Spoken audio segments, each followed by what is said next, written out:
welcome to the final day of the 2022 NFL Draft with the Roar of the Lions UK podcast.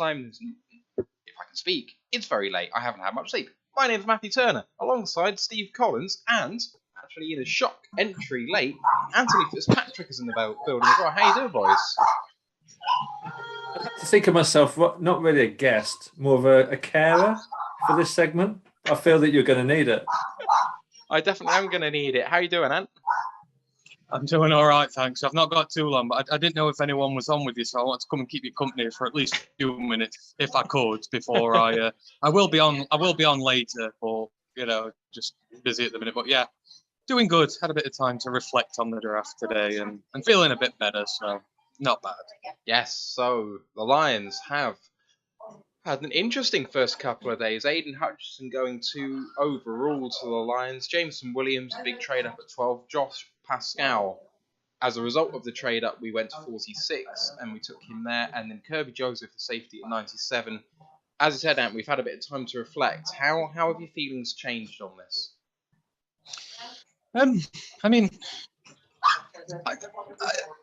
Again, I think this is just a personal preference thing of mine. I said what positions I sort of wanted for us to go, and maybe I don't agree with some of the ones we have. But at the end of the day, we've got some good players, and we need good players. We've got depth at some positions that we really needed depth at now. So, this is a long build. This time last year, we had no receivers in. 12 months later, we have a full core now. It's changed around very quickly. The same with the edge rushing group. It's changed around very quickly. So, safety line, they'll just take a little bit longer, but I don't mind that. So, I think I'm happy when all is said and done. And we seem to have got good value, which is the main thing. We've not been reaching for trying to be cleverer than everyone else on players who just aren't worth it. These are players who are worth the picks we've put into them. What about you, Steve? Have your feelings kind of changed as we've had time to reflect? A bit of time today just to kind of do a bit more research into the players we're taken. And the first thing I would say is, what a delightful couple of human beings that we've drafted. Josh Pascal, I think it is. Pascal. Josh Pascal is just the nicest guy. He comes across so well, so articulate. Just when he was being interviewed, he's just clearly a highly intelligent guy, very well spoken, and I think the fans are going to absolutely love him. And Kirby Joseph just bags of fun. I don't know if you saw the interview where he was in his garage, because he'd obviously had to step out of the party, and they asked him how many people were at his party, and you could see he was thinking, what do I say? And he's like, I'm not going to lie, I've got 60 people in there, and he was just laughing. But he just seems like a real bundle of fun. Yeah, absolutely. I think when they said they want to take football players, it's clear to me that they don't really mean, what does that mean? But what it means to them is stand-up people, intelligent people who are instinctive and play the game with kind of no fear. And that really comes across in the interviews, actually. If you guys have any time, and it's a long off-season, if you do end up watching those presses, and they're only 10 minutes long with these guys, but it's a fantastic insight. I don't know, Ant, if you've had any time to watch these, but they're great. Yeah, like you say, we've got stand-up character guys here, which is what you want. You want it for a good locker room, but I think more importantly than that, they've got the skill that we need as well. So they look after these guys for a very long time. They scout them for a very long time. This isn't just picks made on the fly in the draft, he's just there. These are guys who they really, really do due diligence on, and they really want. So that they're going to fit with the philosophy they bring in, and they're going to be the best type of player for us. You saw it last year. All the players had the right attitude. They waited their turn. They worked hard. They came in and they produced.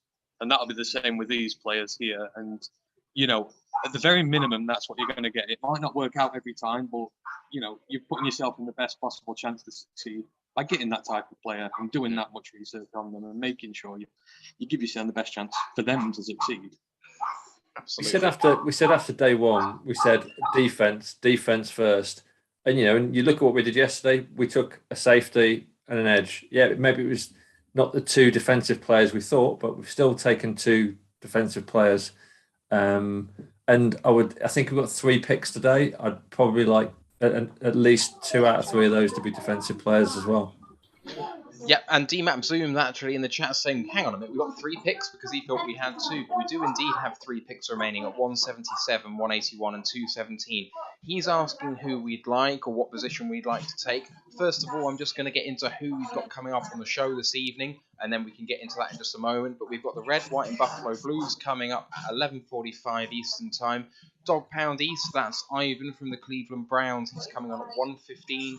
Got Ryan at Raider Ryan. He's coming on at 2:45. Ian from UK Ravens at 3:45, and Robson from Jags across the pond at 4:45. So we've got some really, really great guests lined up. Boys, we spoke about this earlier today, but for those who haven't watched that show, and I don't blame you, there's too much draft content out there, to be honest, but who do you want to be targeting here? Maybe general position or maybe a specific player? If I can quickly take this one, because I'm going to have to dash in a minute because we're starting to get busy. So the 3 left, 177. For me, you want to be looking at James Mitchell, the Virginia Tech tight end. He's the blocking guy that we need. He's the best one in the draft. He's been injured. That's why he's fallen so low. But he'll be a tight end too. We're not going to get bona fide starters here. So we need to look for places where we can get depth and round the team out as much as we can. So tight end, you really want to go for. James Mitchell's a guy there. 181. I'd like some running back depth. So Devontae Price is the one I've marked there for a long time. The way this running back class is falling, we could get someone a lot better than that. So, any running back there will do just to fill out the room because you need as many running backs as you can get. It's a physical position.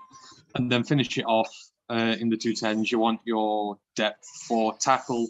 And I've mentioned his name loads of times, but Ryan Vandermark, the swing tackle from UConn, he's the guy you really want. He can play both sides. Again, he's shone out in a very, very bad team, but still played really well.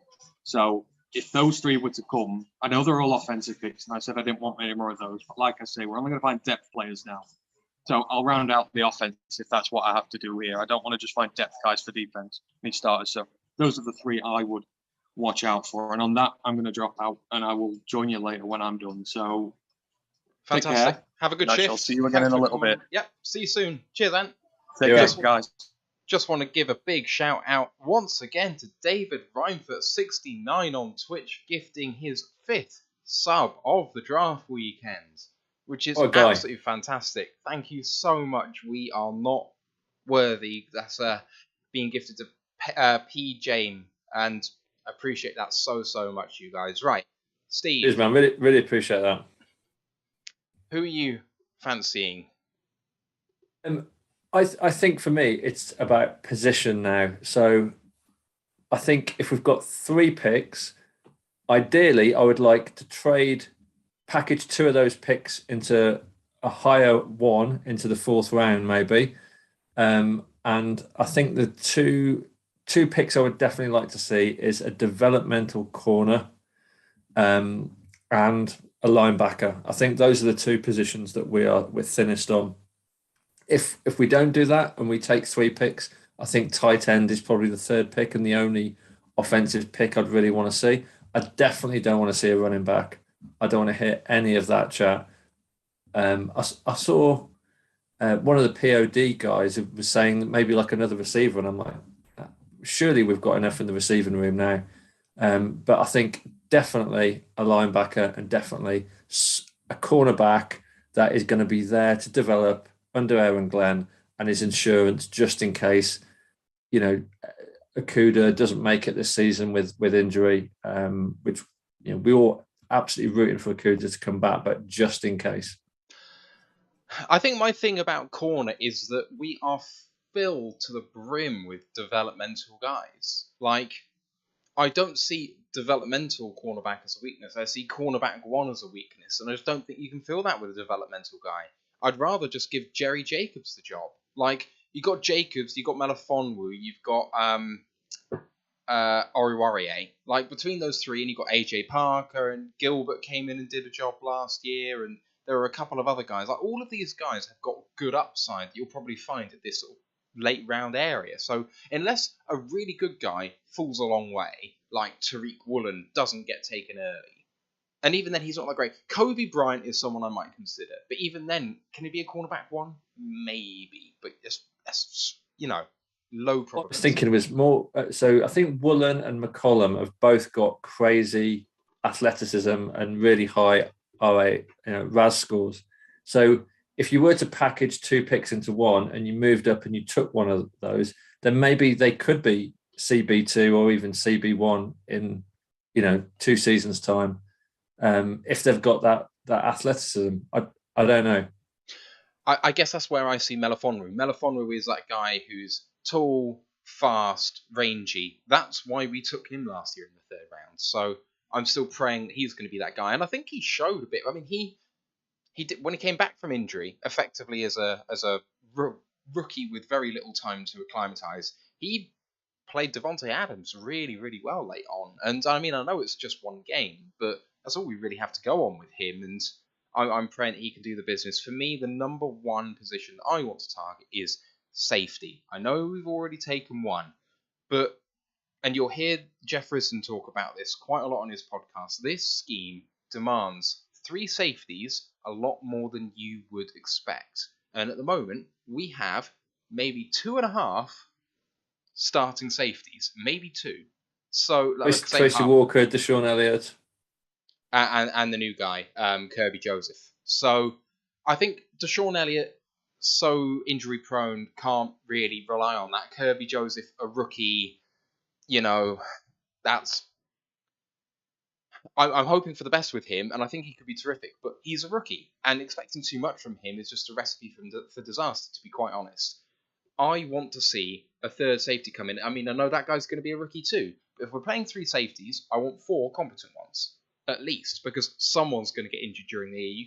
You can bet your bottom dollar on it. So the reason as well that I pick out safety is because I think it's one that is deep all the way through the draft. And we've heard the guys before talk about Sterling Weatherford and Marquise Bell and other people all the way down. I mean, I think these are guys that realistically we can pick up at 177 or 181 or whatever. So I think it's where need matches where we are as well. It's not just a sort of dream scenario where, I hope that we can pick up Brandon Smith. And it's like, how are we doing that? I'm not against trading up, but I do feel like we can get 3 good players at the places we are. So many people are falling that we think are good players.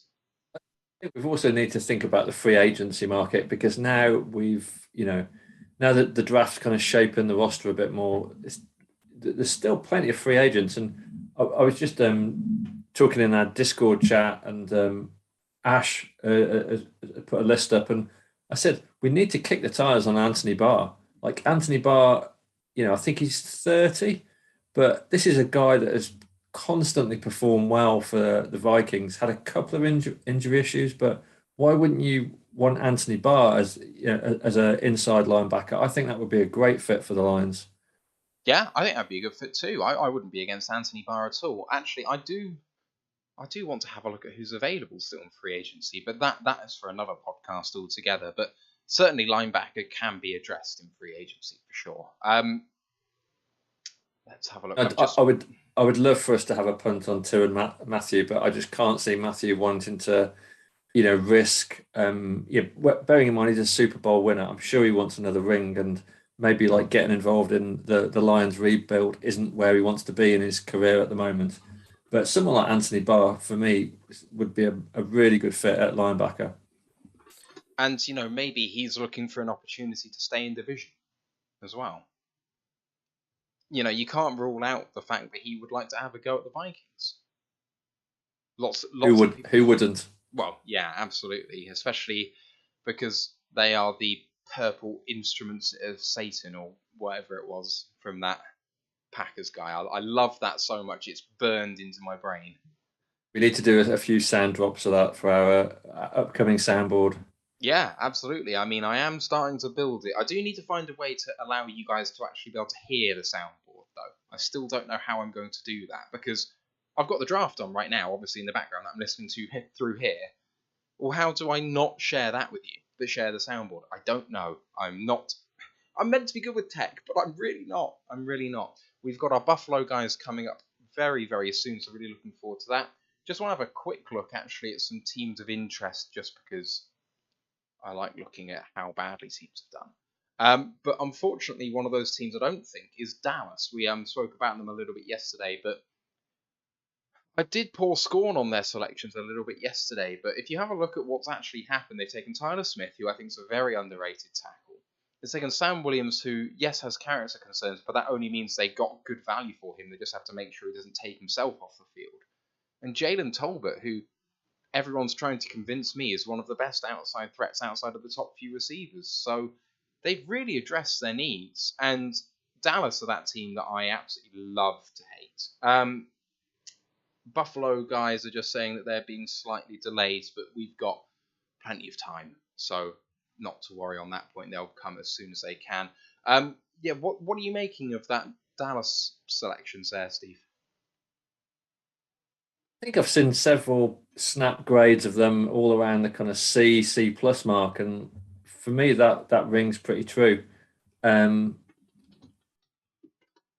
Kind of just see the Cowboys as a bit of a shapeless team. It doesn't really feel like they've got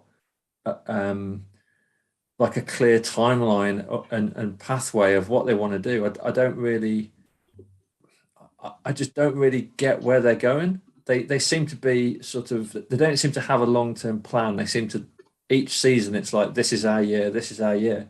They're in a really poor division, which the competition's only going to get better.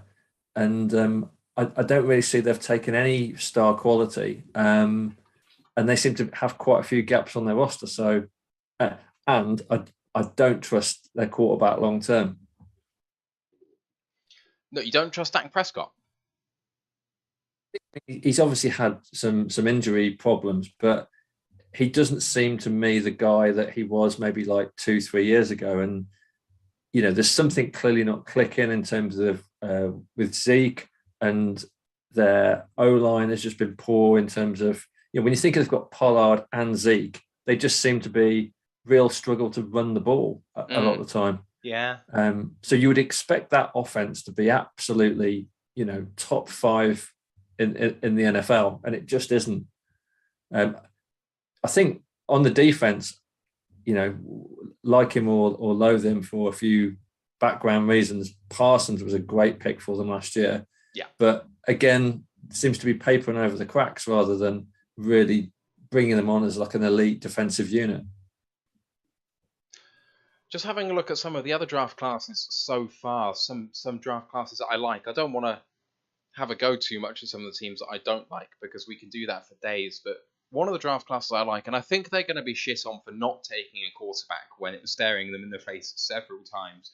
But Seattle have had a sneaky good draft. So taking Charles Cross, the tackle at 9, Kenneth Walker, the running back, at 41. The pick before that at 40 is Boye Mafe. And then the tackle, Abraham Lucas. And, so they've addressed both sides of their offensive line. I think Abraham Lucas is a tackle offhand. Boye Mafe, who I know a lot of Lions YouTubers loved at the edge position. And then the guy from Seahawks UK who came on yesterday was saying we need another running back to go with Rashad Penny. And, that will be a really good 1-2 punch to back up whoever's going to play at quarterback, maybe Drew Lock. And, that seems now like a line that's going to be set up for success in the run game, take the pressure off the quarterback, and they've got someone to rush a passer too. I mean, in a rebuilding team, a team that perhaps is a bit like us last year, that's smashing it to me. They're not trying to compete too quickly. They're in it for the long haul. Yeah, absolutely. I would agree with that. I think another team that I think has had a sneaky good draft is Kansas City. They took Trent McDuffie and George Karlaftis at the end of round 1, Sky Moore, Brian Cook, the safety, and Leo Chanel at linebacker in the 3rd round yesterday. I think that's a great handful of picks. Yeah, terrific handful of picks. I think it was Ant saying yesterday that Sky Moore just fits their offense like a glove. Take out Tyreek Hill, who obviously, yes, had fantastic route running and speed. And Sky Moore doesn't quite have that speed. But the route running is fantastic, and he's just going to fit in at the slot there very, very nicely. Leo Chanel. I mean, they took linebacker last year in Nick Bolton, and Bolton played fantastically well at the Mike linebacker position, so I don't really know how Leo Chanel's going to fit in there. But I don't think they'll care. Just try and find a way to get them both in, and they're going to wreck things on that defense. And then Karlaftis as well, McDuffie. I mean, that defense. So KC, everyone thinks about their offense, but last year, and the Arrowheads Abroad guy on day one was talking about this. Their offense fell to pieces last year, and it was their defense, which was awful to start the season, which really carried them through to a lot of these wins. And they've taken 4 defensive players. I hate that. I in a good way for them, bad way for everyone else in the league. They are looking really strong. Go on, pick one team and just shit on their draft. Go on, let's do one each.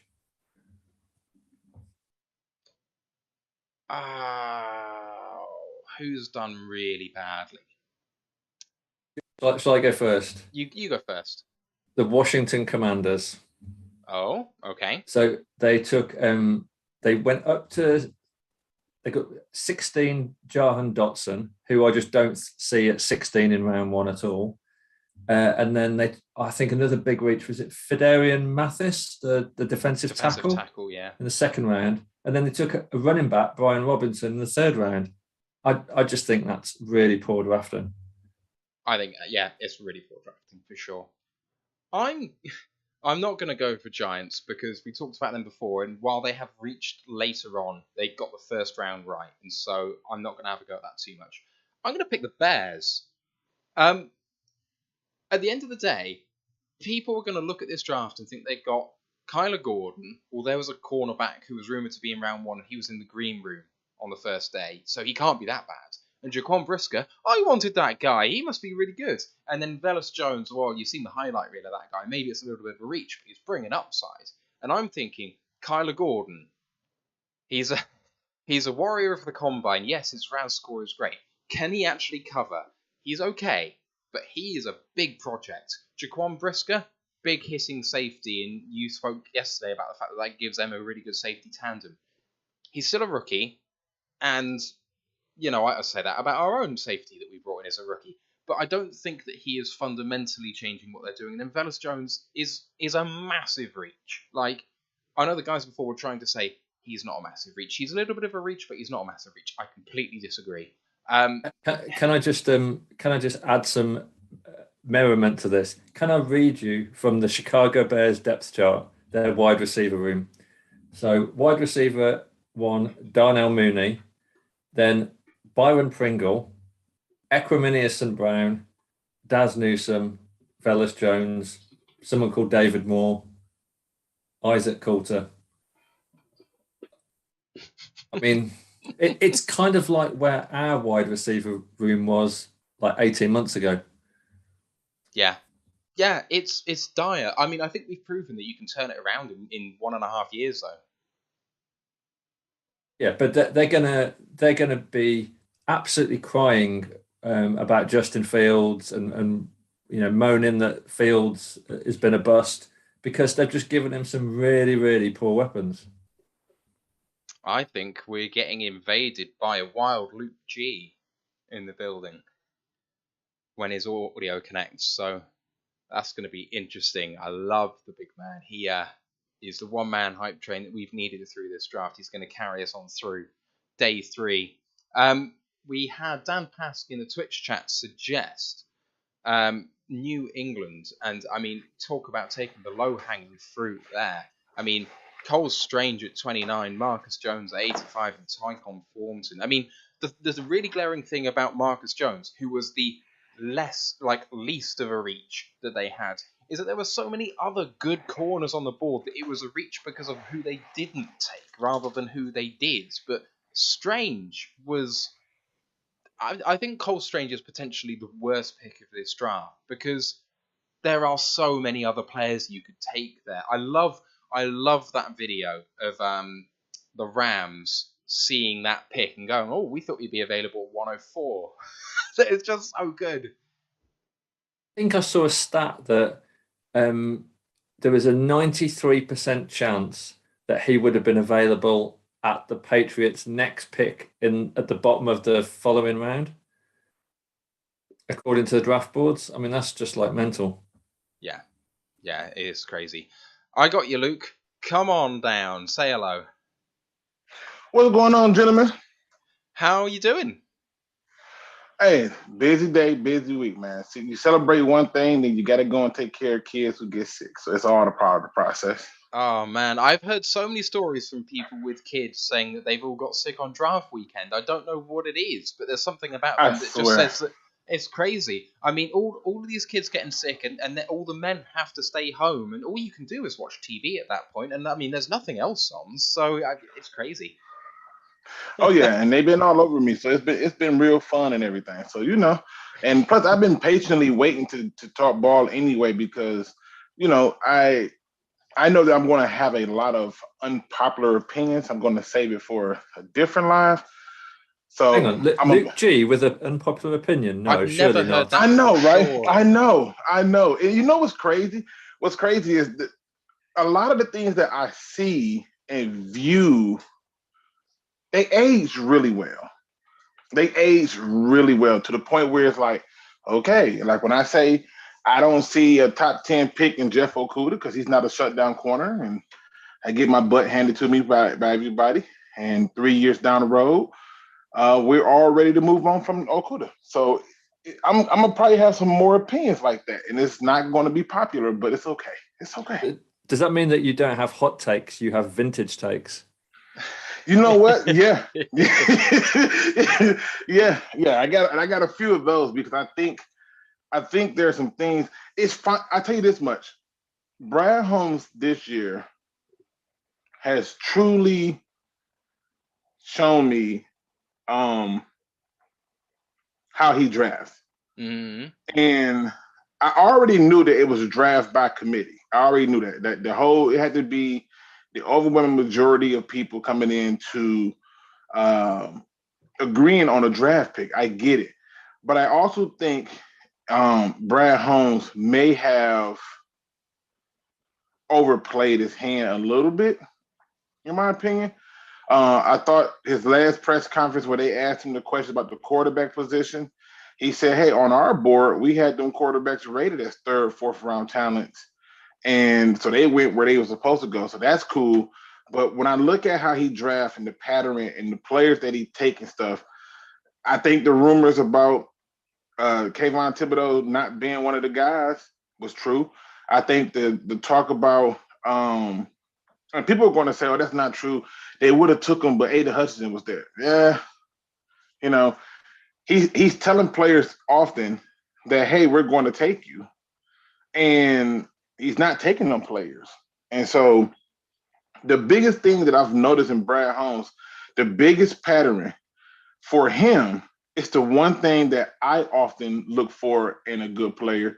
And it's the thing that matters to me the most, the intangibles, the things that don't show up on the stat sheet. And so when you're looking at these players coming down these next couple of draft picks, look at each pick and say, what were their intangibles? Forget the statistical side. Forget the stuff that show up on the stat sheet. What are the things that did not show up on the stat sheet? The most consistent thing that has been from last year's draft to this year's draft is intangibles. Sewell, he's a captain, a leader. He did this and this and this. It don't show up on the stat sheet. And every player they took like that, say that. But there's also some things that I look at and I say, Brad Holmes, for me, what's what I want to use? Brad Holmes, for me, may have. I want to make sure I word this in a way that it's not crazy. I think Brad Holmes essentially. I don't think he had his best offseason thus far. I don't. And that to me is shocking because not because of who he drafted, but because of how he's viewing his team. And to me, that is a little bit alarming for me. But I'm going to trust the process. Pray to God that everything that we've done thus far works, and see how it all pans out. But if I went and looked at our opponents for this upcoming season, and I looked at what they've done in the offseason and what they've done thus far in the draft, and I got to be honest, the matchups is not going to be what I thought they was going to be. That's my best way of giving a take without giving it all away until I can, do a full breakdown of what's going on. I'm trying to like read between the lines in what you're saying, because I know with like Lucci, you always get like, the text, but you've got to just look at, all of the kind of stuff, all the subliminal stuff that you're saying. And what it seems to me you're saying is there's a problem with Jared Goff and how he's viewed by Brad Holmes. Yeah, because it's clear to me, and it became clear last year, but it became real clear this year. He's our quarterback. Ain't no bridge, nothing. Ain't no he's here to no, he's the quarterback. And if he plays decent this year, they're going to extend him. That's just the reality of it. And then it is not just him neither. It is other things that come out of it that's good too, in my opinion. But with Jared Goff, I'm sitting here looking at a draft, and I'm honest when I tell you that this draft was set up in a way to where the Lions could have essentially completely fixed 90% of their needs and it not be an issue. And some people are going to say, well, they did fix 90% of our needs. Yeah, okay, we'll talk about it. But Jared Goff is your quarterback. You wanted Stafford going. This is your quarterback. Get used to it. I think the thing that I'm taking away from this front office is where there's smoke, there's fire. And when they tell you things, they're telling you the truth. When they came in, the head coach and the GM both said, we believe in Jared Goff. And everyone went, yeah, we know what you're saying. You're just saying it because you have to say it because he's your QB for now, and you're just backing your guy. When actually, I agree with you. They did like him. And they were just telling us the truth. And actually, it's the weirdest thing, but they came and told us the truth, and then we thought we knew better. Like, I think that the people who are giving opinions, myself included, need to take a step back and go, maybe there's no smoke screens with this group at all. And just, if there's rumours about something, maybe it's the truth. I agree with you about Kayvon. I really think that they wanted Trayvon Walker, actually, looking back at it all. Funky Lions fan if they would have, if Hudson wasn't there, they were taking Walker. Yeah, I wholeheartedly believe that 100%. If I do not think they came away impressed with Kayvon Thibodeau, and is something. I don't think that rumor got leaked for nothing.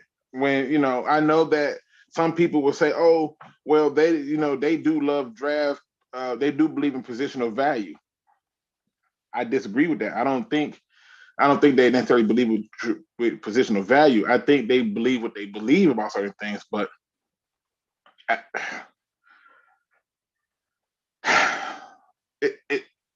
put it this way: I could be wrong about a million things. I was wrong about who the first pick was going to be. I thought it was going to be Kyle Hamilton or Sauce Gardner. I felt that based on all the things he said throughout the season and stuff, but he's really good at throwing out weird stuff. So I credit to the general manager for that. It's a hard code to crack. However, I often wonder what's going to happen because 2-3 years from now, we're going to be comparing these picks to what we got and what we could have had. And that's when you're going to find out what you really got. And so when you're viewing this, we have to look at this thing and say, because we also talk about who won the trade and stuff. I think both teams won the trade, but I think one team's part of the trade yielded success faster. And we have to see what our pick at 12 is going to do, because that's part of that, as well as our pick next year. But right now, I don't think 3 years from now, we're going to be saying we took the best players. I don't think that's going to be the case. Okay, Luke. So let's just think about Goff and contextualize this QB class. Okay, so think about back to last year where you had Kyle Trask, Kellen Mond, Davis Mills being taken, I think 64, 66, and 67 in the draft. I really don't get this. Are people really saying they believe that Malik Willis and Desmond Ridder and Matt Corral are worse quarterbacks than Trask, Mond, and Mills. I just don't buy that. I don't either. And I'm not even saying that they should have drafted a quarterback this year. I don't think they should have touched a quarterback at all. What I think is, to me, the philosophy that I would have went further with what the Ravens did. The Ravens said, F position of value. The Ravens said, I don't care what the national media and the pundits think. I don't care. I'm taking talent. And when you look at the Ravens draft as a whole, it's in line with a tradition of a team that's had success because they draft based on talent. They don't look at the other things that people are looking at. And I was having this conversation in Discord where people were saying like, I made the statement that I think the Bears, Vikings, and Packers are having a good draft. Oh, you're crazy. The Bears draft sucks. I'm like, okay. But in my eyes, no first round pick, and you're still sticking to a script that allows for you to do certain things. I think our division opponents are doing a really good job of gearing up. And I think we did a good job of adding players, but I often wonder, I put it this way, I wonder if 3 years from now that we look back and we say this. I don't think we should have took a quarterback this year. Don't get me wrong. But what I'm now seeing is I don't think we take a quarterback next year. Because if he comes in and has success, I don't think they're going to go out and be like, let's add another quarterback. They won't do that for a while. And that's where I get concerned at. Sorry, Steve, you go. I was just going to just going back to those quarterbacks from last year again, though. Is there ever going to be a situation where we can, with a day 2 pick, we could have got any one of Corral, Ridder, Willis, and the value that we would have got from taking one of those, if you could, looking back 12 months and comparing it to Trask and Mond and those guys, surely in terms of talent, a day 2 pick on one of those guys would have been a good investment if we think that Jared Goff is not the is on like a finite, timeline. But I think when you look at Willis, when you look at Ridder and all these other quarterbacks in this year and compare them to the quarterbacks in last year's draft, I think they're much of the same. They're not people who are going to be like, oh, this is a franchise quarterback, or they're people that you're going to say, oh, if I surround them with enough, we should be able to survive and be serviceable. And to me, I did not want them to take a quarterback because we often talk about, oh, who sat? Oh, Patrick Mahomes sat, but he sat on a team that just came off an 11-win season. We talk about Aaron Rodgers sat, but he sat behind a Hall of Fame quarterback on a team, again, who had a really good season. And we talk about those things all the time, but we don't talk about who else sat and it didn't work out. Like Jordan Love right now, which is why Aaron Rodgers is literally making Green Bay his footstool, right?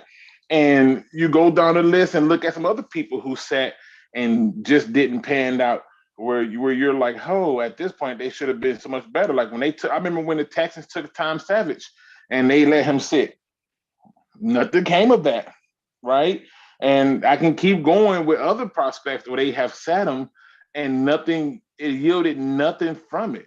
The Eagles have done this and everything. So I don't get caught up in the quarterback thing. I thought this draft was in a way, and given the fact, obviously it's hindsight obviously at this point, but given the way that the draft went and the options that was there, I think we're going to look back at this draft and say, we could have had this. And the reason I say that is because we are way past the Eric Ebron pick, and I still have to hear we could have had Odell Beckham Jr. We could have had Aaron Donald. We are way past the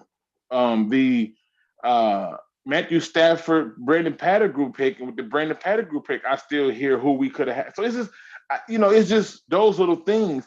And to me, the draft doesn't get measured until year 3 anyway. You got people out here now trying to compare T.J. Hockenson to Eric Ebron.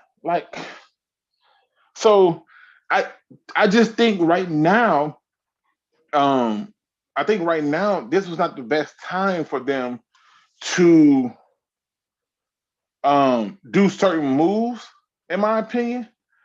But in the end, in about 3 seasons, we're going to be asking who deserves a second contract. And if you get a bunch of players and we don't get them back on second contracts and they're still producing past the second contract, did we really do good in the draft? That's why when I see all these draft grade stuff, I'm like, okay. I'm no longer falling into the trap no more. I do not believe that draft grades are needed, because the only reason you're giving them high grades are not because they fit the team scheme, because it's a player that you personally like, and it's a player that you name.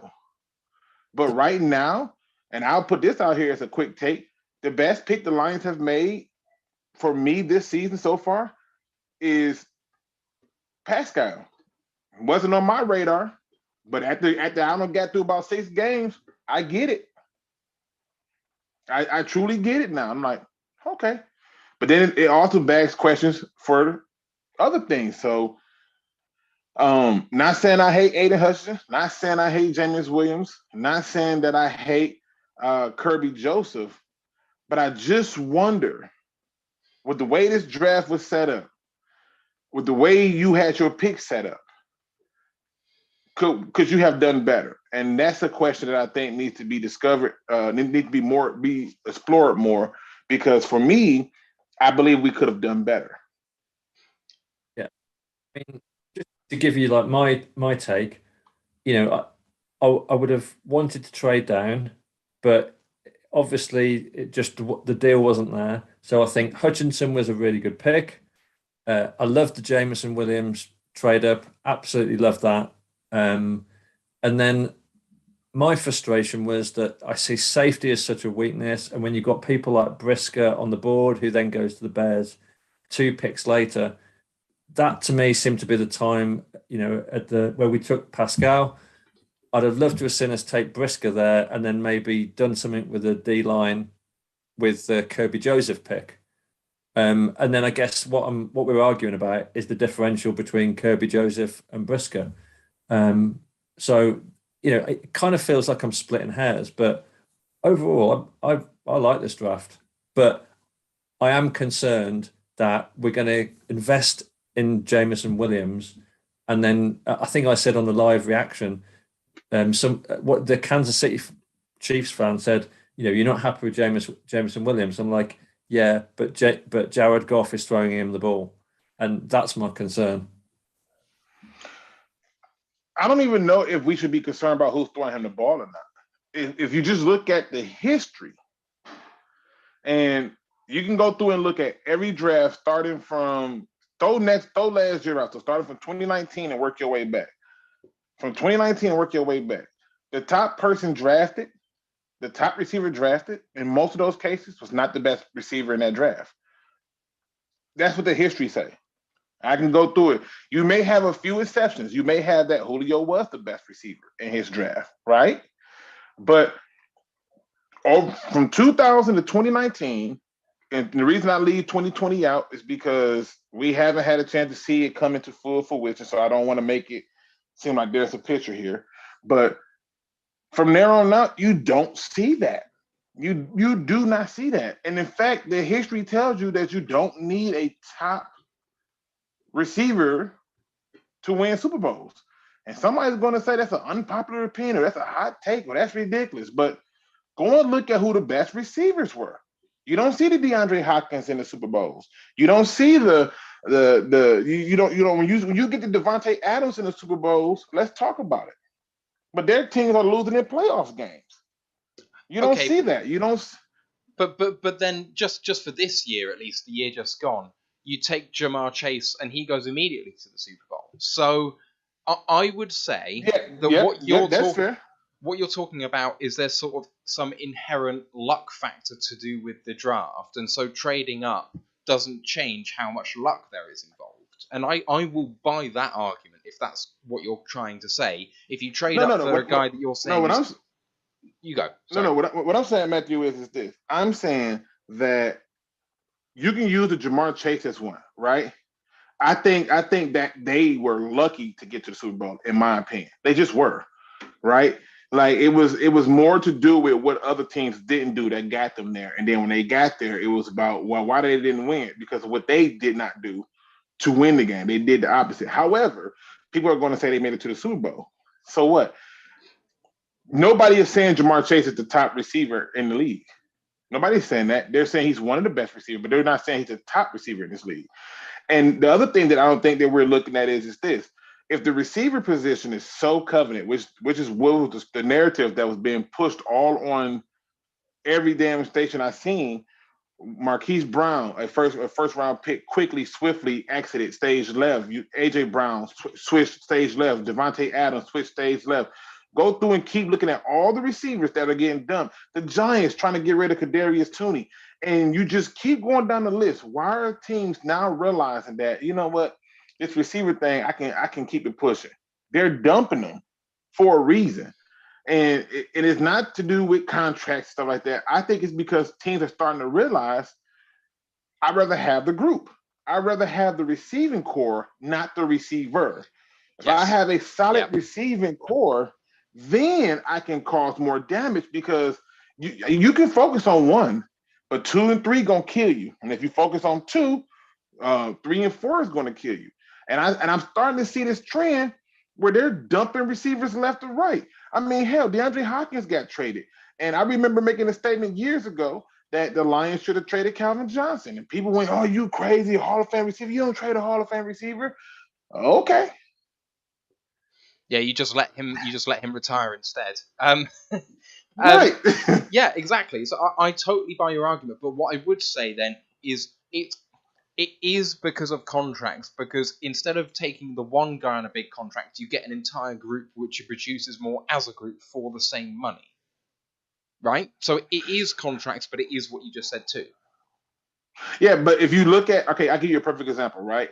Like if you look at a lot of the receivers who came up, I think Treylon Burks is going to be a good receiver, right? I think he's going to be a really good receiver. But when I look at the receiver position as a whole, and I look at the Lions receiving core, and I'm saying, okay, the Lions brought in DJ Chark. The Lions brought back Josh Reynolds. They still got Amon-Ra St. Brown. They brought Khalif Raymond in. They got Quintez Cephas, all right? So they go 5 right there, right? And then you just added another receiver. So they go 6. Cool, right? The other guys, we don't even care, right? But that's 6. You start to look at that receiving core. You start to look at the offensive line. This team is not about to be a pass-first team. And if they turn into a pass-first team, then we're doing much of the same, which is why we wasted Matthew Stafford's career. We were a pass-first team. This team needs to stay with what was working, which is run first. And when I see them go out and make those kind of moves, it tells me, well, we're going to do much of the same, in my opinion, because I don't want to see us going back to being a pass-first team. And when I go and look at the teams that I'm like, why they get it? Like the Steelers get it. The Ravens get it. I can go through and name teams where I'm like, they get it. They understand what needs to happen. And to me, it's concerning because, like I said, these people understand what's going on. And at the end of the day, in 3 years from now, we will be looking back on this and saying, we could have had. That's what I think is going to happen. Oh, I mean, the thing is, if we drafted perfectly, that would be insane. So there's definitely going to be players we look back on in 3 years and go, oh, I wish we could have had them. Because if it's not, then that's ridiculous. So I buy that, but I don't know. I don't know what else we could do because we don't have a crystal ball knowing who's going to be good. But I think I hear what you're saying, but what I would say is this. I don't think having a really good wide receiver core means you're not run first. I think that what we saw last year was us trying to be run first and it actually working because our O-line is good, the scheme was relatively good, and it got better. But I think it got better when Josh Reynolds came in because teams respected the fact that we could pass more. And so they had to actually drop into coverage a little bit, causing lighter boxes, which meant that running the ball was easier. If we actually have a stronger wide receiver core, I would argue that means they're going to respect the pass game more, which means that running the ball should be easier. creating a better team overall in both facets should help both sides of that coin work together. And I mean, for me, I'm always of the belief that I don't want pass first and I don't want run first. I want a hybrid system where they have to respect both, because that makes both of them easier. Basically, want the balance. That's and, fair. and, Yeah, and if you think back to Lions' offensive highlights, when we had Tate, Golladay, and Marvin Jones, we did massive damage to other teams because, our wide receiver 3 was always better than their corner 3.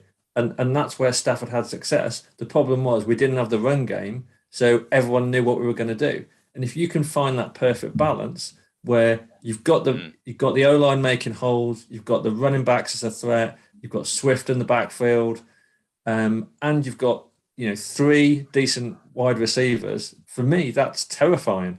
But my worry is that by focusing on that, we're also just not focusing on stuff that in the defense that we've not really fixed, and like linebacker being like a prime example. Yeah. Seattle have just taken Kobe Bryant as well. Sorry. Who? Seattle have just taken Kobe Bryant, the cornerback from Cincinnati.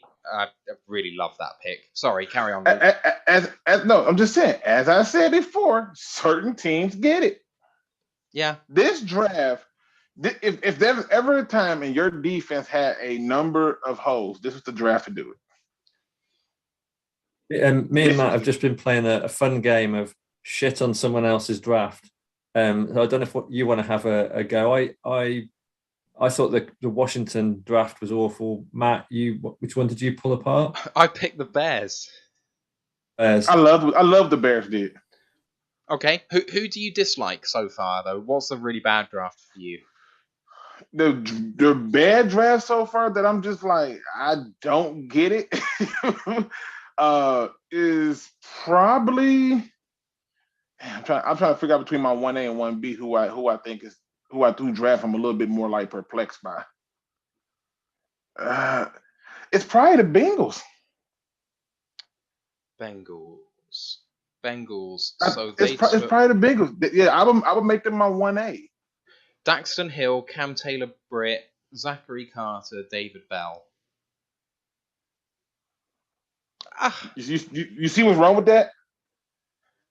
I mean, there's no clear direction, I guess, and they've got 3 really good wide receivers, so David Bell doesn't make a huge amount of sense, but I guess he's taken at 99, so... No, that's not even it. Just go back to most recent history. What happened in the Super Bowl? What happened in the Super Bowl? I haven't had much sleep. Well, they couldn't protect their quarterback. They couldn't protect the quarterback. And if you look at all last season, they couldn't protect the quarterback. And you thought the answer was to take a hybrid slot corner, right? Oh, yeah, okay. But didn't they invest $100 million in the offseason on their O-line? Okay. Yeah, but history shows us that an investing that kind of money in free agency often does not yield wins. That's true. I can see that. They needed to surefire get guys in there that can be there well. So essentially, what it should look like is this: they should have got a guy in there on the pass protection side of it early on in that draft from where they first took their first pick. They should have brought a guy in there that can truly help that line in case somebody go down. We all are going to have injuries after about the first 2 weeks of training camp. And you need to have as many linemen as possible because your quarterback took an ass whooping. And the last quarterback that this happened to, as the Ravens just did now, because they get it. They get it. They took a big guy. Yeah, Ravens just took Daniel Falele's just gone to the Baltimore Ravens as well. And I guarantee you they're gonna probably make him drop a few pounds. They're gonna put him at guard, but that's another story. Okay, the point I'm trying to make is when I watch the Bengals draft, I'm thinking, did we watch the same team? Like your quarterback took a beating. I don't care who you brought in. If your quarterback's going to be there well for 10 years, are you telling me the guys you brought in free agency is going to be there 10 years? Nope. Are they going to be there 4 years? Probably not. So you might as well re-up with some people who can take over and be on the up and up because you need as much protection as possible.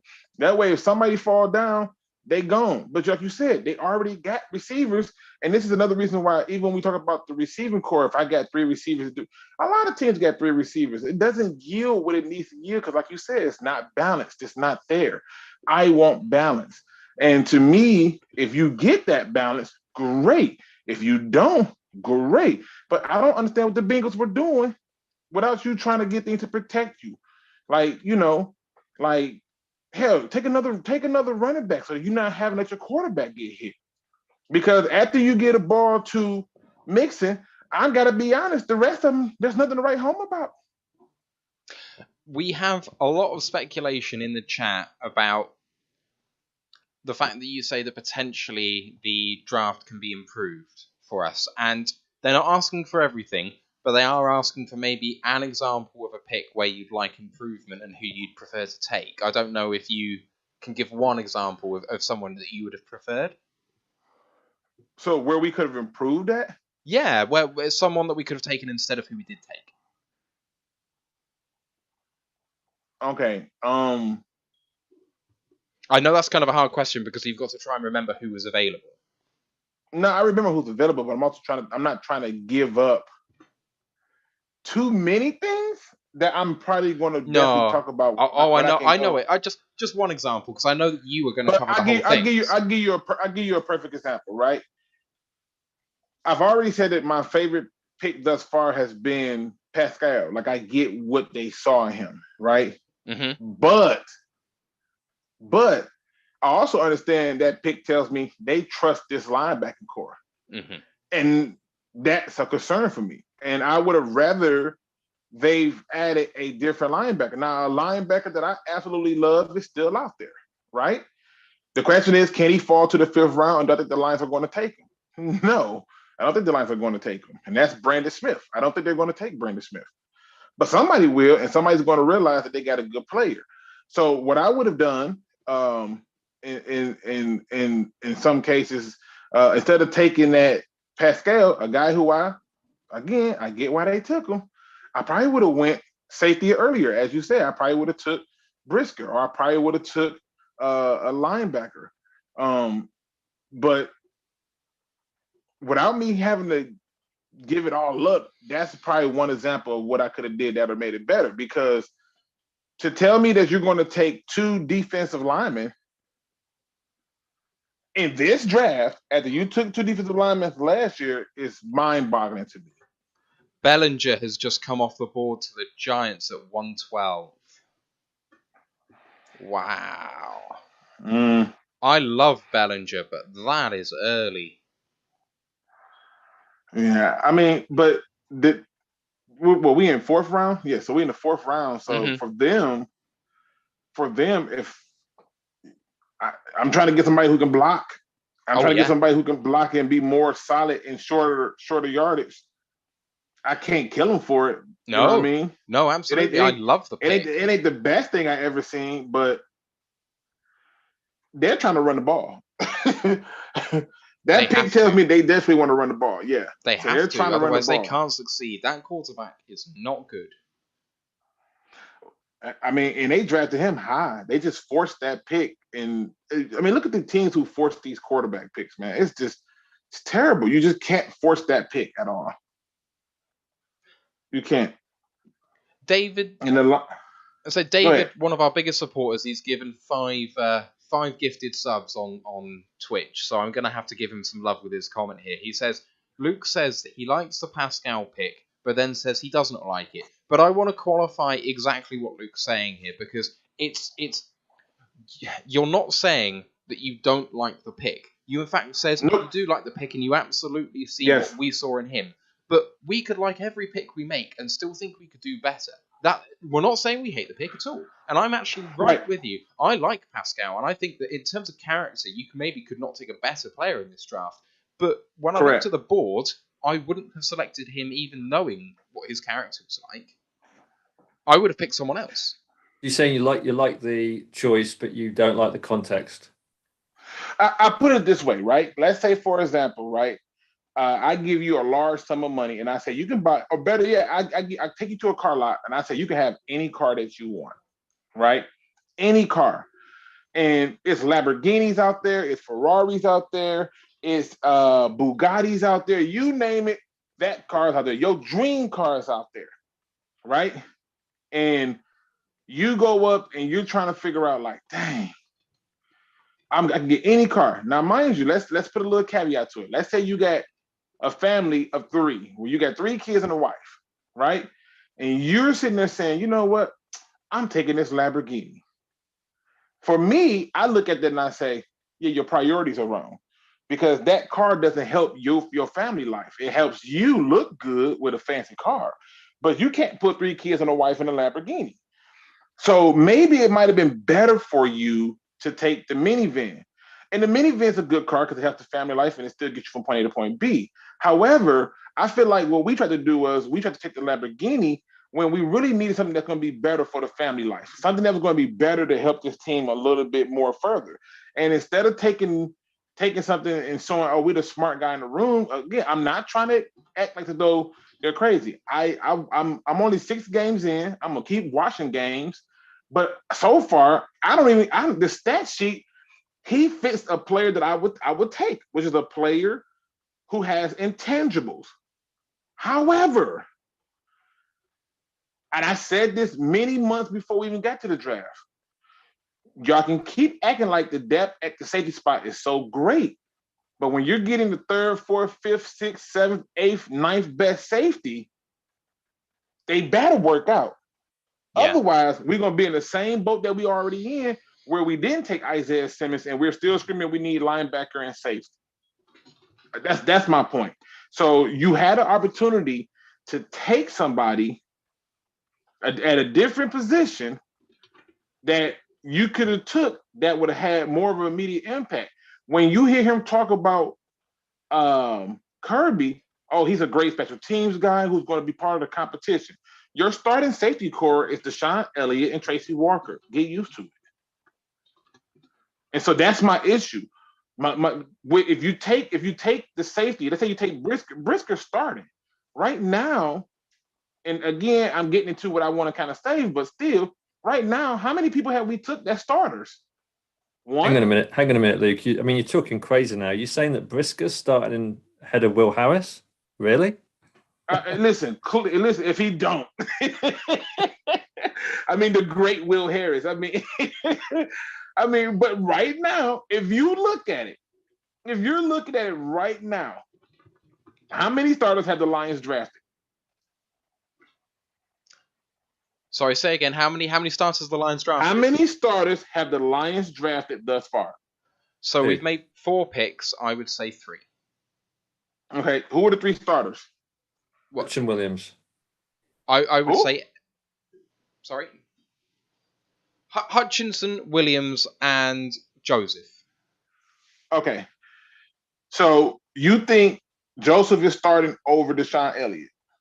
I think that our base defense, the defense that we play the majority of snaps in, will be a 3 safety look with all of them starting. Okay. And so, you think he's not a starter in base defense, but we'll play 70% of the snaps or 50% of the snaps with 3 safeties on the field. Yeah, but he won't be starting though.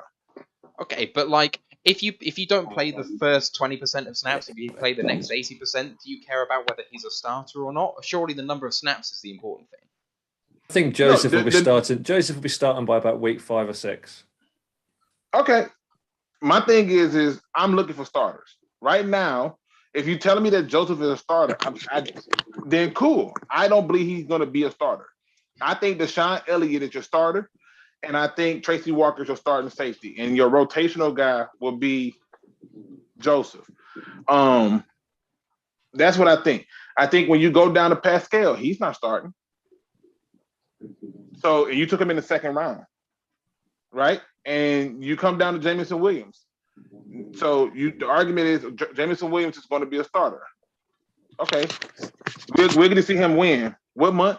October? November? When? When we see that starter? And then by the time he comes in, who's to say that you're going to now make him a starter because you took him 12th overall? You're going to make him a starter for what? If everybody else is performing, and they will, unless Chalk get hurt, they will. I believe Reynolds will perform. I believe that St. Brown will perform, Cephas will perform. But right now, for me, I don't see that the Lions drafted 3 starters. I got 1 to possible. And that's concerning for me. I think Williams, they're gonna wrap in cotton wool. I think they'll. Yeah, there's no need to start Williams in week 1. But I think I bet he's starting by Halloween. Here's the problem with that. He's 12th overall. He's 12th overall. Yeah, but he's starting week 1. He's starting week 1, 100%. He got to start. You can't take a guy. If it's any other team but us, I don't care. I'm a Lions fan. You cannot take a guy, trade up. He got to start. I'm gonna just leave it at that. You can't take a speed guy with an ACL injury and push him to start for week 1 when then you don't take him. Yeah, but he's the talent. He's someone that's going to be making plays for the next 5 years. They don't need to start him in week 1 if he's coming off an ACL. They need to make sure he's healthy. Yeah, I get it, but you took him 12th overall, and this team was not good enough last year, from top to bottom, to have to wait for a guy to play. They're not good enough for that. So what you do is you take people who can play now. But this is not a win now draft. This is no. There's no such thing as a win now draft or nothing like that. I'm not saying that. I don't believe in this a win now draft. I don't believe that. But if I'm taking you at certain positions, it's because I believe that you are. They believe out of the possible 300 people they could have took, he was number 2 on their board, is what they're saying. Because you figure they took Aiden Hutchinson, then they took him. They're saying that he was number 2 out of 300 people. You need to start. I mean, yeah, so I think he's going to start. I mean, they seem confident that he's going to be fit to play first day of training camp. And I mean, if he has a full training camp, he'll be starting week 1. I have no worries about that whatsoever. Happy. No worries about that whatsoever. Good. I like it. We've got our guests, the Red, White and Buffalo Blues podcast. They say they're going to be coming on very shortly. Their guest apparently has just stopped talking on their own podcast, so they're going to be on in about 5-10 minutes time. We've also got the Turn Up for What podcast booked in for 6:45 UK time. That's 1:45 Eastern. So really good stuff just about to come up.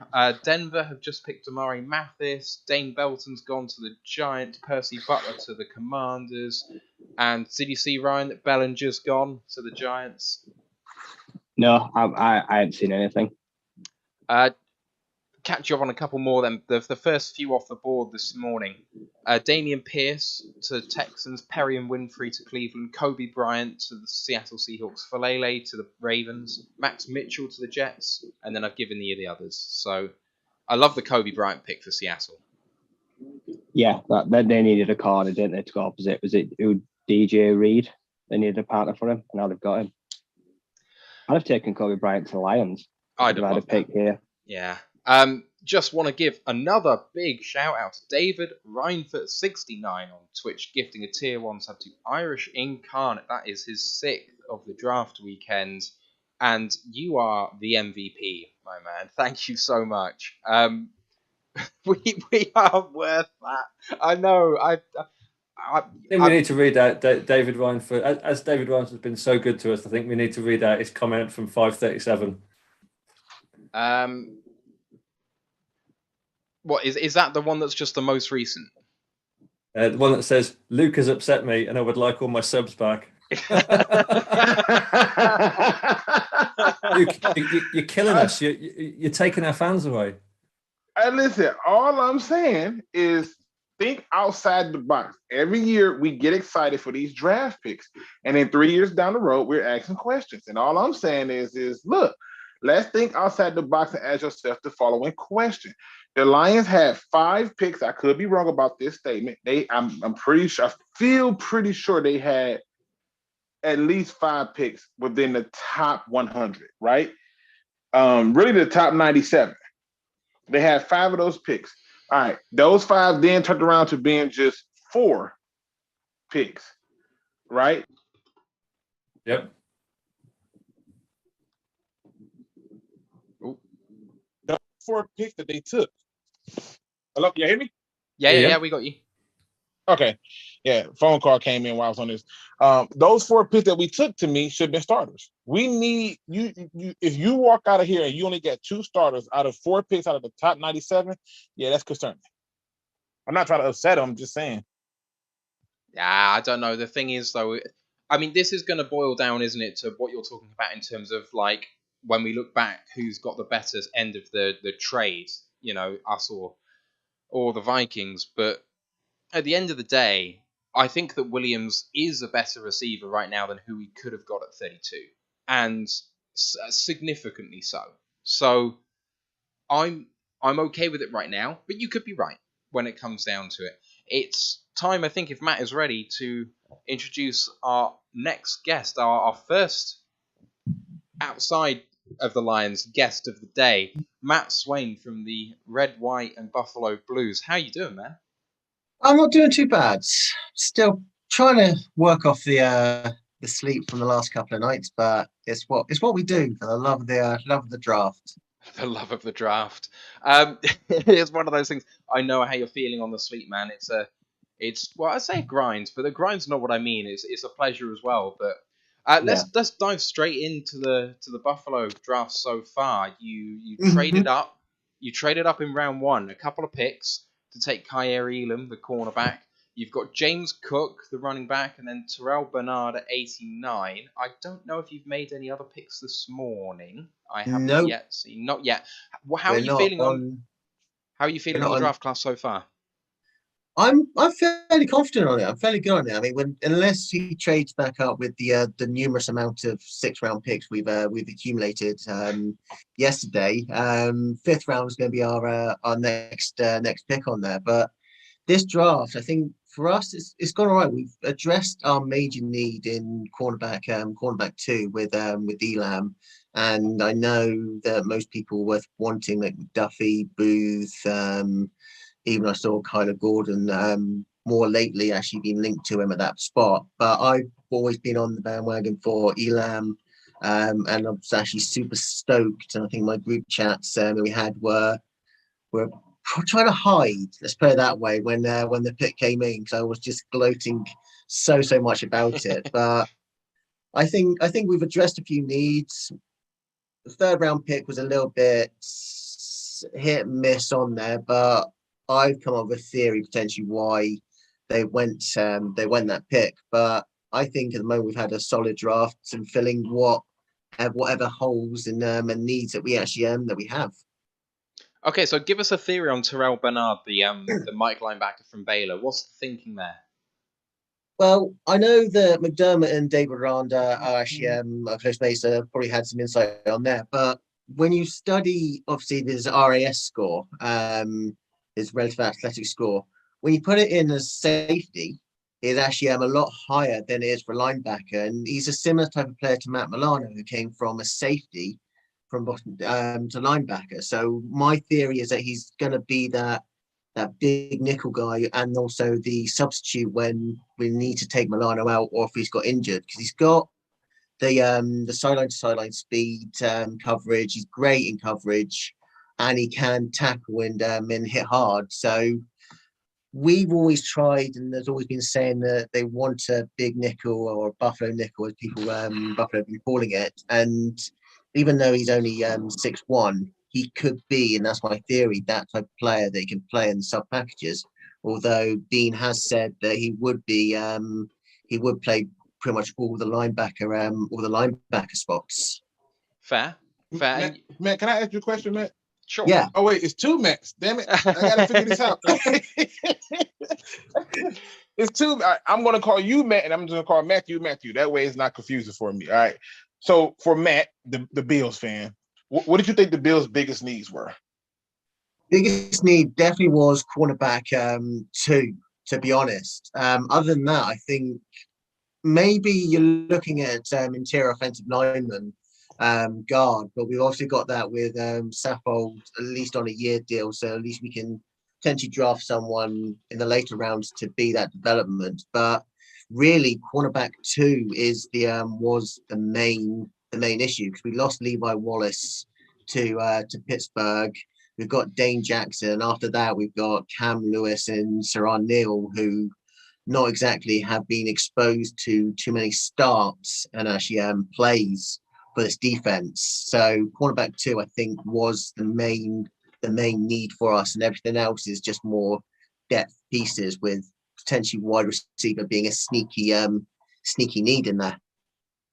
So for you, you felt that the biggest need was cornerback 2, and that you pretty much got all the other positions in solid. So at this point, you're just appreciating the fact that they're adding depth. Is that the overall gist of what you're saying? That's correct. Yes, I think now we've addressed that. We might double dip in there. I think people were actually saying in our group chat that we have that they would like to double dip and double down, especially cornerback, especially when Booth Jr. was still there. And I know Kobe Bryant has gone just a few picks ago on there. He would have been a nice little depth piece on there, but I can see them double down on there to really affirm and strengthen that cornerback place. But that would be the main need, and pretty much is almost like best player available in whatever Brandon Bean has on his board for the rest of the picks. Looking Yeah. ahead to the rest of you. Oh, sorry, Luke, go ahead. No, I was just going to tell them, I was just curious, because I like to hear from other fans what they think their needs were, and the reason that helps me is because I wonder, like, do they see what I see and stuff like that? And we had the same viewpoint in terms of what they've done, and I think they did a good job of addressing those. But go ahead, Matthew. Well, I was just going to say, so you've mentioned some of the guys that have gone already kind of early on today that you were kind of like. Who are the guys that, like, kind of thinking about your needs now, or maybe not about your needs, maybe just about depth elsewhere, that you're kind of banging the table for on day 3? Who should we be looking out for Buffalo? I mean, I'm looking at Isaiah Likely out of tight end of Coastal Carolina. I mean, I'm still surprised a tiny bit that Tarek Woolen is still there this low down round 4, when I had a late second, third on him. So they're 2 really that I've been targeting. But I think this is really where the scouts make their money, and I think I could rattle off a whole load of lists of actually of players I really do like, and majority of them will be your 6th to 7th round picks. I mean, I've said Likely from Coastal Carolina. They also have the wide receiver out there, Javon Hiley, who I really do like, and Monterey Brown. So I'm looking at the sneaky need and the big needs in terms of roster and depth wise that we're looking at. But I think at the moment, the way we are and the upgrades we've had, any player is going to be a welcome addition. And we know from the previous years that not all of our picks will actually make the Bills roster, not even the practice squad, and get signed off. So it's just interesting to see how he's going to maneuver up and down that board. Can I just say, as a Lions fan, looking at our linebacker room, it's incredibly depressing to be having this conversation with you, Matt, when your linebacker room reads Von Miller, Matt Milano, Tremaine Edwards, and you've just taken Terrell Bernard as depth. And then I look at our linebacker room and I just want to cry. But yeah, fair play. If the Bills are, if that's how they kind of put the roster together, I think that's a great pick. I mean, imagine having the ability to make those depth picks. Yeah, I think it's good. I think it's the way that he's actually that they've actually said it. They've always maintained that they'll build through the draft, but obviously getting these veterans in, they've always said they've always wanted a veteran in every single position to help out, has really helped us. I mean, I'm going to probably just depress you a little bit more on there by saying that there is still a couple of linebackers I would love them to pick up, which is Beavers and Damon Clark. That I hope that they'll double down on. But it's the good thing about being a Bills fan at the moment, the way that we've had 17 years of drought and disappointment on there. But once we got Bean and McDermott, and they started putting their own stamp and their own work ethic onto the team, it's just shown in those in the results, and that people now want to come to Buffalo, and it's a very attractive destination. And we get to this point where we go into drafts with little less needs, so we can fill up with best player available and go in a direction that no one thinks the Bills would actually go, especially in these later rounds for depth. I've got an interesting question, I guess, which I guess is kind of shithousing a little bit. But there was some talk after you guys lost in the playoffs this year that McDermott's going to come under some sort of strange pressure now, where the kind of your tandem of front office and head coach have been so wildly successful in building what has been regarded as a really good roster that you guys maybe not getting to the promised land is now somehow disappointing, and that his seat is lukewarm at this point, and that perhaps failing next year means that he's going to be very much on the hot seat the following year. Are you buying that argument at all? Because for me, I'm looking at McDermott, I'm looking at your front office thinking, you guys are just the most competent. And you know what? Winning the Super Bowl is hard. There are lots of good teams. And at the end of the day, sometimes it just doesn't get done. And that isn't the fault of the people that are there. It's just luck sometimes. And you're still on the path. What do you think about the future direction of the Bills? I can see some sense in that. The fact that we've put all this talent around. We've actually year after year we've actually got better, and we're now getting to championship games or close to championship games. I think it could be a case that maybe it's down to a toss of a coin. Let's put it that way. As much as I hate to say, a toss of a coin, 13 seconds of a hurt that can really define a front office and all that. But I can see where people come from on that, but I can also see what they're actually trying to do behind the scenes, and actually the way they're trying to build that work ethic, that blue collaredness that Buffalo is renowned for. The fact that we've gone through the 17 years of hurt. Yes, we're getting to championship games and losing out on the final step. I think at the moment, I'm speaking for myself and probably a few majority of the Bills fans actually are more content where they are. The fact that we're getting there constantly whilst getting better. I mean, if it was a case that we got knocked out in the first round of the playoffs or just missed out on the playoffs for a couple of seasons, I'd definitely say it is a case that McDermott's got a last chance for. But I think at the moment there is a small bit of pressure. As soon as we get that first Super Bowl appearance, I think they'll take the pressure off a little bit more on McDermott and Bean. Panthers have just traded up for Brandon Smith. Say what? Brandon Smith has gone. Carolina traded up to take Brandon Smith.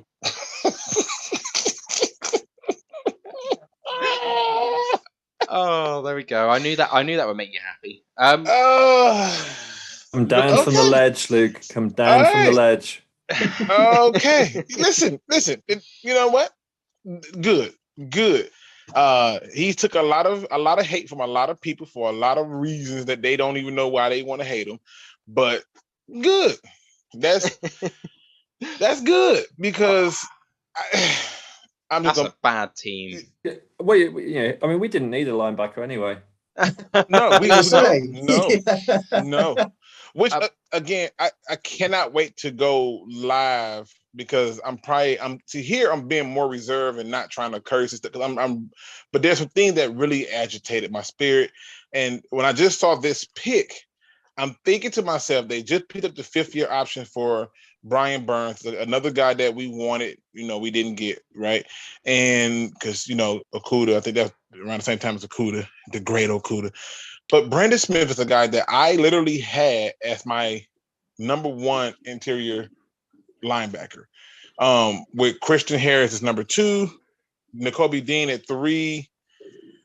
Devin Lloyd was like 4, but I really believe that if you're looking for a linebacker that's true to core, you go to linebacker U, and that's Penn State. And to me, I think Brandon Smith is a dog. So, we just sit here and watch. That's all we can do. The Patriots have picked one of my Arizona State Sun Devils. Yeah, nice. Jack Jones. There we Luke, go. you don't need to worry about your language, Luke, on here. You're on with Roar the Lions, and we've got a Bills fan on. So for fuck's sake, you can swear. Okay, thank you. Thank you. I needed the approval. We got our Patriots fan who came on with us on day 1 saying about the Bills. The Bills are a Super Bowl worthy team. Much as I hate to say it, any media pressure can be safely ignored. To be honest, they're legit and they know it. So I just thought you should know that from a fairly stand-up guy for a Patriots fan. I hope he doesn't feel too bad with me saying that. Yeah, I know. There are some nice Patriot fans out there somewhere on there, even though we hate them. But I mean, I'm gonna make a little bit of exception here. I mean, I think what the Jets have done personally themselves the last couple of years with Joe Douglas as their GM, it actually resembles a little bit more what Brandon Beane's actually done since he's been there. So I think Jets have had a sneakily quietly good draft this year. I think that with Patriots going with Cole Strange at 1, Thornton in round 3, and all that with picks I've had from mid-round to low round, especially 6 or 7 from Thornton, I could see the Patriots being starting to become the whipping boys a little bit more, with Dolphins and Jets now going above them to actually eventually challenge us for the East.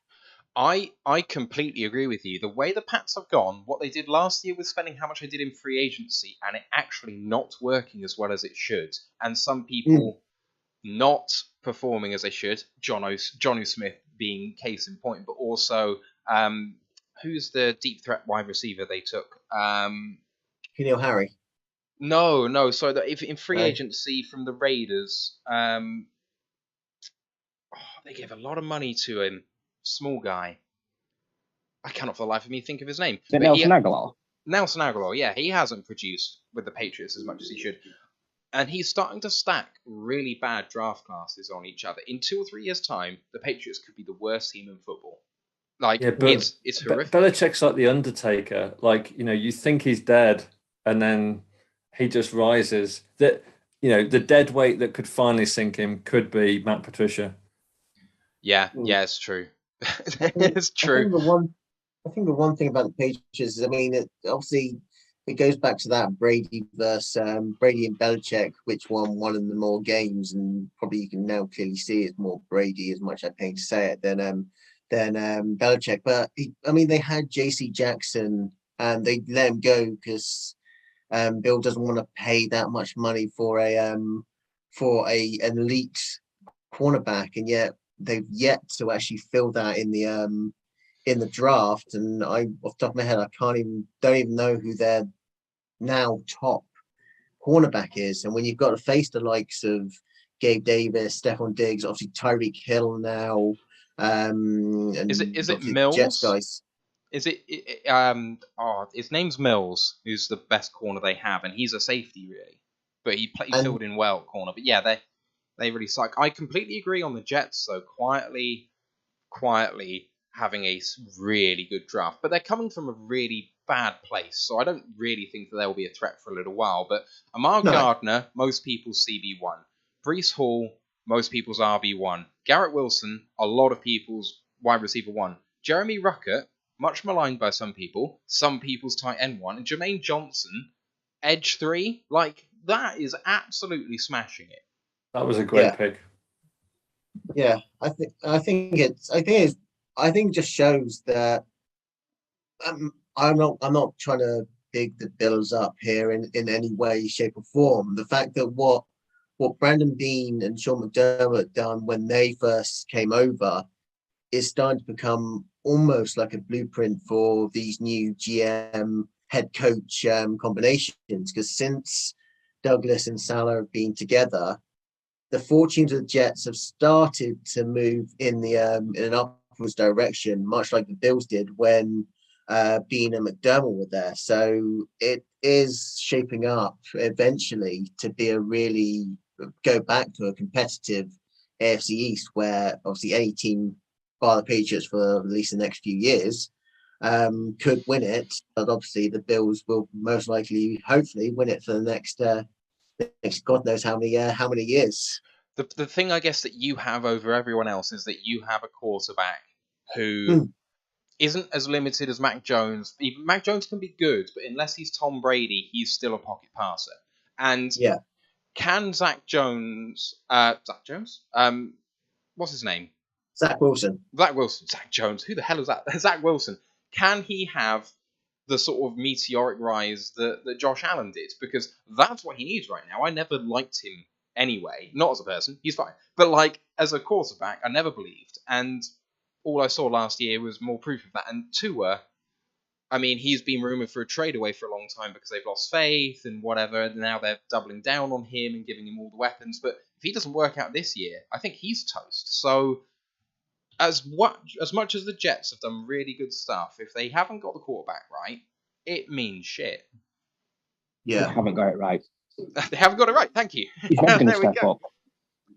No, I definitely see that. I think Zach Wilson to me is still an in progress type guy. I think he does have the talent and tools there to do it. I think they're going a little bit of a different way to how the Bills actually set it up. When we had Allen, we went out and got him John Brown, we got him Cole Beasley. We set him up with the weapons first and then started fixing the O-line.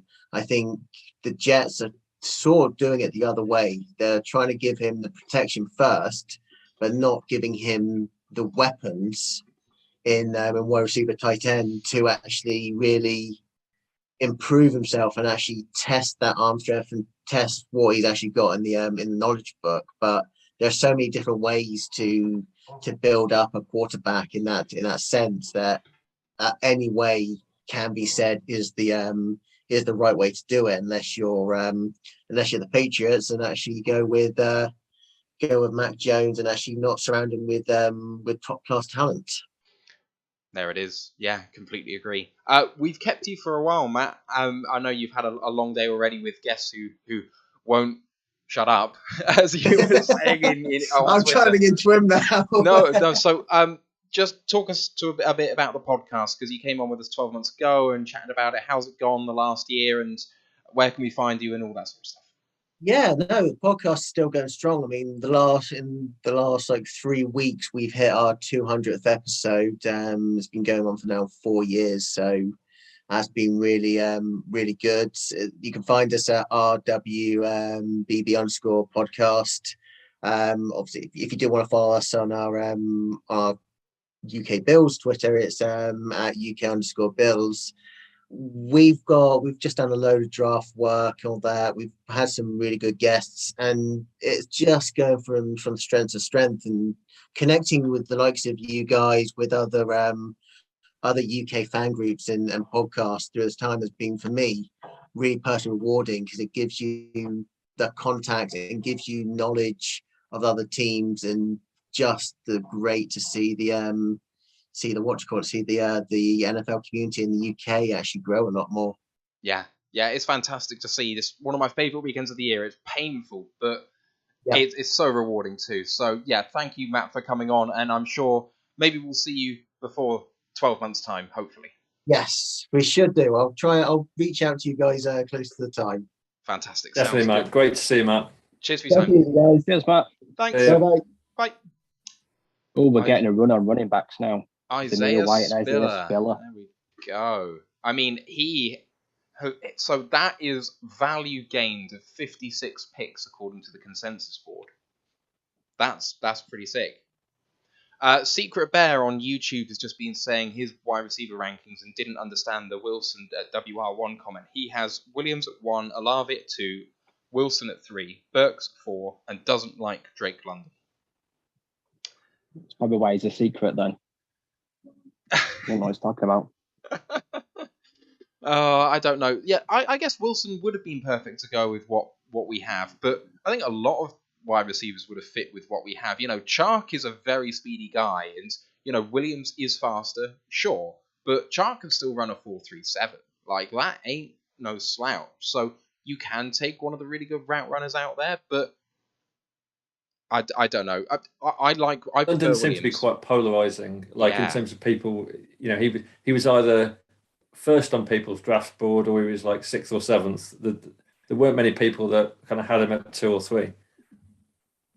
We've got a kicker. We have a kicker. Kicker alert! Cade I love York, the kicker, has gone to the Browns.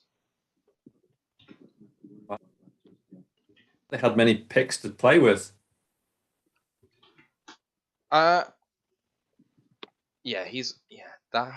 really kicker in the 4th. That's rough. That's a reach.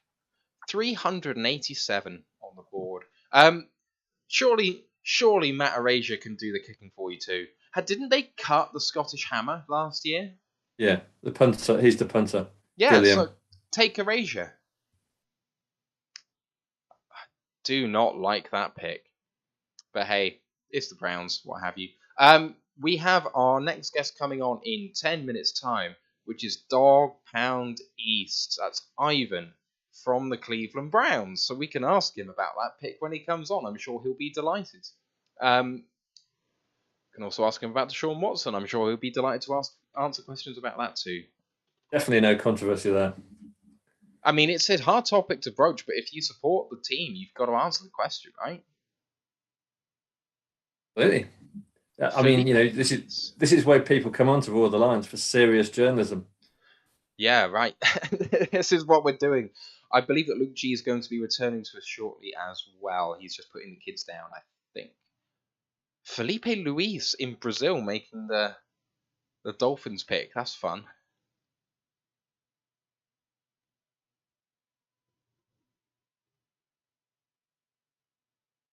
Who's in terms of sorry, who's they just picked?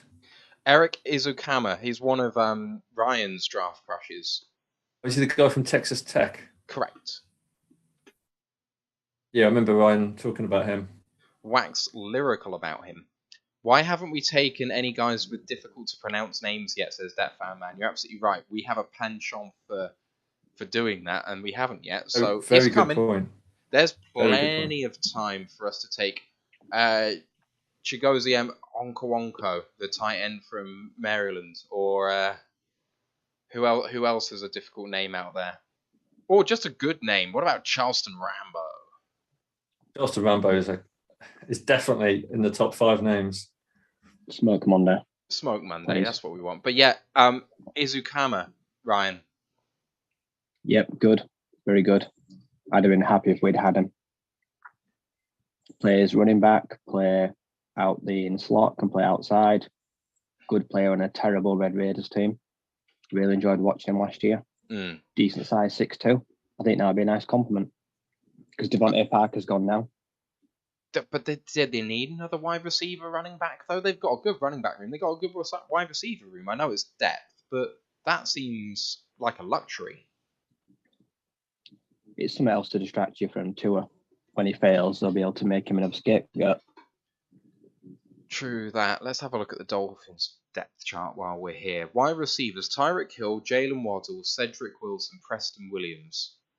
And running backs, Chase Edmonds, Raheem Mostert, Myles Gaskin, Salvin Ahmed. That is four running backs I really like. There we go.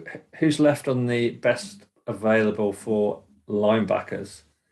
Best available inside linebackers, outside linebackers. We want inside, really, don't we? Yeah. So Damone Clark is the number 1 at the moment, but obviously we expect him to fall. Next is the guy that's going to be. Is he the guy that's going to be out all year with an injury? Yeah, he's had spinal fusion surgery. So if he gets drafted, I think he'll be lucky because coming back from that injury isn't guaranteed. Like you could be taking him and he never plays. So Yeah, I don't know. We'll see with him. Darian Beavers, the Mike linebacker from Cincinnati, is next up. There's not too many true inside linebackers. I don't know whether Jojo Doman can actually play inside. No, he's a safety. He is not a linebacker. He is going to go undrafted, I think. His combine was dreadful. Wow. He's not good. Okay.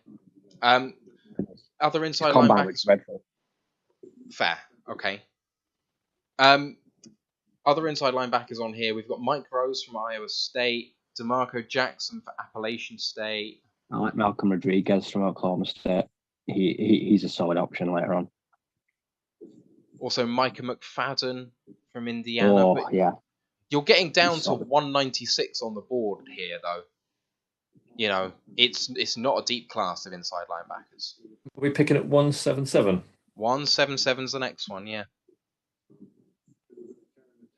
Hope they come up. I don't really want to wait because we're getting down to the dregs in some positions. I'm happy to wait. Personally, I think that there's enough later on I would be happy with that are expected to be at that point. But if we come up, I wouldn't hate it. But, I mean, I wouldn't hate coming up to this pick for Sam Howell. I really wouldn't hate it. Trading up to the 4th to take Sam Howell? I mean, that sounds good to me. I'm sure that I'll get absolutely slated for that in the chat now. Secret Bear says, give me Smoke Monday. Everyone seems to love Smoke Monday. I'm sure much of it is because of his name. That might be unfair. No, it's fair. He's very inconsistent. That's why he's going to go all the way to round 6 or 7. The name does help him. If he had a crap name, I wouldn't want to touch him. Who the bloody hell did the Raiders take? I didn't even say. Neil Farrell Jr. Yeah, the defensive lineman from LSU. So See, I'll take Sam Howell, but I want rid of Boyle and Blau. If we take him, they've both got to go. Yes, agree. I think that ends both of them, hopefully. Well, I think Blau is kind of more like a, position coach stroke cheerleader rather than an actual quarterback. I'm sure we save $1 million, don't we, if we get rid of both of them? Can't we save $1 million each, something like that? Yes. Yeah, they can both go. I don't know what the point of Tim Boyle is. Oh, what is the Blue Man Club all about? I just don't get it. Like that's a good question for the chat. Boyle or Blau? Who would you boot? Both. The thing is, if you can keep Blau on the practice squad, I'm okay with that. But I don't want either on the main roster. Yeah, so when I was looking to go to Vegas, and I'm meant to be in Vegas tomorrow, obviously that's not happening. But one of the things that we could do is go and watch the Blue Man Group, and it's like, but what even is this? Looks very lame. Irish Incarnate says, Blue Man Group perform the Las Vegas strips. It's just an advertisement. I know it, man. I mean, their shows inside some of the casinos and what have you. Like, let's go and do that. And then you see what this is. I'm like, what? What is this? Don't get it. Do not get it. Det Fan Man says, the stuff literally kept Blau off the field against Pittsburgh. Why is he still here is the real question. The reason that Blau is here is that he is the install guy and he's really good at it. He's the clipboard guy, and that is a really big strength of his. But he should never see the field, and, if you can do better, then that's fine. Pierre Strong goes to New England. Good. I'm so happy to see him off the board. This has been the running back round. I think that's 4 now. It is. Been paid £1 million a year to hold a clipboard. I mean, yeah, but can you do it well, though? Stephen Montez will do it for free. If you give but is he good at it, though? It's important to actually get the install right. Like, preparing for your opposition is one of the biggest things you can do week to week that's not actually playing the game. And if you've got a guy that is actually, from what I have heard, is very good at doing that, it does have value. I'm not saying that it's worth what he's being paid, but people want to say, oh, why is he here? He can't play football. Or it's like, okay, but if he is bringing something else to... They're having such a good draft. I don't like that pick. think for the Ravens, it's a good pick. It's tight end 2, sure, that's fine. Yeah. I think the stream just had a little jump. If it has, I do apologise for that.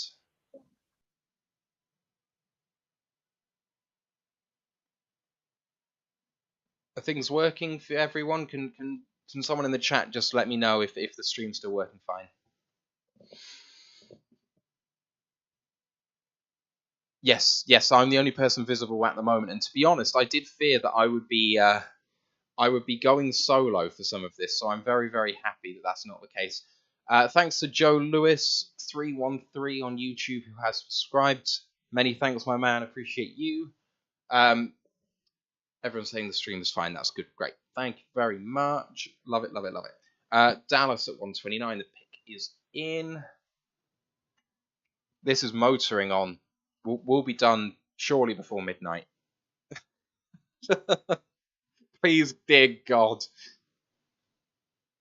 What time did Ash predict our pick? Was it about 8 o'clock? I actually didn't read it. I briefly skimmed it. Was it like 10 past 3 Eastern? So I guess 10 past 8. Yeah, that's cool, Steve. That's fine. You do what you need to. Just don't even worry. Just saying, just come and go. It's cool. Come on, Dallas. Don't tease us. Just let us know who it is. Right. Where are we at? The next guest should be on in a moment, and I actually need to prep. Hang on. So we've got the Browns on.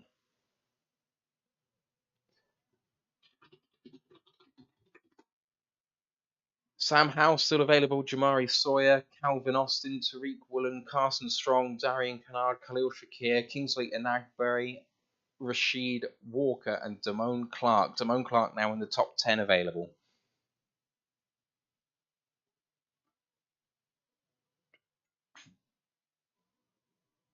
Who are we doing? We're doing Cleveland.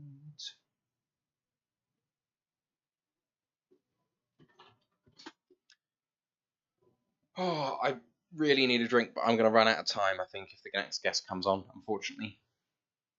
Can hold the fort for a couple of minutes. Yeah, you sure? Yeah. All right. Give me 5 minutes, and if Ivan comes on, you'll just have to say hi for me. Yeah, I'm just eating, so I'm Cool. here in spirit. Okie dokie. Right, I'll see you in a sec. In a sec. I believe, Matt, let me just freestyle on my own. This is great. I could really get us into trouble now. Say whatever you want. See what bum the Cowboys are going to pick. They're having a crap draft. I don't like their picks at all. What are we saying about Blau versus Boyle? Who do we want out to clear a roster spot?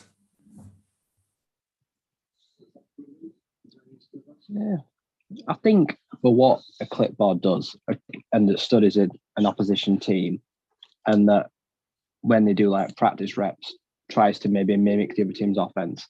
I'd like to think you could get a practice squad guy to do that. So I don't know. I don't put much value in the clipboard guy. Some people do. For $2 million, I would gladly get rid of them both.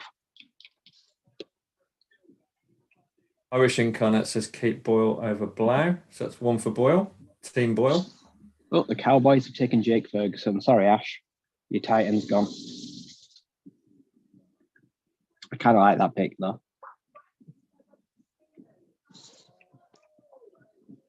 Are there any decent tight ends left, Ryan? Let's have a look. Let me read out the best available. You've got tight end. I don't like Isaiah Likely. He does not do it for me. No, it's a very underwhelming group now. The entire class is very underwhelming.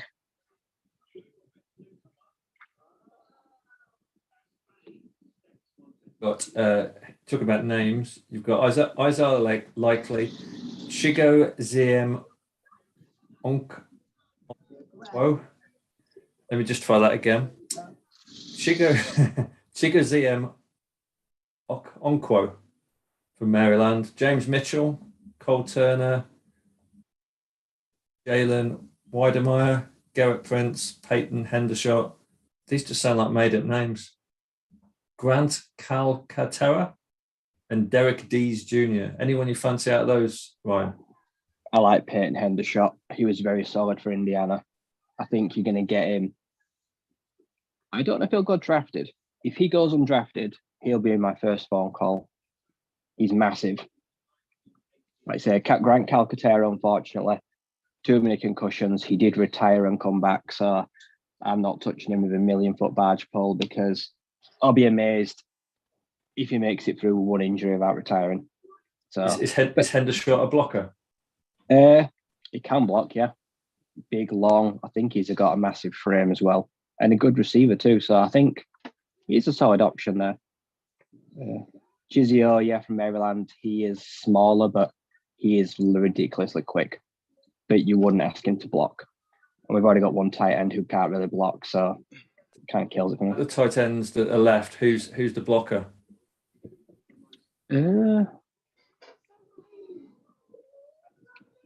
That's a good question.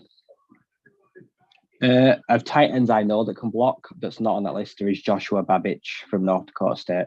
He's a very good blocker. I don't know if any of them. Cole Turner, he's a pretty good blocker. He's also a great red zone threat because he's about 6'7". He was Carson Strong's favourite target in a red zone, so I think he could be a solid option.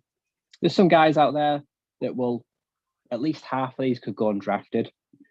But if you've got a 7th round flyer, then there's some value there. I'm surprised. I know a lot of people like Isaiah Likely as a receiving threat because he can be a good weapon and playmaker, but it's impossible to say where he's going to go right now. They are sliding as a group. Dan Pask says he likes Blau more, but probably Boyle has a higher upside. Yes, Blau does rhyme with Slough. I'm not sure that's a reason to pay him £1 million to hold a clipboard, but as Irish Incarnate points out, you can just hire Blau as a coach and not impact the cap. I think we're all fairly lukewarm on both of them. I think the thing for me, if it could only be one to get rid of, neither guy is getting you wins as an NFL starter, so their ability as a quarterback isn't the most important trait. What they do as a backup and what the backup's role is more important. That's why I talk about how good Blau is with a clipboard. Because unless you're running with two quarterbacks who are in competition with each other for the starting job, which we clearly don't have, then your quarterback 2 or 3 needs to be fantastically good at the clipboard work, at the install, at being the quarterback's coach on the field type thing. And that's Blau. So Boyle's gone for me if I have to pick between the two.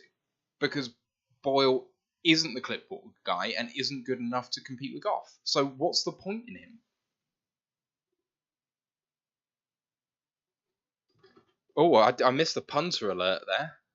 Yeah, the Ravens have just selected a punter at 1:30.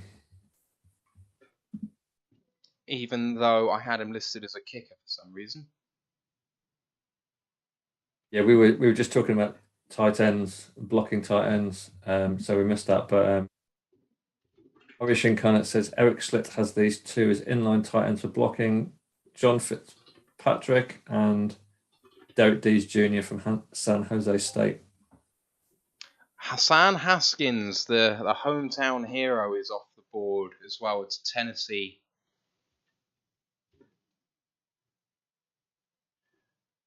That's a shame for a load of Lions fans who really, really wanted to see him come back. Haskins absolutely wrecked some teams this year, so I would have lost my mind if we'd taken a running back. I would have absolutely lost my mind. Classic bias wanting him to come and just fight. He's bang average. You cannot imagine how many guys in Luke G's Discord were banging the table for taking Kenneth Walker at 34. That would have been a meltdown. Oh man, I would have. If we'd have wasted a running back, a pick-up running back like that, I'd have lost my shit. So the Packers have just double dipped at receiver. Oh, they've gone dubs. Oh, that's a good pairing. Who's the other guy that they had? Christian Watson. Of course. Sorry, I should. They've gone with two big, strong outside guys now. They're going to cause problems. I don't like that. I don't know whether any receiver that the Packers took, we wouldn't have liked it. In fact, anyone that recruits for the Packers, we instantly hate them. So yeah.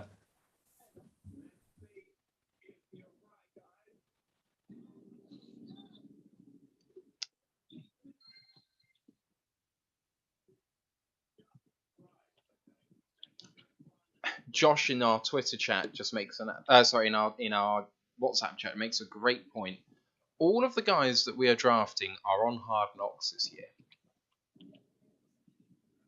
That's gonna be sick. I can't wait to see Kirby Joseph on Hard Knocks. That's gonna be really cool. I think Pascal's going to be good as well. Yeah. Hutchinson's going to be interesting. I think Hutchinson's like the poster boy, isn't he? But like Pascal seems a really seriously funny, intelligent, smart guy. Mm.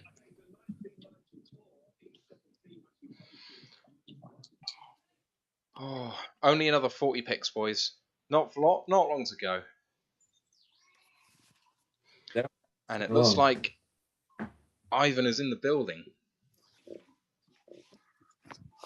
Potentially. Maybe not. Let him come on in when he's here. I actually really wanted to have a look and see whether Cleveland had done any trades, because I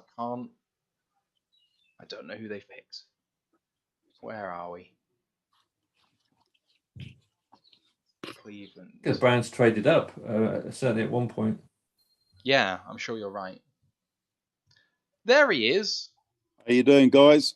Hi, Ivan. How's things? It's taking me a while to get on. Sorry about that. No, that's all right. Looks like a lovely day over there. Yeah, it's very nice. Yeah, it's very good. It's been a long time, though. How's things? Things have changed a lot with the Browns since we spoke last. It was, it was a very frustrating season last season. It really was, And I imagine your Ravens guy that you've got on or had on is probably saying the same thing. You had a really promising season last year potentially, and it just went to pot because of injuries. And likewise with the Ravens. So the two worst teams in the AFC North end up getting the first two places, and one goes all the way to the Super Bowl. It goes to show how weird the NFL is. Absolutely weird. Yeah. Sorry, just watching the draft as we're talking, and the third special teamer in this round has come off the board in round 4. I don't know what's happening. Well, you know what? I mean, I just think the Browns have got a very good roster already. So they've already filled the needs that they did have. So defensive end, wide receiver, with two of them, and defensive tackle. So 3 of their first 4 picks, they've taken those places. So what Berry's doing is just, drafting for future depth and first team players who've got a lot of upside. And, as we've seen really from the last year or two, that kickers are actually very important. So I was rather hoping we were going to take a kicker. And I wasn't necessarily expecting him to go pick 124. But clearly, Berry thinks that he's filled his needs, and kicker is also a need. Yeah, absolutely. Cade York. If you look at the Bengals last season, the amount of games the Bengals won with their freshly picked kicker. He was clutch down the stretch, wasn't he? Absolutely crucial. So they make a difference. So and this guy has hit so in the 80% success rate for his field goals and 97% for his extra points. So he's a good kicker. Hopefully he's going to provide us with a long-term points and maybe make the difference in games in the future. Could well do. What do you make of your pick so far? I know you're saying in terms of the positions it makes sense, but specifically, do you know much about Alex Wright and Martin Emerson? And Yeah, I was obviously doing some research on quite a bit before the draft, and looking at what we've got at the moment. I mean, if you look at Alex Wright, he was graded by PFF since 2018, the third best defensive end since 2018. The reason I think he fell to where he did was because he didn't do any testing at the combine, so teams didn't have the data on him. They had his height and weight data, and he's archetypical what the Browns like in their defensive ends, because he's plus 270 pounds. So he's a big guy, he's 6'4", 5", you know, so they're clearly thinking that, or clearly believing they're getting a defensive end in free agency, and Alex Wright is going to be that replacement in, say, 2 years' time. You know, PFF data is very good. If you look on the NFL.com, they say he's got a lot of upside. So it's looking like Andrew Berry's picks are really for 2 years' time. So that it tells you where the Browns are really with their roster at the moment, is that they're picking for players that are going to make the team in a couple of years' time if they make it. So Alex Wright has got a lot of upside. No one thought would be getting cornerback with our first pick. Literally no one. I don't think I've seen any Browns fans, experts, you know, say that we're going to get a cornerback with our first pick. But again, Emerson was, well, I think he was the third-rated cornerback in the SEC, which obviously is the biggest, most successful conference in college football. So, interestingly, some of the experts that I've been following for a while now are saying he would actually suit more as a safety than a cornerback. So it'll be interesting to see where the Browns play him. It could be that he's going to go safety, because he's quite a big guy. He's over 200 pounds, so I think he's 212 pounds, which for a cornerback is on the heavier side. Oh yeah. But for safety, you know, he's potential sort of safety weight. So he's made to be very good in zone coverage and read that well. So where the Browns like their cornerbacks as man-to-man coverage. So it's interesting to see whether he'll actually go safety in the future. I mean, that makes a lot of sense. John Johnson maybe didn't have the best year for you, kind of the high price. Yeah, and we lost we've lost MJ Stewart in the summer, so who had a really good end to the season. So safety is an area. Cornerback, we're loaded. Safety is an area which we're not so loaded. So you know, that could be a safety pick for the future. And again, he's grades very well with PFF. Can I just say, I absolutely love Oliver Bierhoff making the pick for Kansas City right now. That's so cool. Kansas City have had a really good draft, I think. And they've just taken a draft crush of our podcast, Joshua Williams, cornerback from Fayetteville State in the FCS. One of like the... I like their draft so far. I mean, they're right back in the Super Bowl mix, I think, with their draft, because they've gone defense, which they had to. You know, and they've got Karlaftis, defensive end, I think is a really good pick. Yeah, gotta love that. And there's Sky Moore, wide receiver, I really liked. But Liam Chanel, the linebacker, I thought was a really, really good, nasty, sort of hard-hitting pick as well. So I like the way that it's gone this year. The only thing about Chanel that I kind of don't understand is that he and Nick Bolton are very similar to who they took last year. And Nick Bolton was very, very successful. You got to try and get both of them on the field at the same time, but they do very similar things. They're kind of Mike linebackers who love to blitz as their primary thing and coverage second. So, you know, that defense, I mean, so that fits Spagnuolo like a glove. So... Yeah, but I think the Chiefs are going to be right back in the mix of the Super Bowl this coming year. Looking ahead to the rest of the draft, what are you looking for in terms of pick positions? Maybe in terms of players that you're banging the table for. Is there anyone? Yeah, I think with the Browns roster, I think we're pretty loaded. They've hit the holes. I think they're literally just going to either trade down and try and get future picks, or they're just looking for special players that can make a difference, like the kicker. You know, I don't see that they're going to be setting any. When people look at the Browns draft this year, I don't think they're going to be getting very high grades, but I think they're going to be getting players that are future potential that are, going to be making the roster in 2 years' time. And that's where we needed to be since 1999. We're in the dream position where we're picking for future first team players.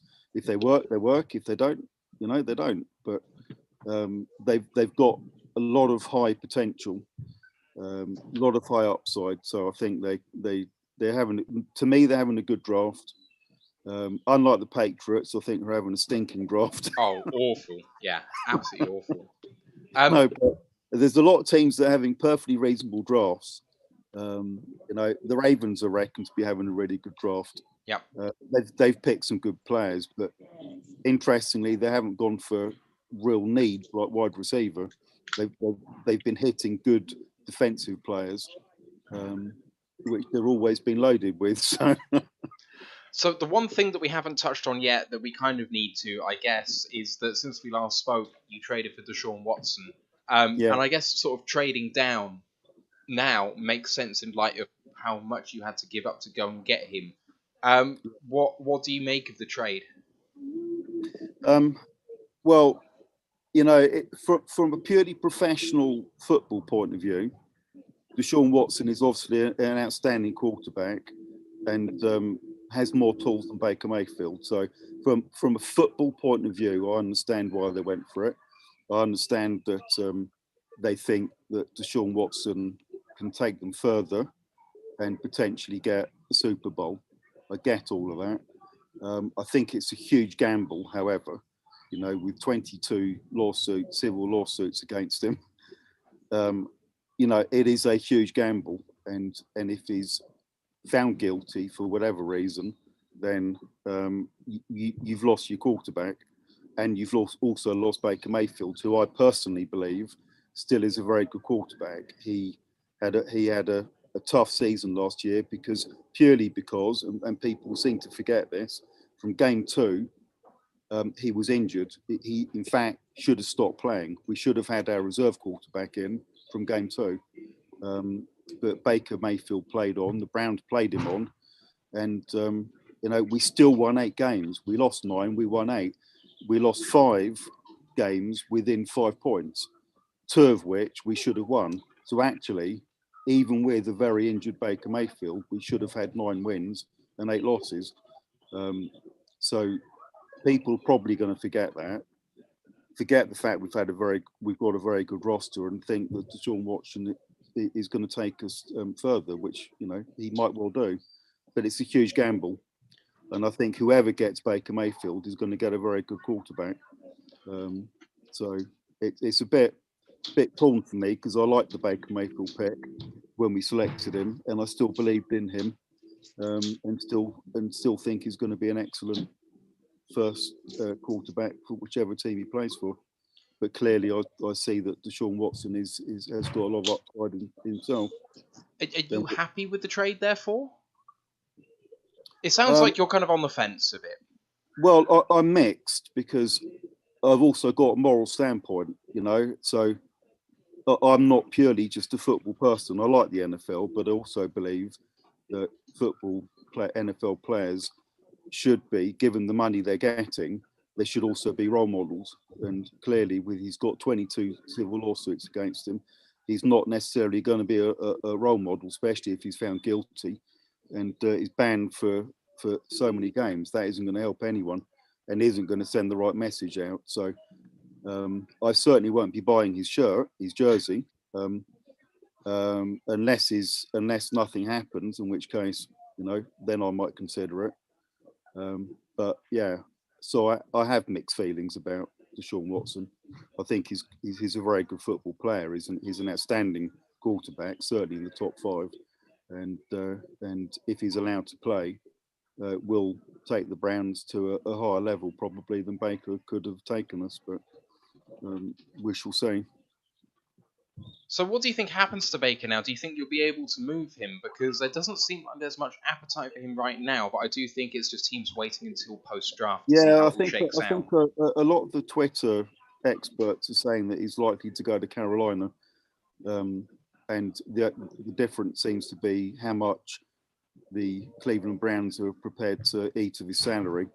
I mean, theoretically, on paper, he ought to be someone who the Browns can keep and play. If Deshaun Watson is banned, Dobbs they can just put on the practice squad, and if someone takes him, fine, and Baker Mayfield can be the number one quarterback.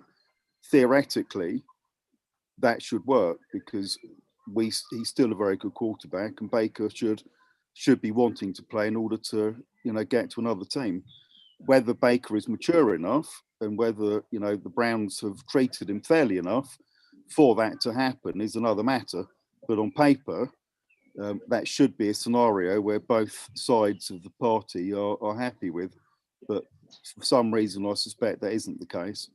And, he could be moving. But the only reason he's not moving is not because he's not a good quarterback. It's because teams don't want to necessarily take on $18.5 million in salary.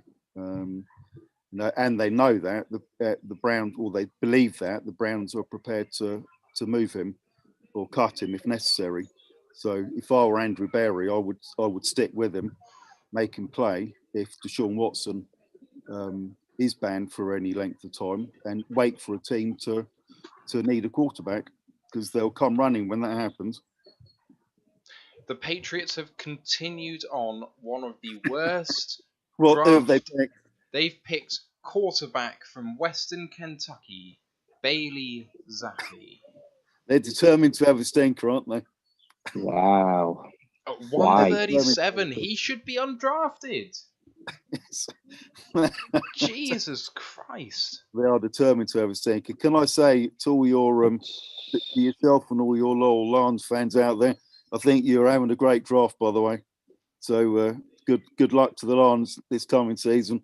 You've picked some great players. I think so too. I can't wait to see some of the characters on Hard Knocks. What we were saying before, all of these guys were you've got Hard picked. Knocks, have you? We've got Hard Knocks, so you'll definitely be watching that one. It's gonna be cracking. I mean, Dan Campbell's gonna be worth it on his own, but some of the guys that we've picked, Josh Pascal is a huge character. So there's a video from Kentucky. That's the one. Yeah. So there's a video that's come to light just after he was picked, where he basically in college did a commercial for a dentist where he's like bulldozing kids away from sugary drinks, and I don't know, it's hilarious. He's got really good character, and he's a cancer survivor. He apparently had malignant melanoma 3 years ago, and so like kind of properly grounded guy, and I'm really looking forward to seeing what he's like. So that's really cool. We've got another guest coming on in just a couple of minutes' time, Ivan. I want to kind of give them some time too. So why don't you perhaps talk about where we can find you on Twitter and what have you? Yeah, if you want to find me on Twitter, it's at DogPoundEast. So that's where I am. I've also got a web node, dogpoundeast.webnode.com, for my regular blog site. So I'll be putting articles out for the Browns in the AFC North tomorrow and Monday, and also write quite regularly each week also for other sites. So, but yeah, Dog Pound East. So thanks for having me on. No, absolutely, and maybe I'll see you on the Shark Club soon enough. Who knows? Maybe, could happen. Thank you so much for coming on, Ivan. It's been great to see you again. Cheers. Cheers. Yeah, then. Oh man, the great run of guests continued. Derek Bobaric saying hello there with some lovely emojis. I have no idea. I can't actually see what that is. A dog, red hair. I have no idea. But yeah, Ivan is absolutely terrific. There's a great group of characters that kind of come together from all around the NFL called Shark Club NFL on YouTube. Run by a San Francisco fan, but they've got, I'll go on there every now and again. Ivan will be on there, a few others as well. Really, really good value. But let's say it's not slick delivery and there's a lot of swearing, but it's some funny stuff. I really, really enjoy going on there. Steelers, Calvin Austin off the board. Finally. Yeah. I'm not high on him, but they're giving Kenny Pickett a really good chance. George Pickens and Calvin Austin. Like, so you can't say they're not trying to provide for him. So at least they're doing right by him. No, but I'm guessing Calvin Austin goes in as wide receiver 4 now. Looking at their depth chart, I mean, they already had 2 quality players before they took any more. He'll challenge Deontay Johnson more as you that think? slot guy. Really? Yeah. Will Smith has just said, "Dog pound AC the man, but you don't rock with my team." First time chat from viewer on Twitch. I'm completely full of bullshit. Says, I really wanted Zappy and Austin. To who? Where? The Lions? Where? Please not for us, man. I respect that, but yeah. Oh, Ravens are picking again. Turn up for what podcast is going to be coming on in just a couple of moments. So, Ryan, you're going to have your. You're going to have Ravens your. have just taken another tight end. Why didn't they just take a tight end? Back-to-back tight ends. They've got Isaiah Isaiah Likely.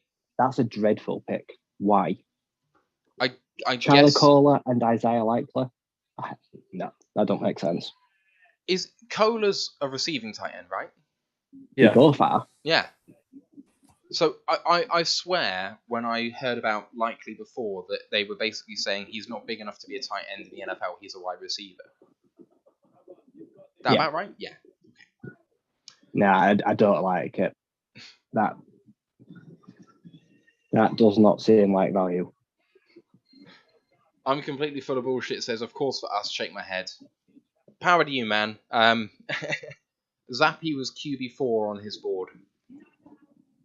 I mean, I see it with Zappy in terms of he's a good passer, but his lack of arm strength really limits him. I mean, he makes Tua look like he's got a huge arm. So plus you can't. He plays air raid, which isn't real football. It don't work in the NFL. Mike Fenner says hello from Howell, Michigan. Hello to you, sir, from Bristol, England. And Calvin Austin is just not the kind of like. The Lions don't need small receivers. We've got loads of them. We've got loads of gadget guys. Like, it just bemuses me when people want these 5'9", 10 guys, and we've got the 10 a penny. They are. Who's the other wide receiver who is in? Who's the 6'2"? Kevin Austin's on the board.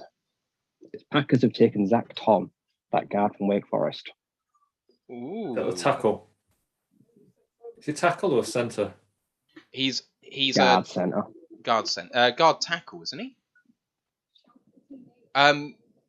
So Zach Tom played tackle at Wake Forest and shut down Jermaine Johnson when Wake Forest played against Florida State, if I remember rightly. Here he comes. Ewan Destequois. What names? I wish I had such a name. Is that his real name? Yeah, I think so. I love it. I want to draft him.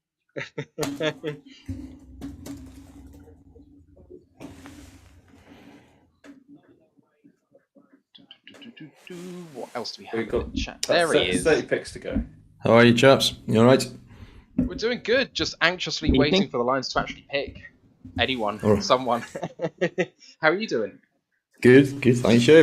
Doing all right. Enjoying it. It's fast and furious on day 3. So it's always that's the best day, I think, because it's not much waiting, a lot of picks, so it's all happening. I love it.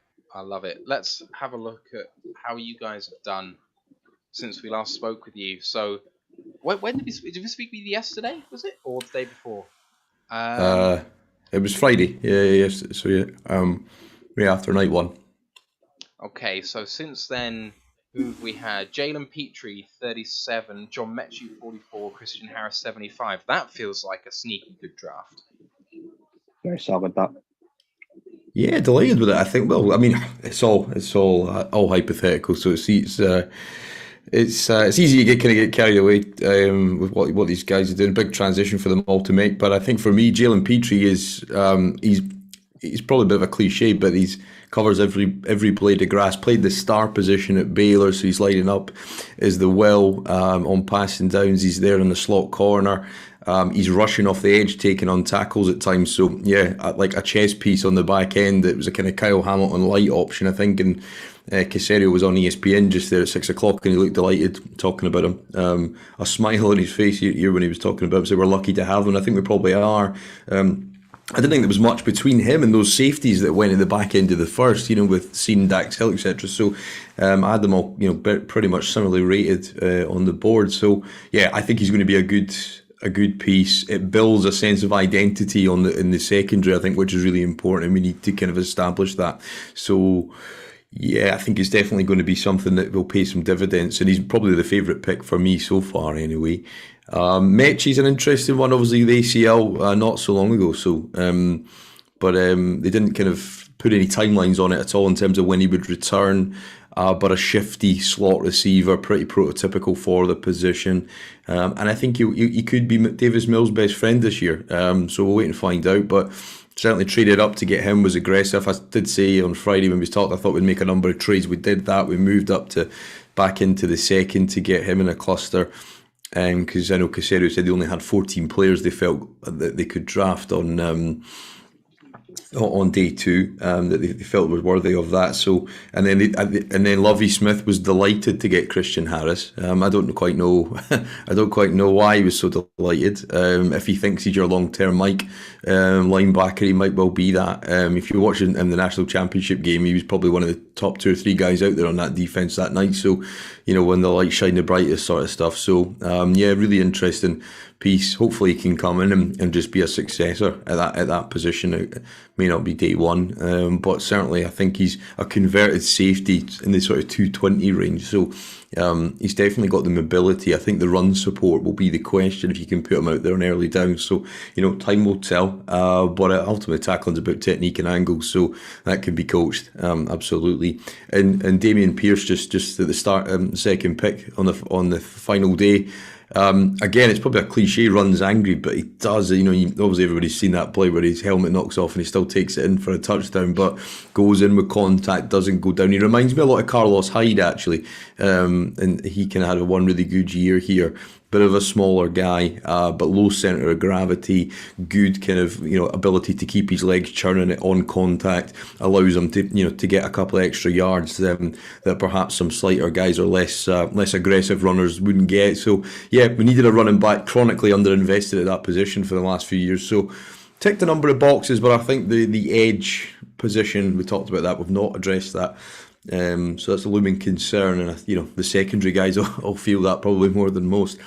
So we'll find out a lot about Petrie and Stingley in year one. If the rush is kind of where you'd expect it to be, it would be at least subpar. But yeah, no, excited. It's a sense of progress. Everybody's 0-0 at this point, and you feel like you're bringing new guys onto your roster. So it's hard not to be positive and see possibilities. Everything seems possible, doesn't it, at draft weekend? It really does. You mentioned Pierce, didn't you, when we spoke to you on Friday, saying that he was someone that you really wanted? So I mentioned Petrie. Yeah, we talked about that. I think perhaps mentioned Pierce as well. I swear you mentioned Damien Pierce. Probably. Yeah, we talked a lot. We did. It's all blurring into one. Yeah. Yeah, I think we did. Yeah, I mean, he's a good fit for Pep's scheme, I think, and he's definitely he's got a lot of scheme applicability, I think, in terms of kind of inside kind of power moves and trap plays and things like that. He's quite patient, despite him being quite a kind of sharp kind of running style. So yeah, no, it's cool. I think there's interest. I mean, you're kind of getting to the point now where you've seen a lot of punters kind of come off there. So I think that's probably where you start to run out of draftable grades on certain players. So I think the rest of the guys that are sitting still out there are unknowns. I think the teams are certainly a lack of certainty on what they'll be as pros, but maybe sort of special teams, developmental guys that you can try and mould into some form of kind of contribution. But yeah, I think when the punters start coming off, then that's when it's kind of the perceived talent is waning, certainly. I mean, it's kind of damning, really, that a punter's gone before Sam Howell. It's so horrible for him, but it's crazy to me. Probably he's more pissed off that Bailey Zapp's gone before him. Oh, I didn't even think about that. Oh my God, really? That's crazy. Yeah, Zappy's interesting though. You can't ignore 62 touchdowns as wide receiver. The name escapes me. He's transferred to Penn State for next year. I think it's Stearns or something like that. Typically Caden Stearns, but I think that's his name. So he transferred over. He was, a really kind of elite talent on that at that level. So yeah, Zappi will be interested in a kind of backup guy. Has he got a sort of Case Keenum like future ahead of him or something? I've seen like that kind of they've been floated, but yeah, certainly he's a guy you can't ignore. But if you watch him in the bowl game, he gets a bit erratic under pressure, throws some bad interceptions against UTSA. So I think there's a lot to be refined there, but. Yeah, it's a record-breaking college season. I didn't think anybody thought Burrow's touchdown record would be broken so quickly, but he did it last year, so there's definitely something to work with there. I'm just not a fan. I saw what they did in that offense, but like Ryan said when he was taken, when you play the air raid, which just throw it doesn't 60 times a game, it wins. Yeah, but it's not going to work in the NFL. You're running, I think, the best version of air raid at Arizona that you possibly can, at least right now in its current kind of state. And they've had to dial it back because it doesn't work. So can Zappi run a traditional offense? I think he's a fine quarterback too. I think he's absolutely fine as a backup. But I just don't see quarterback one in his arsenal. I don't think he has the tools. Where's the arm? Yeah, no, you're probably right. Yeah, I would think so. I think he's more a developmental guy with, backup potential, I suppose, at this stage. But and you think that for Sam Howell as well, but he's still sitting there. But but Howell has a massive arm, and he's a reasonable rusher too. So there's some at least dual threat to him. He's he's got a lot of work to do to progress into a pro style offense as well. But you're talking about Malik Willis as a toolsy guy, and Sam Howell is also a toolsy guy. So why the wait? I was a guest that I have on my show regularly calls him Faker Mayfield. So I think that's what he Howell's waiting for us. That's why Howell's waiting. He's waiting for the Lions. I think so. I mean, I could see us taking him with a 6th rounder at the moment. It's always worth a go late on, definitely. What are you looking for with the rest of your picks? I know that you were kind of saying before that you're looking for kind of maybe special teams at this point or anything, but are there any guys that have kind of fallen that you're perhaps targeting at this point? Because now, Anagbare is still there, and you were looking at edge. Yeah, Ingenbarry, he's still out there, isn't he? I did a video of him, kind of 2-minute film breakdown, and there's this play against Tennessee. I'll try and describe it. Probably won't be able to do it justice, but I'll send you the link for the video. But he's got this terrible habit where he looks inside, his eyes get fixed, and you can almost see the cogs turning in a sense, and you can see him trying to guess what the play is going to be. And there's a number of times where he looks inside, almost as if it's going to be a pass play or a run, and he acts in the opposite manner. So I think he has a bit of play recognition, understanding his cues when the ball's snapped and what offense they're doing. So I don't think the processing's there. But that being said, his bend around the edge is probably up there, if not better than some of the guys that were taken in the first. He's got a nice kind of jump skip step that he gets around, he gets low, he bends, he's got good kind of flexibility in his hips, and he's a guy that you could be a real steal. There is enough flashes there to definitely warrant a pick at this stage now on day 3. I think a 5th round pick, he could pay dividends for a team, absolutely, if he makes it out of this 4th. So yeah, Ingenbarry's a guy that I really liked in terms of potential upside. Against the run, though, you couldn't trust him, so he'd be a designated pass rusher year 1, and with the hope that you could potentially mould him into a more refined, kind of cerebral kind of type of guy that can understand what's going on, because you see that on play, and that play against Tennessee, he just basically kind of mails it in and just, it looks like it's just, he doesn't almost give an effort there. So there's a reason why these guys fall. The sort of middle to needing some polish guys are all off the board, and these guys are needing a lot of polish. So I think that's the thing. But yeah, he's an interesting guy. There's a number of guys out there. I'm just kind of backing the door, so I've not got everyone in front of me right now. But yeah, there was definitely a lot of there's a lot of interesting kind of prototype guys that can maybe go today. But yeah, certainly there's been a couple of names as well that I wasn't high on or didn't even actually watch that have gone. As well, like the Iowa State kid, I'm not going to try and pronounce his name, that went to Denver at 116. I hadn't actually watched him at all, so no. And then Charlie Kolar getting picked by the Ravens today, so that was just like I pretty certain I talked about that and said, yeah, he's a Baltimore Raven, 100%. They've got a prototype they look for, and they play a lot of 12 personnel sets there, so that he'll fit in well. And the guy like Zach Tom, we talked about him on Friday. At Wake Forest, I think he played tackle there, left tackle, but he'll kick inside at guard, and it could be a good spot from Green Bay. Pretty successful record over the years, less so with Gutekunst, but certainly in the previous year they've always done well drafting linemen. So I think that's quite a good fit as well. So we're kicking off into the 5th now, I see. So yeah. Yep. So just want to shout out your draft boards. It's available for free. If any of the guys in the chat want to go and have a look at it, you can find it at podcasttexans.com, and the specific link is 2022-NFL-draft dashboard. So Ewan's put that together, available for free if you want to have a look at what he thinks of some of these guys. You can see what order he's got all of these guys in. It's really good. I'm looking at it now. And, you had John Mechie as team contributor in there, a wide receiver, I'm going to say 20, 15, something like that. But he was ahead of Wan'Dale Robinson, so... Yeah, well, so Wan'Dale, I've watched a lot of Kentucky. I was sad to see Luke Fortner go to the Jags at the top of the 3rd last night. I really liked him. Wan'Dale, yeah, for me, I value the kind of gadget Weapon X type guys less, because I think you can find them as undrafted free agents.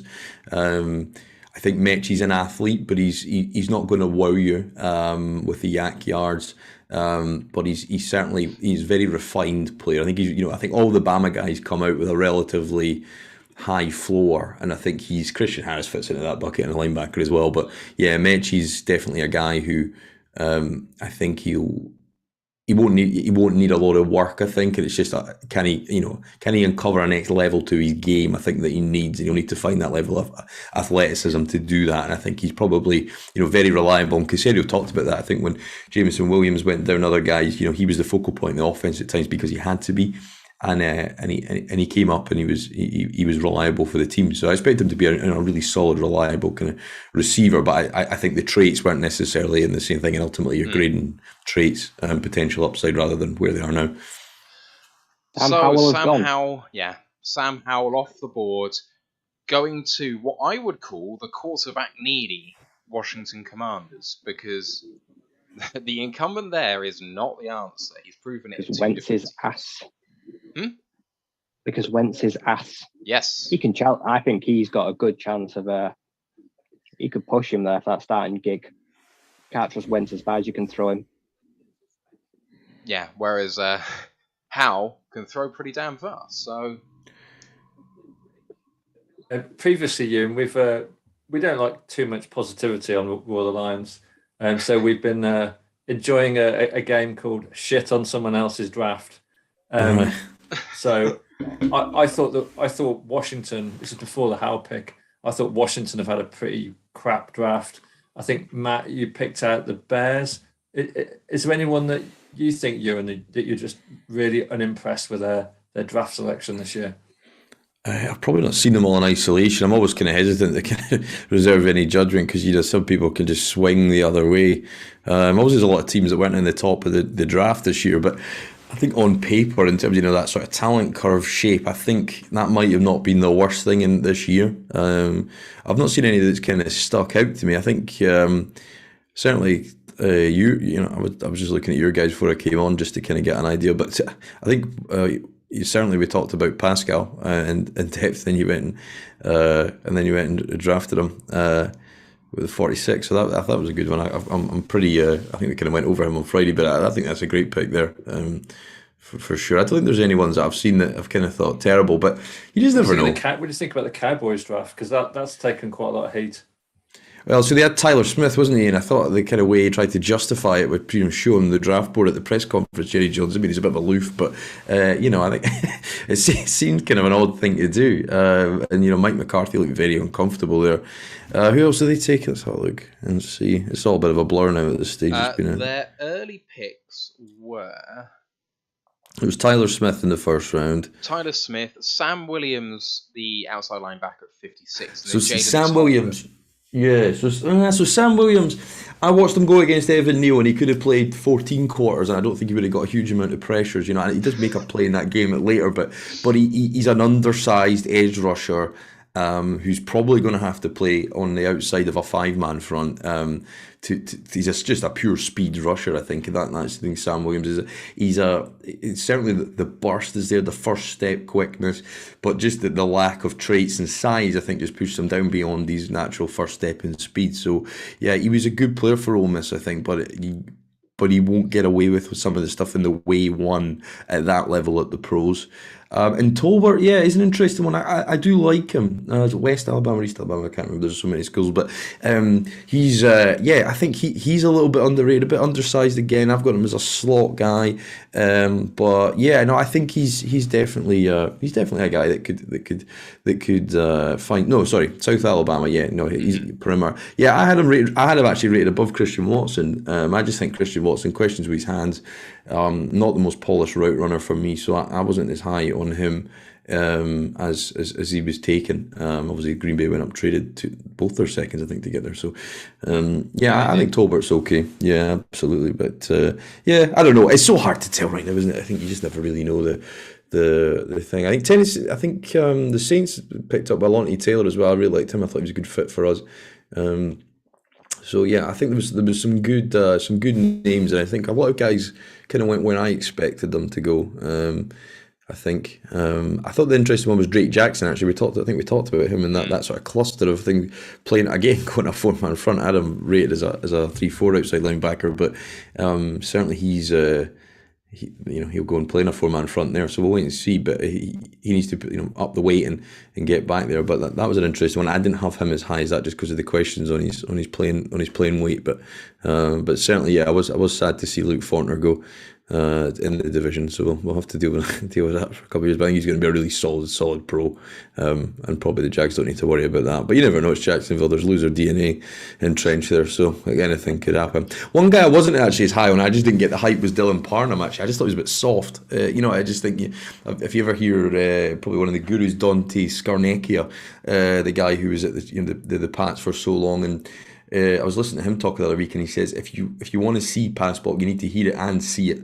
Because if you don't put your hands violently on somebody, you're not going to be an effective blocker. You can have all the technique down in the world, but if you don't mean it, it's not going to serve you that well. So I kind of had him in that bracket. I just thought he didn't look for work. He's just happy to kind of stand there in space if they were only rushing 3 and let everybody else kind of take the work up. So, but yeah, we'll see on that one. I wasn't a massive one. And the guy Zach Carter as well that went to the.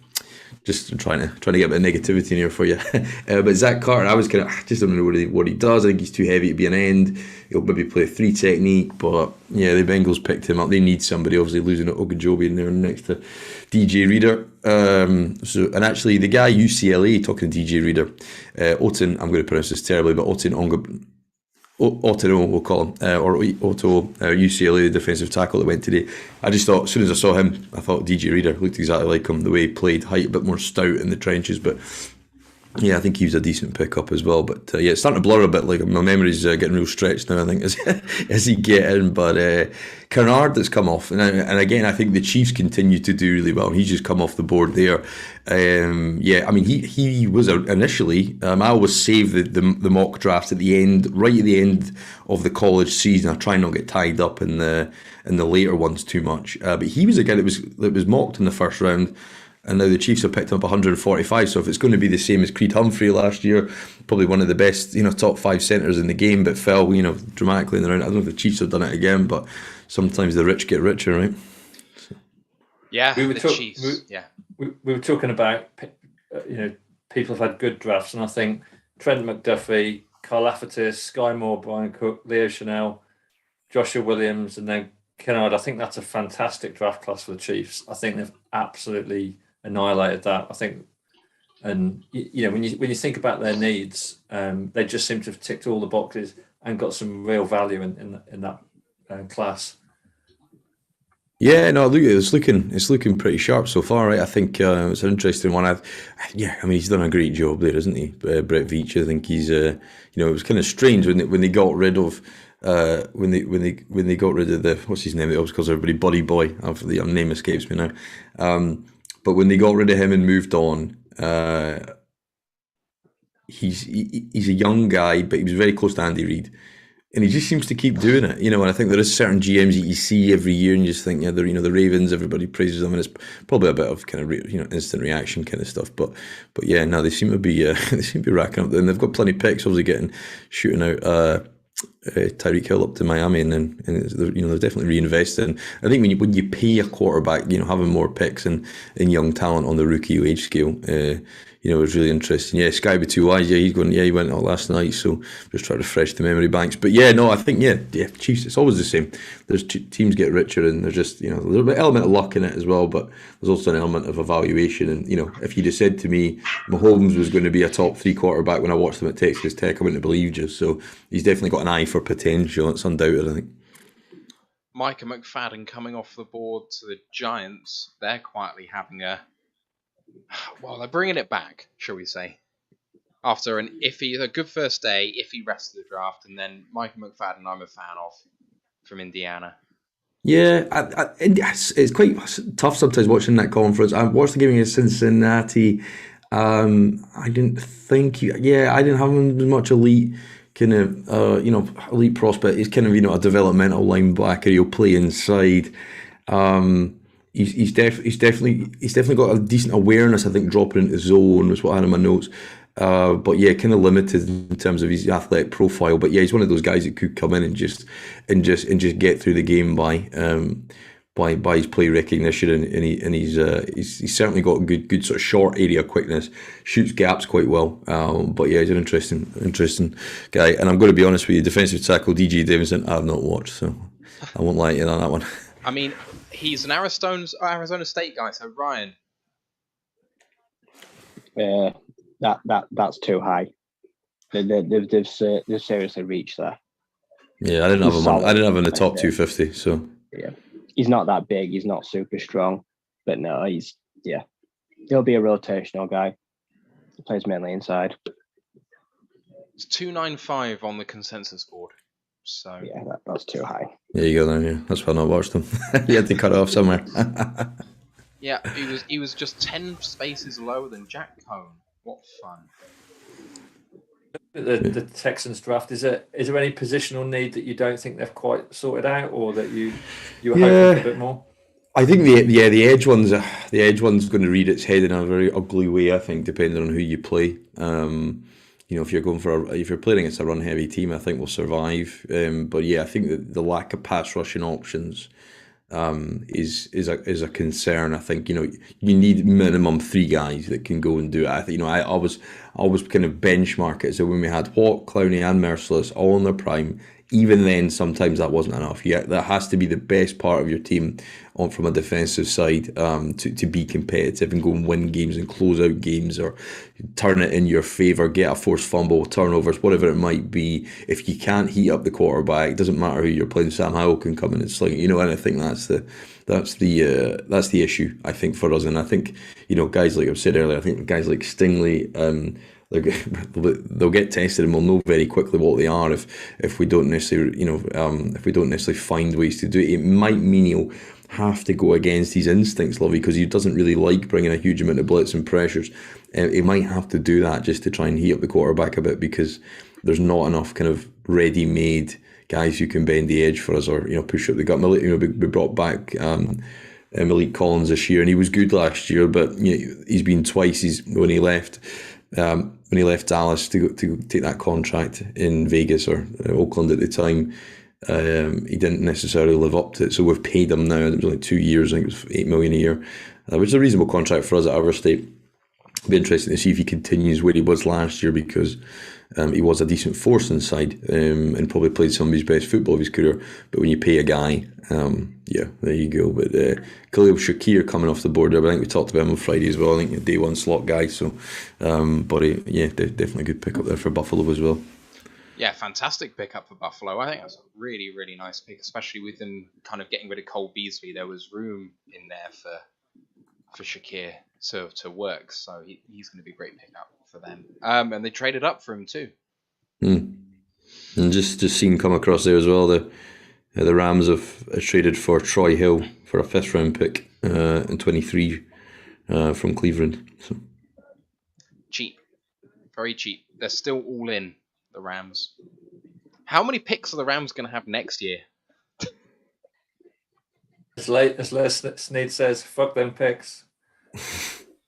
Well, that's it. I think when you're in a position like you got like Donald at his prime and what have you, and you got Ramsey there, and you've made all the big moves. It kind of doesn't matter, how if you don't pick up 8 guys that are all going to develop and might not necessarily, be day one starters for you. When you've got the bulk of a team, you just need to kind of find spot and role players. And actually, Leslie's been really, really good at that, I think, isn't he? He's found lots of guys who, in the later rounds, that have just come in and contributed, in different parts of the roster, and it just augments those big star names, and you can kind of get by with it. But yeah, I think like giving up a second or a third for a 8-game rental of Von Miller, that will come back to haunt them at some point. It's undoubtedly, but I suppose when you're in the window now, they've won one, so whatever they do, it was worth it. Do they win any more? Yeah, you don't know. They've got a chance certainly, but it's. I thought the undoing of them when we played them last year. The thing I said was I thought that the offensive line would be their undoing because we actually had a decent productive game against them up front. I thought, well, if we're doing that, then what are good teams going to be doing? But an interesting one. Certainly a clash of philosophies, but I think Bill O'Brien was a pioneer, I think, when looking back on it now. So, what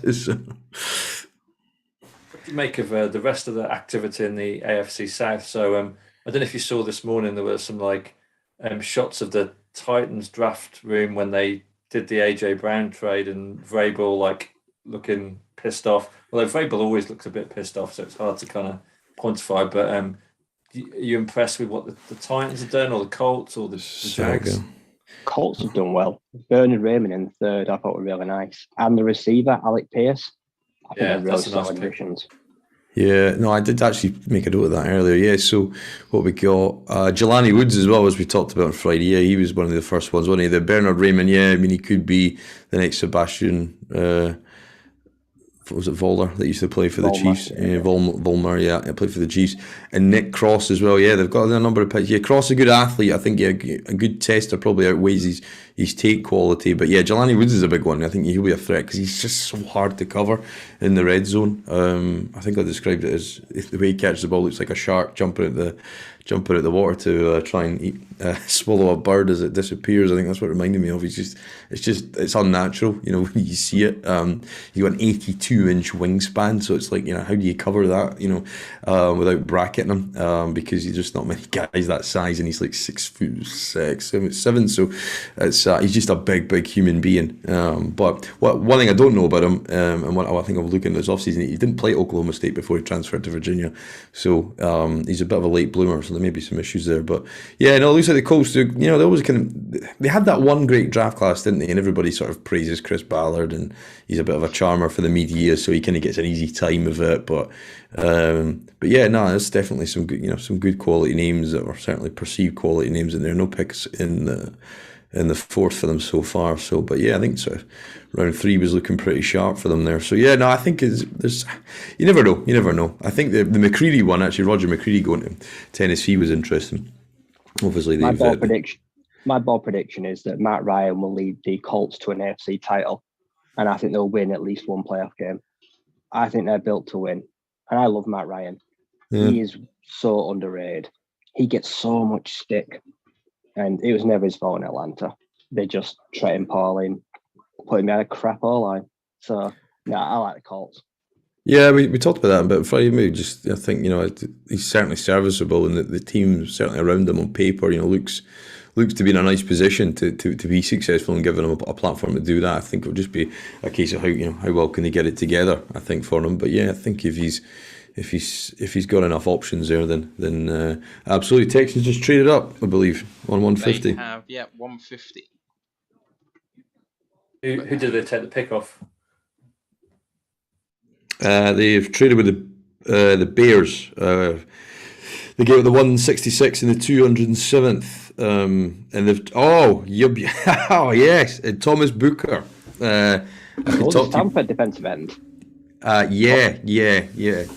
Well, he's listed as a DT. He's 300. Yeah, he's 300 pounds, but he doesn't look it. I think that's the thing. And I watched a couple of games of him in the Pac-12, and a couple of notes I had. Yeah, he was one of the guys. I didn't have him rated that highly because like it's all there. I think that's and the short area quickness is something that Caserio talked about with a guy we picked up called last year called Duemafor, and he's got that. He kind of fits that mold as well.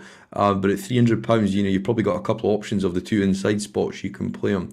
But yeah, no, I liked him. I thought you can see the burst for a man at that size at the line of scrimmage, quite powerful with the hands. These are refined, I think, in terms of his plan of attack with his hand fighting. I think that could do with a bit of work. That's why he's here.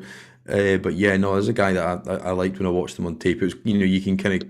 He's a kind of prospect you kind of get to know quite quickly. There's some guys you watch 3 or 4 games and you can see lots of different stuff, whereas there was a real level of consistency there. I tweeted a couple of clips of him there, and I was pretty impressed with Booker. So it's not the greatest DT class, but I actually thought he might have the potential to lose a bit of weight and play on the outside, because I was kind of a little bit lower on him, partly because I thought he might be best suited to a 3-man front and a kind of and a 2-gapper, but he's one of those guys that's definitely got the traits there, and I think at this stage you're looking for guys who can flash with certain traits, and I wouldn't be surprised if we maybe trade up once more and get rid of the last of our picks, because I know Caserio said there was a big fall off after the 4th round yesterday when he was in front of the media, so I think that we want to focus on the UDFAs, which is actually now, if you're an agent, you probably don't, after this round here,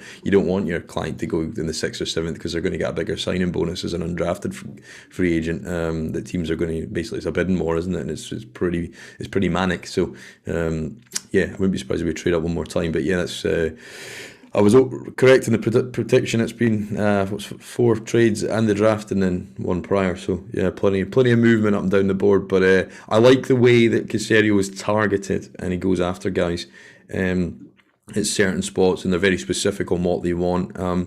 Which we'll find if it pays dividends. But that's another example of going up into a spot in a round where you see a guy, you go and get him. So delighted with that. Tyler Algier to the Falcons. I like that. He could be a workhorse back. He had nearly 500 touches at BYU. He's got a lot of miles on the clock, but he's established. Steve, you have a question directly from Will Smith on the YouTube chat. What do we need in these last rounds for a rock-hard build through the draft? On that,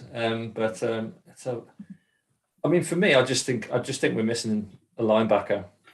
I just can't see how we can get through the rest of this draft without adding to our linebacker room. It's just too many questions and too many holes in the linebacker room. So I would like us to, potentially take someone. I'm just looking at who's best available on the board.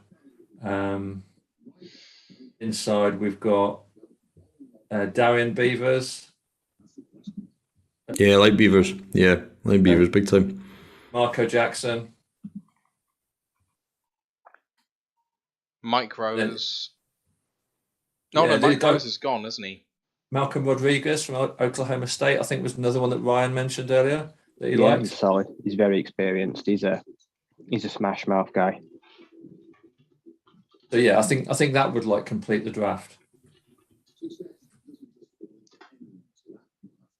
I think also if come off the board.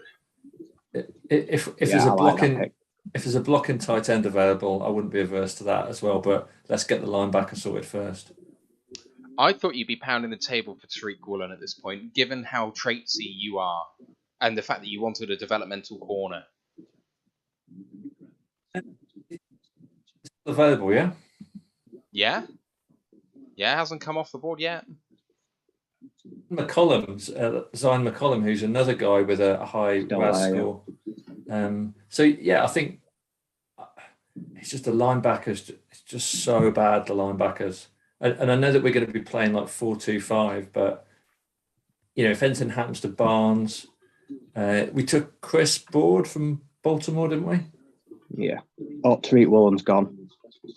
He literally just gone to Seattle. Oh, there we go. So yeah, let's get a linebacker.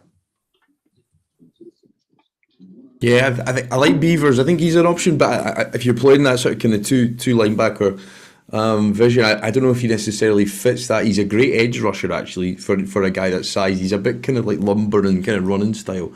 But yeah, I watched a fair bit of him in that Cincinnati defense, and he's your prototypical Mike. So if you're only playing two there, then you may not necessarily fit. Maybe Malcolm Rodriguez have got a bit more lateral mobility. I think sideline to sideline because effectively you're asking two guys to cover the same as you would three in that kind of hook curl kind of zone area. So, but yeah, and kind of covering the flats. So I don't think Beavers is necessarily the best in pass kind of dropping into coverage. He's okay at it, but I think his real traits is getting downhill. He's a bit more old school, but he's not a true thumper. He's got a little bit of versatility there, but yeah, maybe a guy like Malcolm Rodriguez, DeMarco Jackson. Is it App State? I watched a couple of games with him. Didn't have it was one of those guys. You didn't take a huge amount away from it. So the reason why he's still here. So I had him kind of much lower on my board than somebody like Beavers. But yeah, no, he's interesting. Interesting that spot is because we obviously picked up Reeves Mabins from you guys last year, so I've not seen too much complimentary about him. So if you're saying you need to improve linebacker, doesn't fill me with great hope. He's a special teams guy, really. Yeah.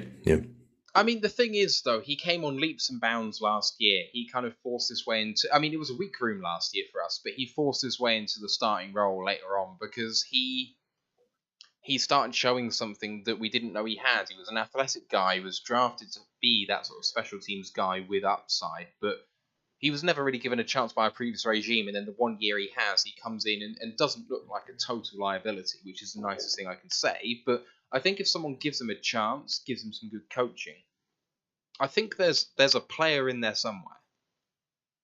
We might regret letting him go because I don't like who's left on the board.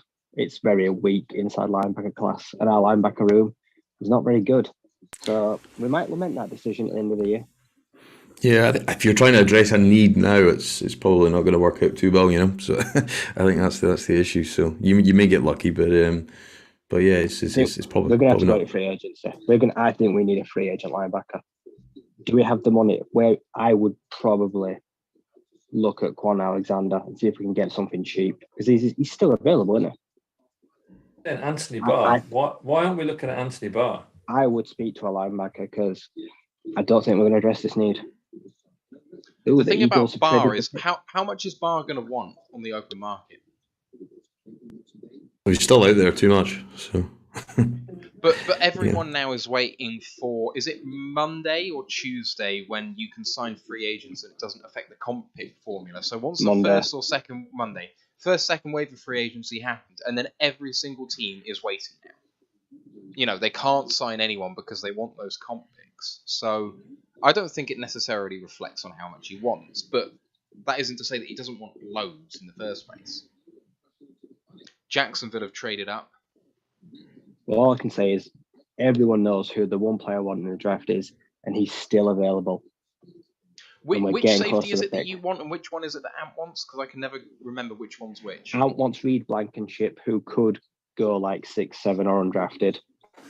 I want linebacker safety Sterling Weatherford that everyone likes. He's still on the board. He would be perfect to 177. I'm guessing he's going to go very soon. He's going to go very soon, I think. You getting nervous? You want to trade up for him? Tell us a bit about him, Ryan, because I've not listened to the college pod on every episode. So tell us a bit about him. He does everything. 4-year starter, forced fumbles, interceptions. He can play in the box as that hybrid. He's like Divine Diablo last year. Like I say, he's 6'3". He's 225 pounds, but he worked out the Senior Bowl. He can pick up tight ends out the slot. He's super athletic, like I say, and people really like him. He's a really smart kid, and he's been a leader and a captain. So I think he's going to offer really good value, and it's a position for me of need. So, and plus, I think I could get him on the podcast as well because we speak to his dad, Tim. So, but yeah, I love the kid. I said about 18 months ago, like the first ever college pod, like this is a guy to watch. So if we do pick him, I am actually taking credit for this one. So he's still there. Unless Jacksonville have traded up for him, you never know. That would upset me. Well, there seems to be a band playing now rather than a draft going on. Yeah, it turns in a bit of a show on day 3. Really, I think trying to keep people entertained. I think because it's a certain type of fan. I think you see at these events, but it's I don't think not many household names going. So I think they're just trying to add in a bit of entertainment. I like day 2 because first round I hate because it's too much faffing about. It just annoys me. Like it's a pain in the ass. Day 3, you lose interest towards it. Some people have no idea who they are, and it's impossible to match anyone. And you just end up scratching your head. So rounds 2 and 3 are the best of the draft always. Yeah, that's where you kind of get the kind of guys and guys you can kind of see what they'll probably kind of come and do, and it's a bit quicker. Night 1, I think it does seem to take I think it's about 3 hours 30 minutes or something this year, so it seems to kind of get a little bit longer every year. I've seen Tariq Woolen's come off the board there. He was one of those guys that, for me, he was a bit kind of stiff, and he was like a great tester, but really, really raw. So, but I think he is a fit for that sort of cover 3 zone scheme in Seattle. So, yeah, it's a good guy. You can see the fit there. Oh, Jacksonville traded up. Pick's been in for ages. Can we get on with this? I want to get to our pick. It's been so long. There's an 80 pick gap between 97 and 177, and I'm not here for it. I think of every round, the time the pick, it should get shorter. You should get less and less time with each rounds go. You should be making your picks at this round really quickly. Also, kind of by the time you get to the 7th round, you get 1 minute. You've got like a 90 seconds. I mean, hey, you can do it on fantasy football. So why can't it be done? Exactly. In real life? I mean, surely the NFL could license or build software where the picks are submitted electronically and the board is just available. I think they are. It's just the delay. Somebody told me last week that it's sometimes even in the first round it can be about 6 picks behind what's actually been inputted. So, and obviously they're trying to get all the graphics ready and stuff to get it out. So, trading up for Snoop Connor. I like Snoop Connor, but I wouldn't trade it up for him. Snoop Connor is the lowest ranked player I have so far taken in the entire draft. Good Ole Miss career, solid back, but he would have been there in at least 50 picks.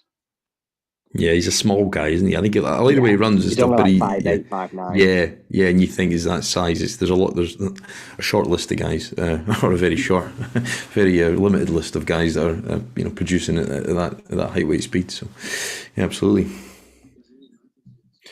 Well, guys, thank you for your time. I'll leave you to it. I've got to go and run shortly, but good that we got our live pick in this year. So that was good. Is there anything else you want to put out there before we head out? No, you're all good. Just make sure you guys go at Podcast Texans on Twitter, podcasttexans.com for the website and the draft board. Yeah, no, I appreciate it. Yeah, check it out. I've kind of, to be honest, been out watching this the last couple of nights, so I've kind of been crossing them off the board, and then by the time I got back in today, it was too late to start doing it. I'm going to be able to keep up, but yeah, it's some hopefully some gems for everybody to find before the day is out. But really appreciate it, guys. You got a good one, Josh Pascal, so enjoy that. Jameson Williams as well, a couple of guys are my favourites. So I'll be watching on to see how they get on this year. But yeah, anytime, just hit me up. Always happy to come and talk some football. So appreciate it, guys. Thanks again for having me. Cheers, you. Yeah, take care. Take it easy. Cheers, have a good evening. That's such a Cowboys pick. He just seems like a Cowboys kind of player. Yeah, I like that fit. Agree. He's going to be a mauler. Oh man, Ewan has such a way about the way that he speaks. I could just listen to him for hours. I love his accent. It's like radio chocolate. Steve, why can't you sound like him? I've been trying to learn the accent for since 2004, but it's just not caught on to my flat Midlands monotone. Just anxiously, desperately trying to get rid of it. Getting rid of it. I've managed to tone it down. That's about the best I can do. Really? This is toned down, is it?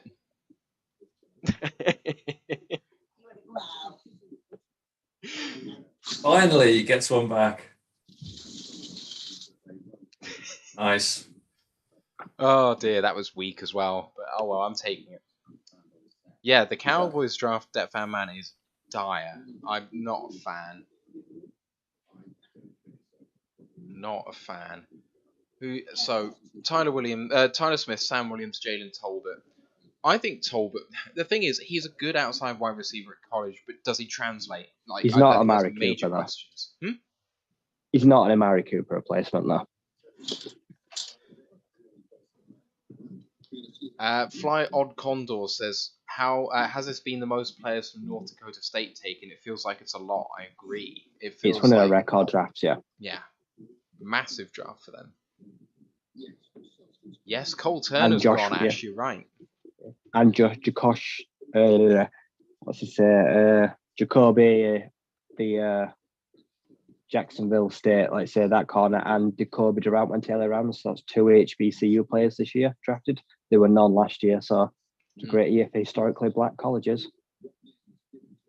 I think there'll be a few more. Is James Mitchell still on the board? He is, yes. Now, there's the blocking tight end that you might want, Steve. He's one of the best blockers, but he had a severe injury last year. He missed last season with Virginia Tech. He's now down as the best tight end left on the board. Mitchell 1, Weidemeyer 2. Marquise Bell is still available. He could be an option at double dip at safety in round 5. Oh, Jalen Weidemeyer is dreadful. Yeah, Weidemeyer is going to be undrafted for sure. He had one of the worst workout combines I've seen. Yeah, Steve, I know you're a RAS guy. I think Weidemeyer had a 0.1 RAS score. Yeah. Or something like that. Like it was like an all-time 0.91, worst draft almost. Worst combine. Yeah. To the point where it was malpractice that he even tested. Yeah, James Mitchell, Marquise Bell, guys like that. They're all going to be at 177. Both really good options. Verone McKinley, the safety. See, a lot of people keep saying he's the best safety available. I'm not super hard on him. He had an okay season, but I think he's probably more of a free safety than Kirby Joseph might have been. If you're going to put one higher, if you're going to split them, maybe they've been an option, but I don't know. I think the way he's going, I think he's going to be there in like round 6. So I think they could trade back to 177. Like the way it's going, maybe want to maximize these picks with all the little guys sliding. Zion McCollum off the board. Yep. The Bucks. That's a good pick. Yeah. That makes a lot of sense. Had a good year and tested incredibly well. 99 athleticism by next gen. That makes sense. He doesn't need to start. They've got enough depth at corner. He doesn't need to start. At some point soon, if the top 10 keep coming off the board, we're going to have Matt Araiza in the top 10 shortly. As punter or kicker 4 at the moment. Everyone said he was going to be the first special teams guy off the board, so that's kind of a bit of a surprise. Yeah, I bet he's pissed. He's losing money.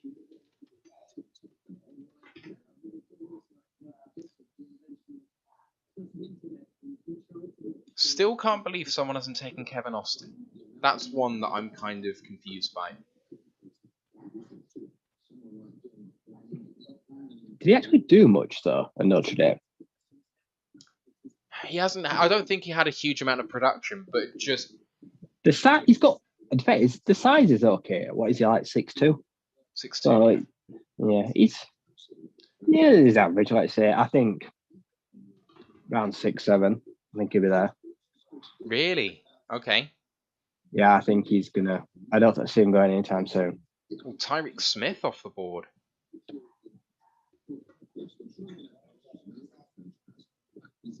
Right, let me have a look for Kevin Austin.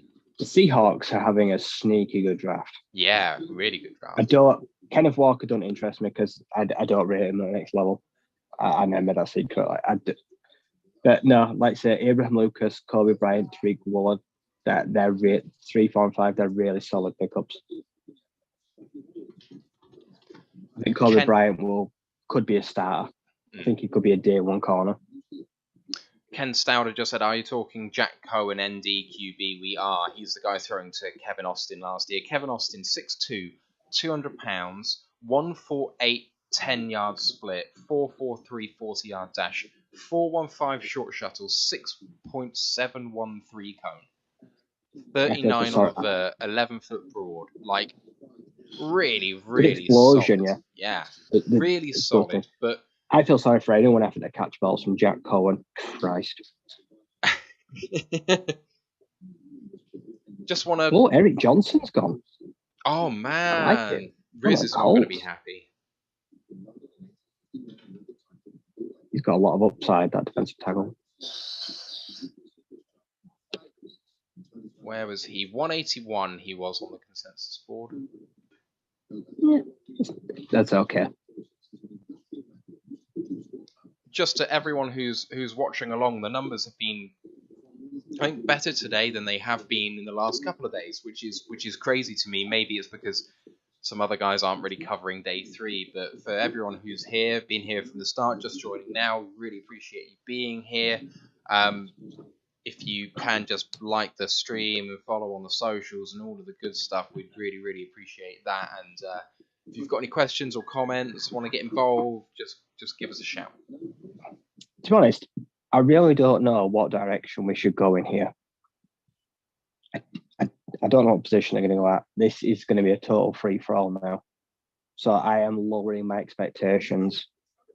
To give you a choice of linebacker, safety, or tight end, what would you go for? Safety, because I don't like the linebackers available. I have very little faith in who's left on the board inside linebacker. I would rather safety versus O-line. O-line. Cade Mays is still available, isn't he? I think maybe take him. I think I'd maybe take a guard. Hi Ryan, how you doing? Hi. How are you doing? You okay? Yeah, or very if we can well, trade thank 177, I'm going to trade it away. Fair. Ryan, our Raiders guy, thank you for coming on at such short notice. How are you finding the draft so far? Yeah, I've caught bits of it. I didn't watch the first night. Obviously, not as much interest as normal with Raiders having traded out of it for first and the second round. So I managed to wake myself up halfway through the night last night to try and catch the build up to the Raiders pick and catch up with what had happened. But yeah, seemed to have got a bit more going on today. So yeah. So you took Dylan Parham at 90, and I'm just reacquainting myself with your draft so far. So Zamir White, the running back from Georgia, at 122. Yeah. Neil Farrell Jr., the DT from LSU, at 126. Who else do we have? Anyone? No, that's it so far. So no, that's it so far. What do you make of those three? Dylan Parham, I think, is a decent pick. Seems pretty versatile. Obviously, he's played guard most of his time in college, and then he's been tipped mostly to be a centre. But I think there's potential there for him to challenge across the interior line, which is exactly what we need, really. Because the line last year was shocking. So I think put everyone on notice and put the best 5 guys out there is probably the best option. But I think it probably ends up at centre. And yeah, improvement on what we've got, I think, at the moment. So yeah, solid pick and highly rated. Apparently showed out really well in the Senior Bowl. Same as the Neil Farrell, the other guy we picked last. He was another standout in Senior Bowl, apparently. And yeah, looks like another solid pick there. He just moves people for fun. And again, yeah, interior defensive line, just something we really needed to add to. Made a few additions there this year, but it's didn't stand out as being a strength, really. So yeah, good pick so far. Talking of, so let's go to running back. You, I think, declined the option on Josh Jacobs, even though he's your running back. Kenyon Drake obviously came in and did a really good job last year, but then you've taken Zamir White, who I'm a big fan of. But yeah, I like White. Is he not going to be a bit buried? I mean, I guess so. Year 2, maybe he comes into his own when Josh Jacobs looks like he's going to be walking. But for now, especially when you guys have kind of starting to go all in with Devontae Adams, and we'll talk about that in a minute. But I'm a bit confused as to, like, surely it's a compete now type situation. Yeah, I kind of feel the same. I like the pick. I think my concern is, as you say, he's going to be a bit buried in that backfield. We've got Kenyon Drake, who's obviously coming back from a big injury, but he should be healthy by the season. Jacobs, he's never really sort of reached the heights that he promised, but he's still a very solid back. We've got they've signed Brandon Bolden this off season, Abdullah, so it's a pretty stacked room already. And I think adding in another person, I'm not convinced he's going to get used that much, and I think kind of depletes your value there, especially in the 4th round with this only the second pick we've had in the draft. So I do like the player, but I'm not 100% sure about that pick in that position. But I guess time will tell. John Jacobs will probably be gone next year. I think Drake will probably be gone next year. So maybe they're just sort of stacking up for future years. It's kind of the Patriots way that they seem to be trying to instill in the Raiders, and getting plenty sort of middle round running backs and running back by committee rather than that single workhorse running back that Gruden tended to use. Just point of view, you've kind of done okay at wide receiver in free agency though. Yeah, done pretty well there with getting Adams. So massive improvement, and I think looking at our offense in general, it looked pretty stacked at the moment outside the offensive line, which hopefully better coaching will improve. They've not really added outside of Parham. They've not really added anybody massive. So that's the biggest question on that offense. But other than that, with the addition of Adams along with Waller and everybody else we've already got there, Renfro, I think it's pretty stacked going into the season. Hopefully. Sure. Who's more pleased for Devontae Adams in Las Vegas, you or us? I think it could be us.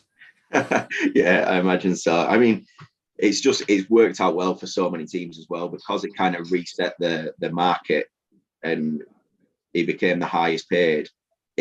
There's a lot of sort of talk that Tyreek Hill negotiations were going a lot better until Adams signed his deal. And if he even had a small hand in forcing Tyreek Hill out of the AFC West, it's worked so well for us and on other levels then as well.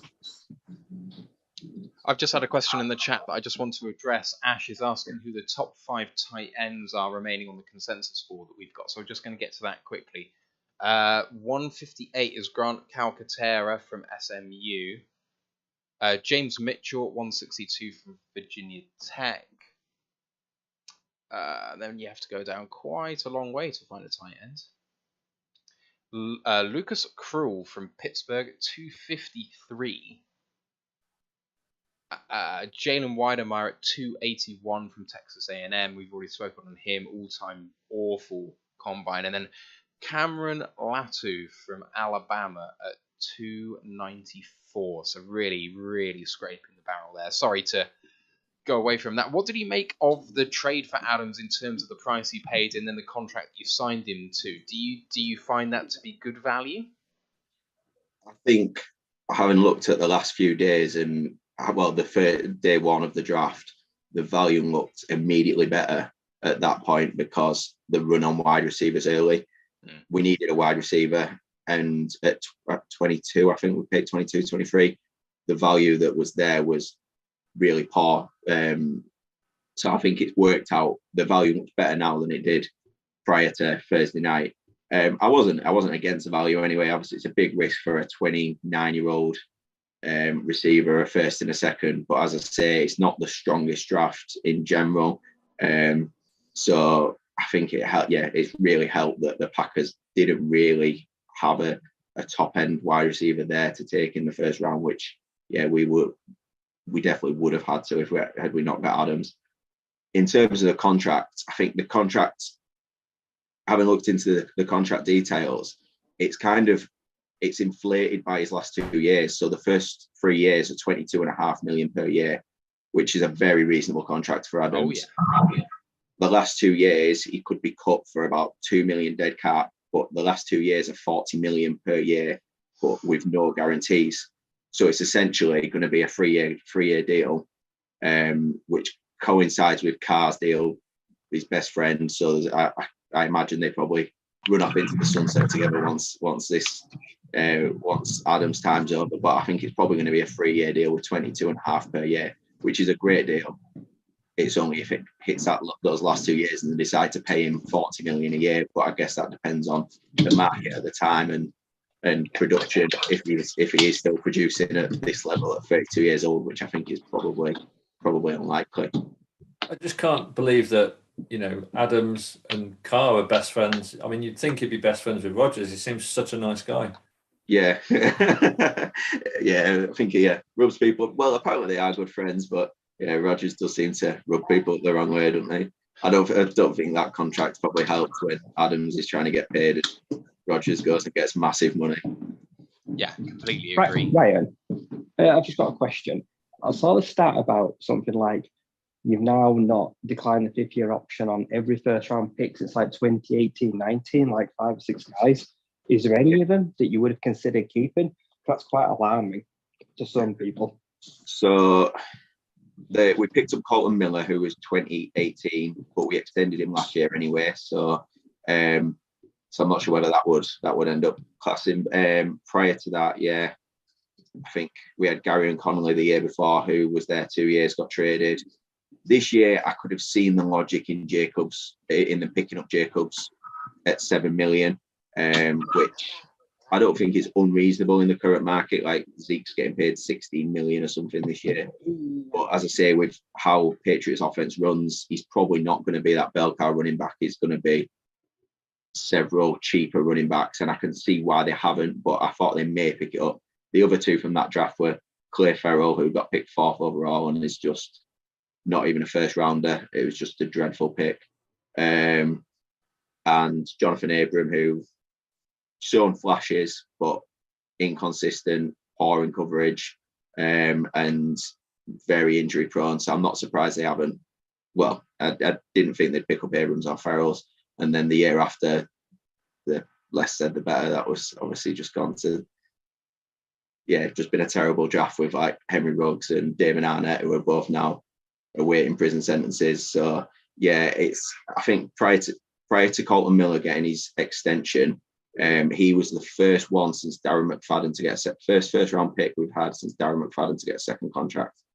So it just shows how consistently bad we've drafted over, even prior to Mark Davis, Al Davis for the last 10 years, where his drafts were terrible. And it's just been this consistent thing that's kind of, been the thing that's kept us in this hole for so long. Just poor drafting.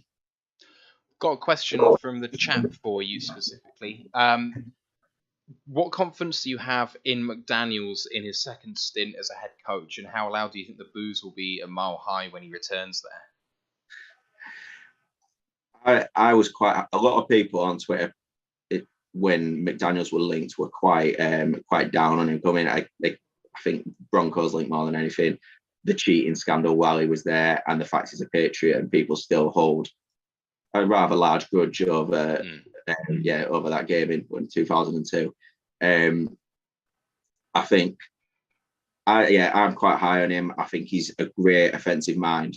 I watched a couple, I can't remember what the podcast called. There's one with Brandon Marshall, and he talks a lot about McDaniel's time at the Broncos and speaks really highly of him in a point of sort of, he said he's never been as prepared as when McDaniels was a head coach.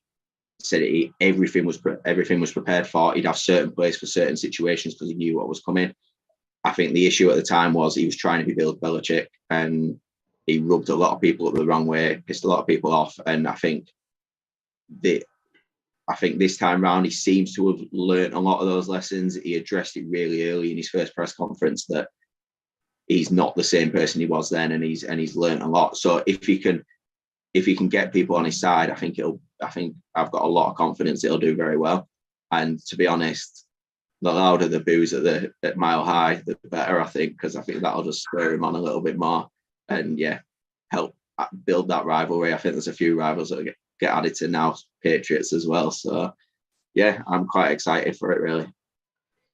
Rams have traded up but haven't picked yet. 164. Considering their lack of picks, I question trading up twice in this draft. But, we'll see.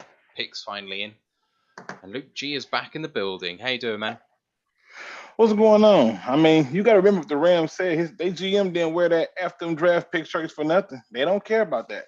They care about getting the picks right. And that's what I think makes great general managers, getting the picks right. Now, nobody care about what number you got and how many you got. Can you get the pick right? That is the question. It's a big question. Does anyone have any Raiders questions specifically for Ryan? I don't know, Luke, whether you have any. Oh, he a Raiders fan? Oh yeah. Oh yeah. Yeah, I definitely got too many questions. All right, let me go to the first. Which I asked everybody. What do you think is the Raiders' biggest need coming into this draft? What was their biggest need? I would have said right tackle. Having seen what we had there last year, drafted Leatherwood there last year, and he was dreadful. I mean, I'm not writing him off. Maybe he does better this year.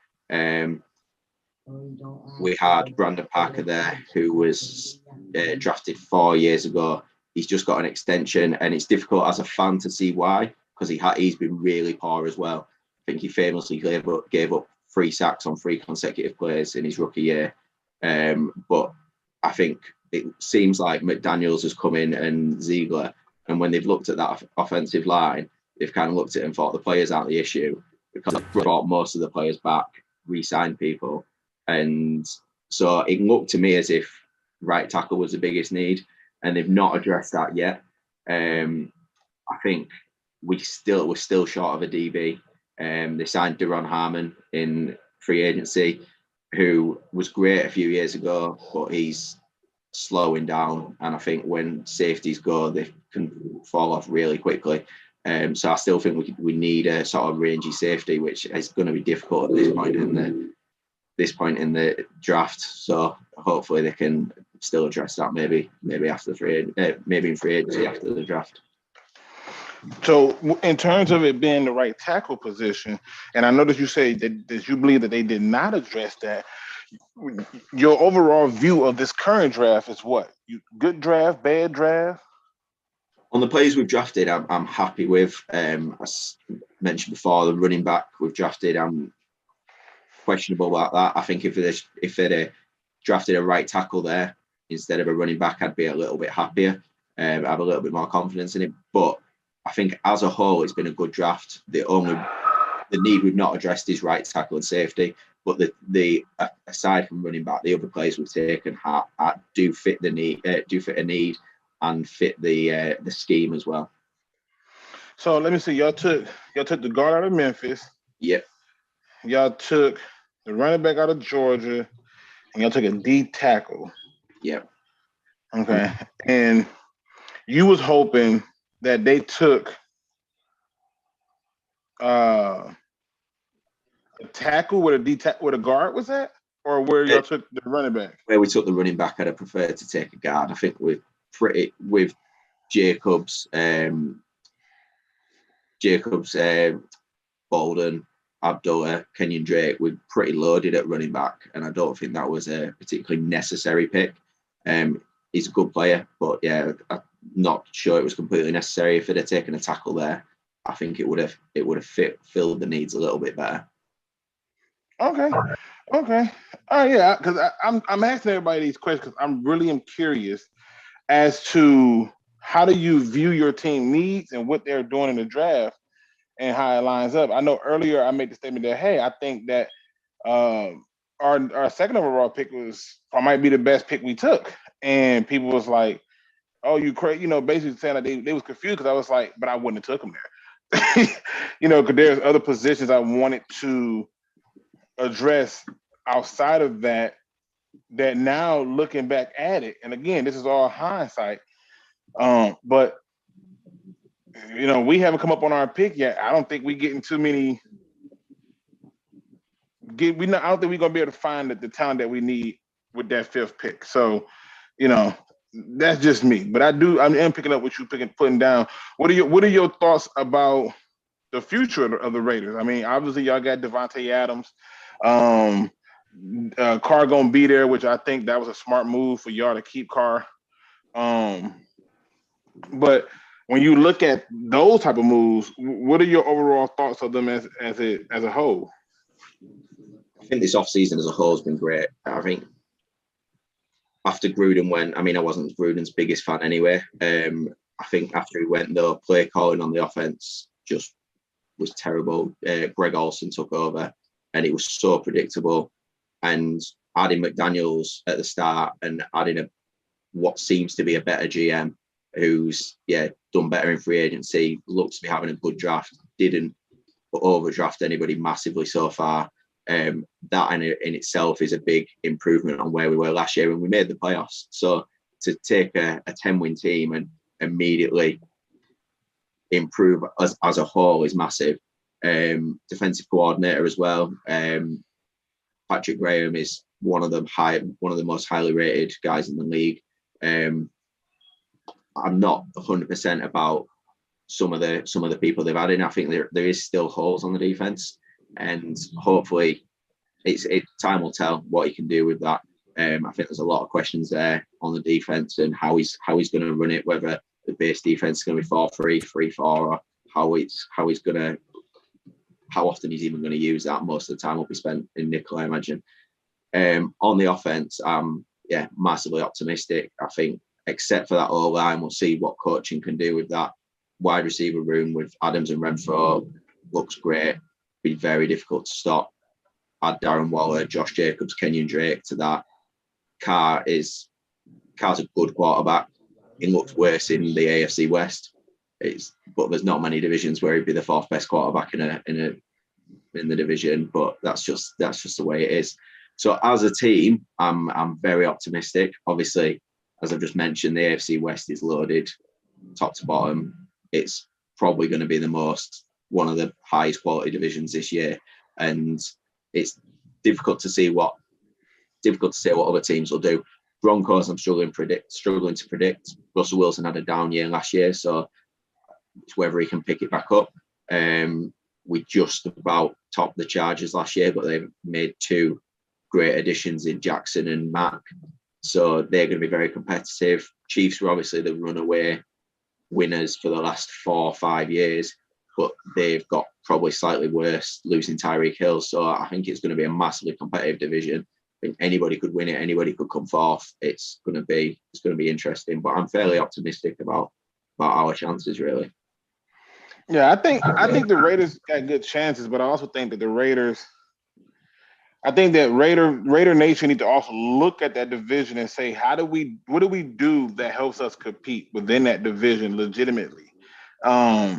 I don't think that Kansas City got worse. I think that Tyreek Hill being gone will not hurt them as much as people think, because their number one target is the damn tight end.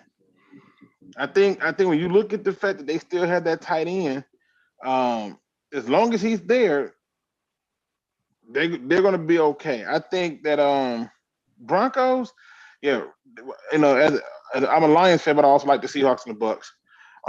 Broncos, to me, getting Russell Wilson, I was like, I didn't feel like it was a big loss in my opinion for the Seahawks, because Russell Wilson doesn't win anything without a run game. So if they learn from that and they run the ball with Javonte Williams, then they own to something.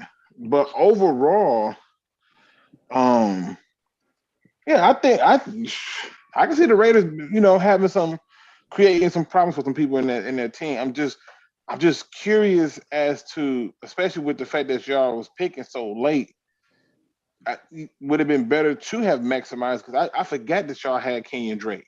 I just remember Jacobs. And so you're right. Adding another running back seems interesting. Unnecessary, I think. I think they're probably preparing for the future. They don't tend to rely on one person heavily. I think Drake's in the last year of his contract, and so is Jacobs. So I think it's probably a pick for the future, but it does seem unnecessary at the moment. I agree. Right. Okay. Yeah.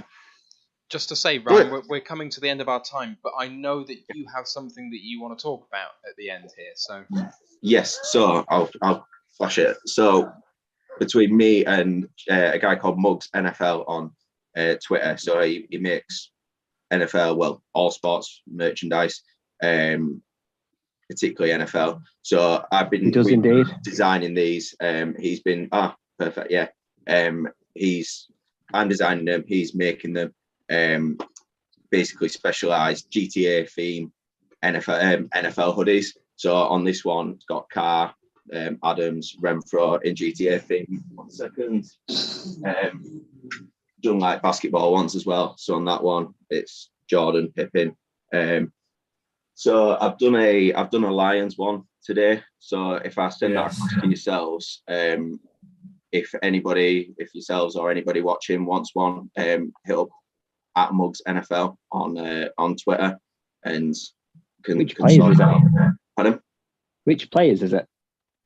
So I've done the 2 rookies that you drafted, and St. Brown, the 2 first round rookies that you drafted and St. Brown. If you want any other players, any other teams, I've seen them because I follow on Twitter. Like I say, I think I've got a hoodie somewhere as well. So the designs look really good. Cheers. So yeah, if you've got any requests as well, even if you want different players, we've had various different teams, various different sports. I've done some with like coaches as well on. So yeah, if you I'll send the design over to you, and then hit up Mugs NFL if you'd like one. If you can just take your time in a second while we're still kind of focusing on the draft and what's happening here, if you can pop the link in the chat on YouTube for us, then that would be a big help, and I'll send that out on the channels. Yeah, that's great. I can post the photo in the chat if you want. That'd be great. And then I'll put his on Twitter as well. Excellent, fantastic. Great. Thank you very much for coming on at short notice, Ryan. Really appreciate your time. Thank you for having me. Good luck for the rest of the draft. Thanks. Right, thank you, and you. See you later. Cheers. Bye. I'm wondering if we can get a special Raw of the Lions GTA sweatshirt designed, and we could have Anzalone, Will Harris, and who would the third one be? Oh God! Just put our own faces on it. Yeah, that would be cool. Anzalone, Will Harris, and Ant. They make cups, they make mouse mats, they make key rings, everything, and they make. You can buy a mystery box where you get like a t-shirt, a jumper, a mug, a hoodie, everything. So yeah, let's just put all our faces on a jumper and watch no one buy it. And instead of having because GTA obviously got like all the flash cars, and you could have Matt Patricia on a scooter. Oh fuck me, Jesus Christ! Choosing violence today. Choosing violence today. Talking about choosing violence, can I just say we've got 9 picks left before we pick, and of those 9 picks, 4 of them are NFC North. They've got 2 Bears picks, a Packers pick, and a Vikings pick. That's horrible. That someone's going to take one of our best available players here. I can just see it. The Bengals are weird. They've taken 3 nickel corners now, nickel corner safeties. They've taken Tyson Anderson, Cam Britt-Taylor, and Daxton Hill, and I kind of see them all in the same mold. That's not very good.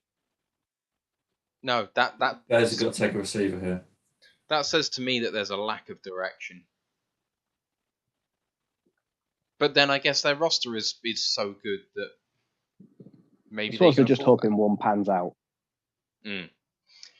We have got, I believe, 2 more guests for you tonight. Ian from the UK Ravens is going to be on at 3:45 Eastern, 8:45 UK time, and Robson from Jags across the pond at 4:45 Eastern, 9:45 UK time. So I think both of them going to be happy minus that first pick. But if that first pick even panned out to what the hype is, good grief, they've killed the draft.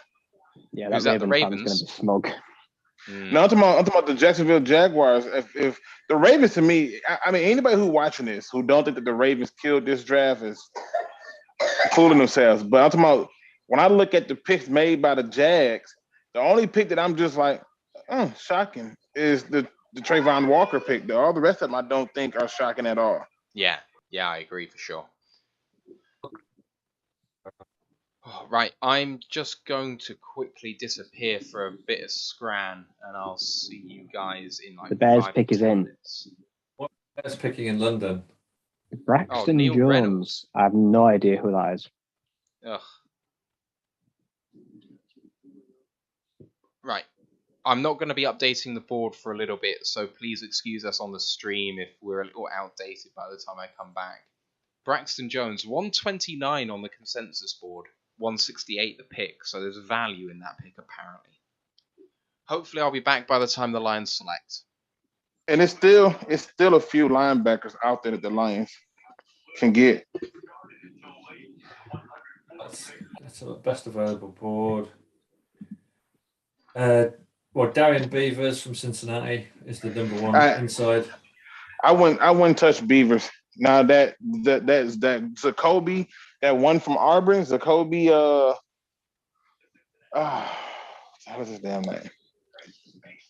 I gotta look it up again. But it's a linebacker from Auburn I would look at because he's at least a hitter. I just don't think they're going linebacker. I think they're gonna double up on another special teams guy. They could go for that dude out of LSU, but if that happened, I'm gonna have thoughts on that as well. So the Oklahoma State guy, Malcolm Rodriguez. I know Ryan quite likes him. Yeah, it's to me. See, this is the part of the draft where if you have a certain feel of what's going on, you're hype. I saw an article just yesterday that said fire the Bears need to fire their general manager now because he's already shown negligent, and I'm like, they're crazy. They're crazy, but I'm all for it. The Vikings have gone running back. I mean, damn, really? Who did they take? Ty Chandler from North Carolina. It was pretty good, but I wouldn't say that's a glaring need when you've got Dalvin Cook and Alexander Mattison. That does not seem value. Yeah, but Cook stay hurt. He stay hurt. He'll be hurt again every year. So I get it. I just wondering like who they got. And like I said, I think the Lions. You know what? The more I look at it, I think the Lions might look at that Oregon safety again. That Vernon McKinley, he's still up there. Marquise Bell, McKinley. There's still some safeties there, yeah. Yeah, we're gonna see how much of this drop off is.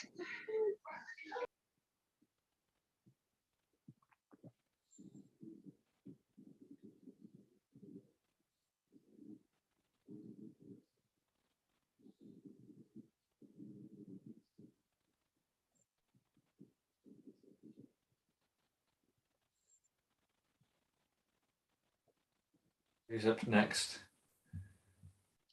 Houston. I think the Packers have just traded. The Packers were at 171, but it now says Denver. I think Green Bay might have just moved back.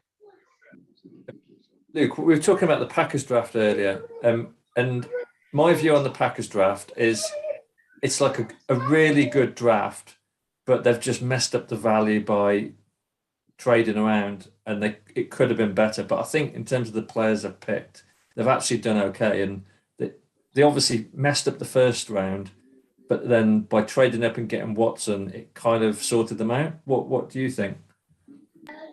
I like what the Packers did. I'm not a value guy. I don't believe in this value stuff because at the time of the pick, everybody think they got good value, right? The people in the front office all say we got good value, we did good, we did big things and stuff like that. But the reality is I'm not big on it because at the end of the day, the pick has to be right. And if the pick is not right, meaning that they don't perform, they don't live up to the hype, because I'm sure that's what they thought was going to happen when they took Jordan Love and sat him. They thought Jordan Love was going to take over, hit the ground running. They can then get rid of Aaron Rodgers for assets and everything would be peachy. And it didn't play out like that. So for me, if you look at them, you know that they wanted to add receivers and linebackers, and they did that. They added what they needed. They went out, added Quay Walker, and they needed a linebacker. They needed another defensive lineman. I think Devontae Wyatt was a stud. I liked him a lot. I know everybody was falling in love with Jordan Davis, but how many downs you getting out of him? And then the fact that you went Watson, then still added some more offensive line help, and then another receiver. Yeah, I like what they did. Unfortunately, so I don't see it as a term of value. I think right now they're killing it.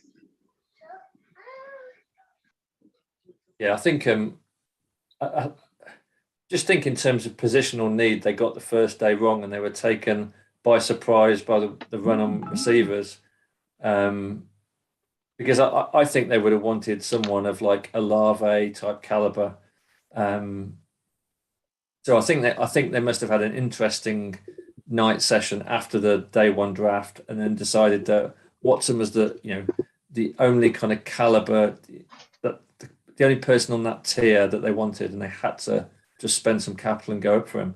But fair play, they got him, and we'll see. I know he's had a few drops. Ryan and Ant have been talking about he's dropped quite a few in college, but let's see what they can do with him. Yeah, the drops can be concerning, and you definitely don't want to overlook the drops. But the bottom line is what can he do when he's on, right? And so I don't think that the run the receivers was the issue for them, because by the time they got to trade up to get who they took, they could have sat back there and they probably would have still ended up with a David Bell. They could have ended up with a Pickens and so forth and so on. They went up for him for one reason and one reason only, which is the reason that I thought that the Lions would look at him, which is he will take the top off. And he would take the top off and do it with conviction. And the only time you see him dropping those passes in a lot of those cases is a lack of focus. But this fan base loves saying we can teach people, so they can teach them, right? And then on top of it, you added two receivers.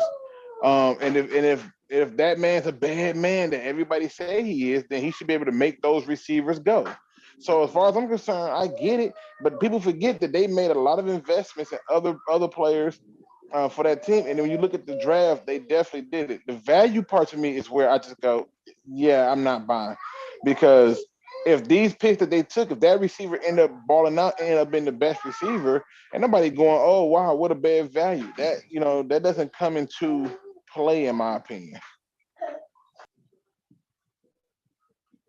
So we've got 5 picks before the Lions pick.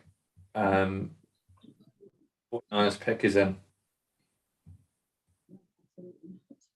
What are we looking here then, Luke? What in terms of positional need? What do you think we need to do with these? So we've got 177 and 181 quite close together. What would your ideal scenario be? Honestly, I would have.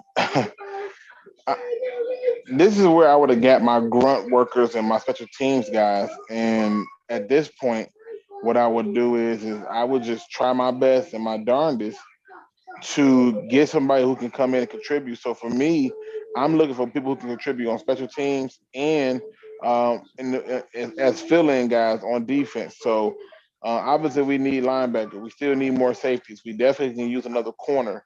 But my soul say at the waiting this long, my soul say they may do something strange and take the fullback / tight end Hayward from Michigan State. It don't make sense to do it, but I can see it. I can see it playing out. What I would do, and what I hope they don't do, I hope they don't fall in love with that Amari Barno dude. I hope they don't fall in love with him. 4-3, my ass. I didn't see anything that said 4-3. But Another to guy me, from Virginia Tech. You say that one more time. The guy from Virginia Tech. Yeah, I don't want no parts of him. I don't. It sounded good in theory. Oh, he ran so fast. Yeah, it didn't show up on tape. Sorry. So, like I said, I think they're going to take tight end / fullback Hayward. Just a guess. But we'll see. But if it was me, I'm hoping that they take somebody who can contribute in more than just special teams and in the filler role, whether that be another safety or linebacker. What do you think about depth for the O-line? As well. You've got like a Rasheed Walker from Penn State still available as a tackle. what we doing with him? Oh, just in terms of depth. Yeah, I'm still trying to find. I'm still trying to find more starters, and that's the problem. And until I get my starters out, it's kind of a challenge for me. You know. Is there anyone, Ryan? Is there anyone that you think on the board is left that could be an instant starter?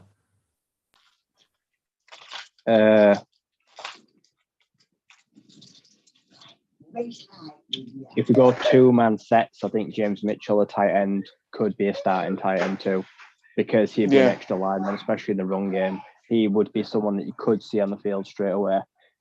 But Bo Melton, the receiver from Rutgers, is Mel Kiper's 4th best player still available. He could very well be an instant special team player and offer stuff that I don't want a receiver. But he's probably one of the guys left on the board that could be an instant starter on some sides. I find it funny that fan man says he's going to be a guy with a high PFF score and solid intangibles. If that happens, oh my God, what a terrible read for you. But I tend to agree with Matthew that they are taking players that play good, not because of Pro Football Focus. But who knows? The thing is to try to figure out if we can crack the code on it. That's what it boils down to. If we do want a corner, there is Josh Jobe from Alabama, and then there is McKinley and Bell. So there is 3 defensive backs there that they have shown interest in. See, usually in these rounds, you get these people who get these grunt work players. You know, those people that they can fill in. And I'm looking at the Texans draft. I love what they did, minus the Stingley pick in the first round. I thought that was strange. I'm like, Stingley was cool, but he was cool on a loaded team. But outside of that one, I love what they did. I think Thomas Booker is a dog. You know, they brought in a dog D tackle, a dog linebacker, and Lovie Smith, who's a defensive-minded coach. He's licking his chops at that right now. I'm just wondering right now, looking at the top 10 teams picking, not the ones who necessarily traded into it, but just looking at it, I wonder who's going to be the one to repeat like the Jacksonville Jaguars and be back in the top 5, top 10. Interesting pick, Dominique Robinson, the linebacker from Miami High. Oh, and the Bears have just taken him. Probably the best linebacker available on the board, and he's literally just gone. That's kind of annoying. Dominique Robinson. What about the Rodriguez guy, Ryan? I think this is way too soon for him. He could be a guy that goes in the 200s. So maybe at 181 at a bit of a reach. At 177 though, I'm clutching at straws. I don't really know what to do.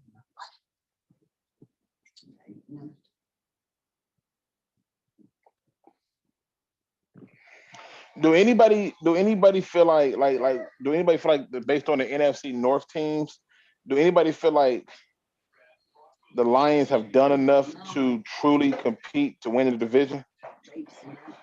No, I don't think we're anywhere near winning the division. I think we've done enough? I think we've done enough not to finish bottom next year.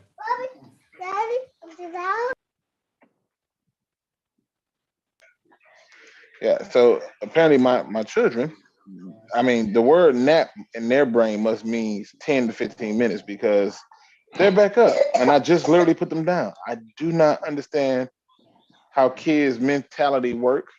They have they know that we're picking at 177. That's why. So you think they got up for the pick? That's what it is? Yeah. Sure. And as you can see now, he's trying to have a conversation with me. Again, this is one of the things that, you know, y'all will hear in most of the videos back, especially early on, you will hear me always dealing with my kids and doing the sports talk. And right now, they're just waking up like they're rising from the dead. So it's cool. I'm with this.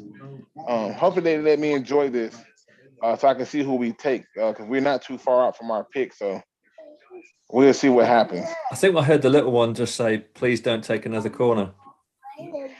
Well, listen, unfortunately, they need they need some help. I think they still need some help in some serious positions. And all the people who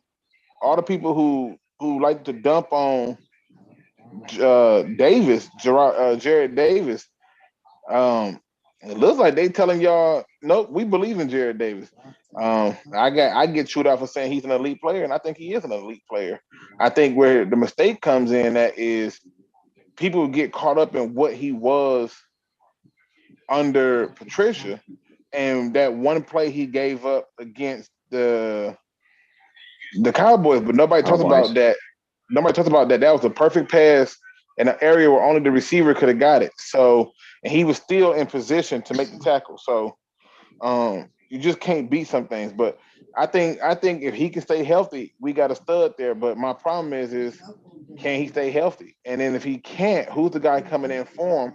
And also, I'm not giving up on Burns because I think Burns is just, he's better suited, in my opinion, to be on the outside, but they're going to make him play the inside. So we'll see what happens.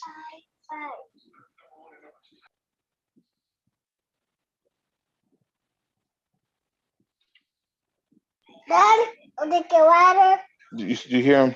You see this? You see what I'm dealing with? I do not want to ruin you guys' show. So that sounded like take Carson Strong at 181. Yeah, well, when my boys get up, they want Dad's attention. They like right now he's literally crawling all over me, and I have the computer open so I can like see what's going on in the chat and see the draft picks. And he's touching the keys now. That's so sweet. Thank you. Oh, Jesus. He's got 1.5 picks to go before the Lions pick. I know. I'm trying. Look, I'm trying to hold on. So if I'm muting myself, I apologize. It's because I don't want him to be, because he wants to be a part of this show. And so you want to say hi, son? Huh? That's how you say hi. That's about as loud as you can get. Loud and clear. Hi. Hi. Hi. Okay. No. They said hi back. Okay, you good now? Okay, good. All right. So we go. Hopefully it stay that way. In like 15 years, when he hears, you can play this tape back and say, look, you won the Raw the Lions draft show. I mean, that's something. I know, right?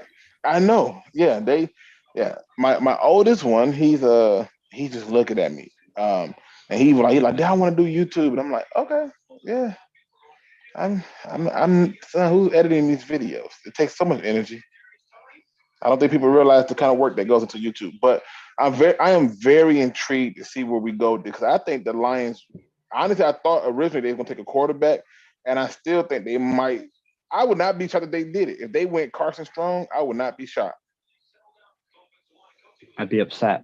He's the least mobile guy ever. He stands behind the line like the but I think he's the best passer. He's got a good arm. He's a solid pocket passer. I'll give him that. Yeah, he's the best passer. And if he had not been hurt, I think he'd have been drafted way sooner. I think one of these two picks will be a tight end. And that's if that's the case, then that's even more. That's interesting. That's the word I'm gonna use.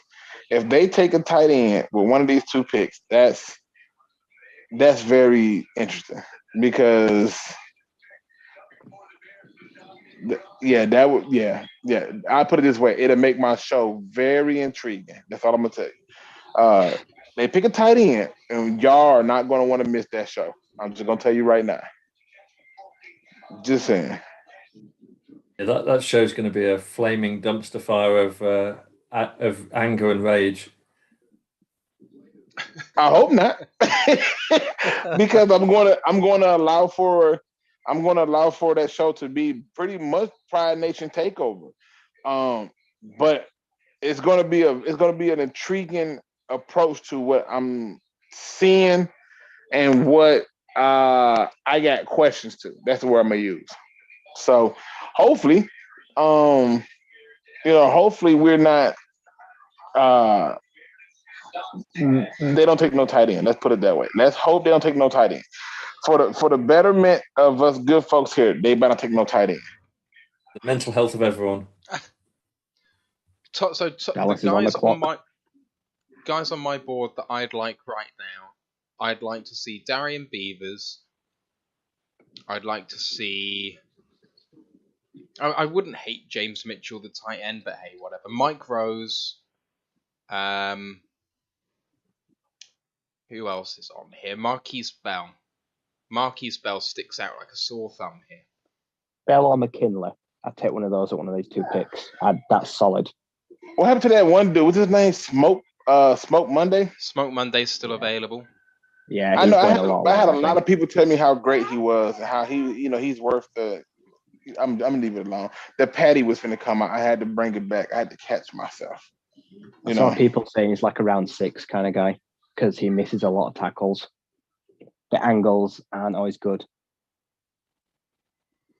One Prime 40 says, Luke, why can't we take a tight end? The reason you can't take a tight end is because, one, I believe you found yourself a backup tight end for one, and for two, you're probably not going to be using too many 2 tight end sets, since how you didn't use too many 2 tight end sets last year. And the fact that you went out and drafted a receiver 12th overall on top of already bringing in DJ Chark, having Amon-Ra St. Brown, bringing back Josh Reynolds, still having Quintez Cephas, and yes, I know that some of them people is not going to make the final 53-man roster.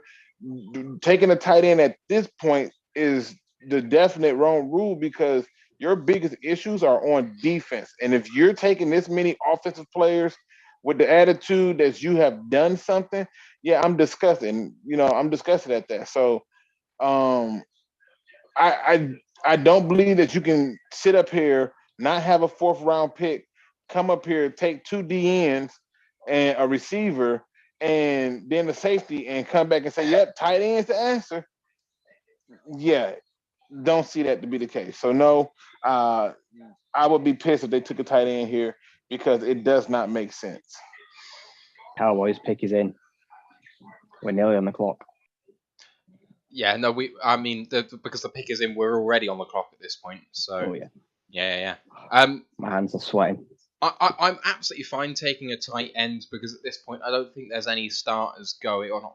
I do think there are some starters on the board, but I think there's so few starters that, I like Brock Wright. I think Brock Wright's a really good backup tight end. But because he's a receiving tight end, he's obviously going to get in Hawk's way. If you want to run 2 tight end sets, the second tight end has to be a better blocker than Brock Wright. So I'm okay taking a tight end because I see a need for that skill set. But there are so many depth pieces that we need all over the place. I'm kind of indifferent between tight end, safety, linebacker.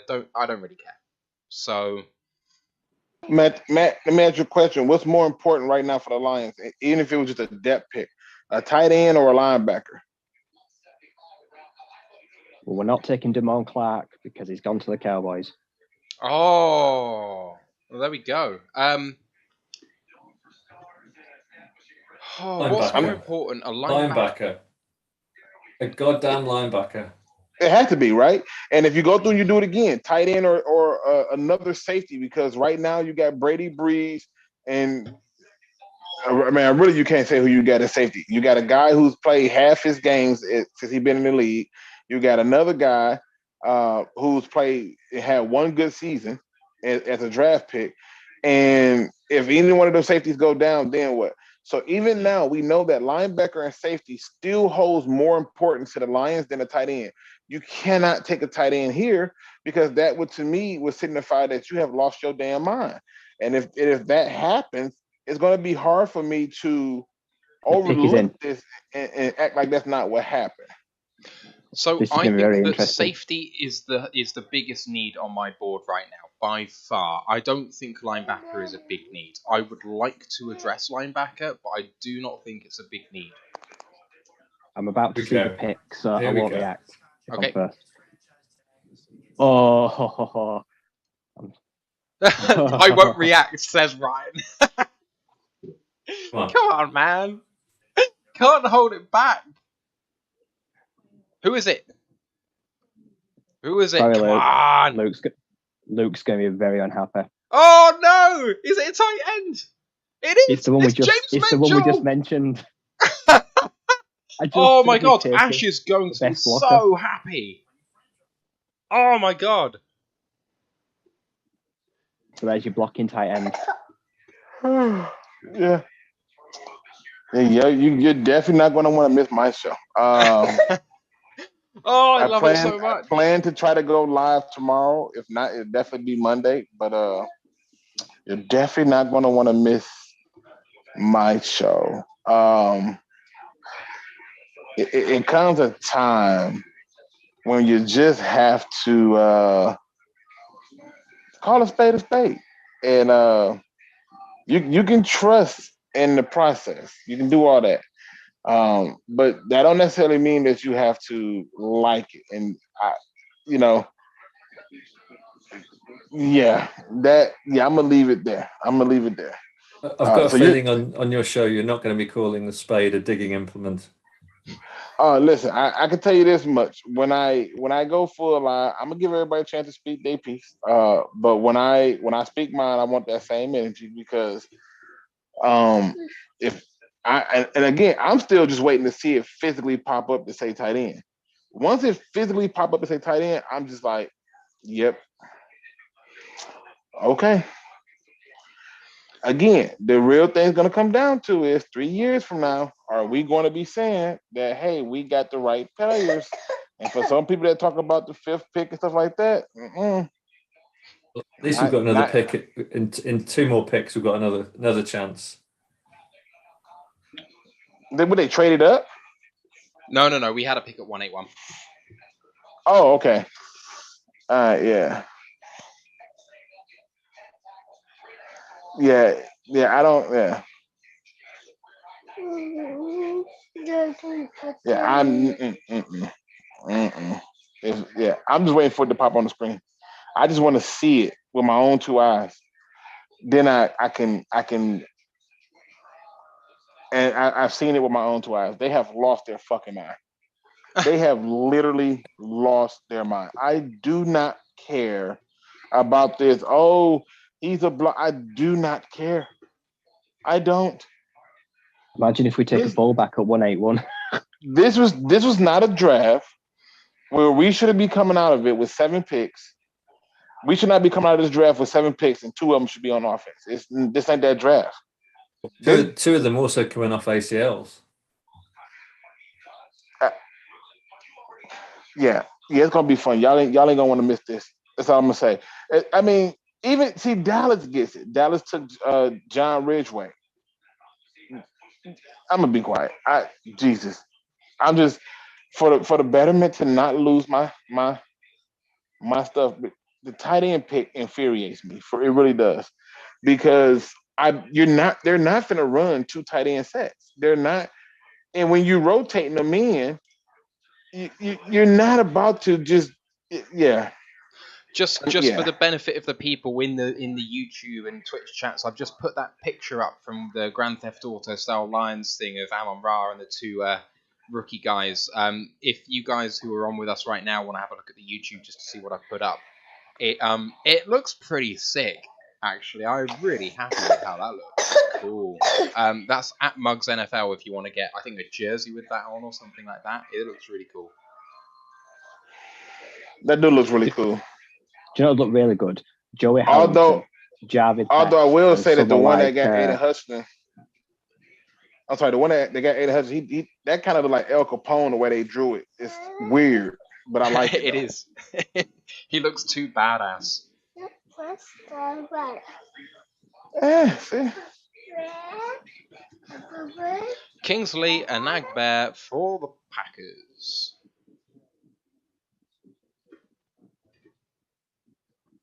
He fell 90 picks. 90. Somehow. There's a reason for that. Yeah. There'll be a reason.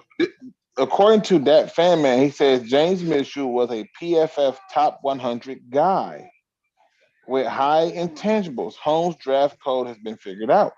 The question is was it like that last year? Was it all PFF high draft? Man, if that's the case, good job noticing that pattern, because I don't follow PFF for nothing. I don't respect them. But yeah. Oh my God. A lot of people are posting about that. A lot of people were really high on him before last year, and I think he missed the whole season this year of injury. People think he would have gone a lot higher if he'd not got hurt. So we'll make of that what we will, I suppose. Well, like I said, I guarantee you there are certain picks that the media's finna jump all over it. That tight end pick is gonna be one of them. And it's yeah. We got 2 6-round picks coming up now, right? I think an offensive pick at 181, that would upset me if we went offense again. Go defense at 181. We've got it. Yes, we got 181 and we've got 217, which is a 6th-round comp. I do not want to go someone like Bo Melton at 181. I do not want that. Yeah. Hey.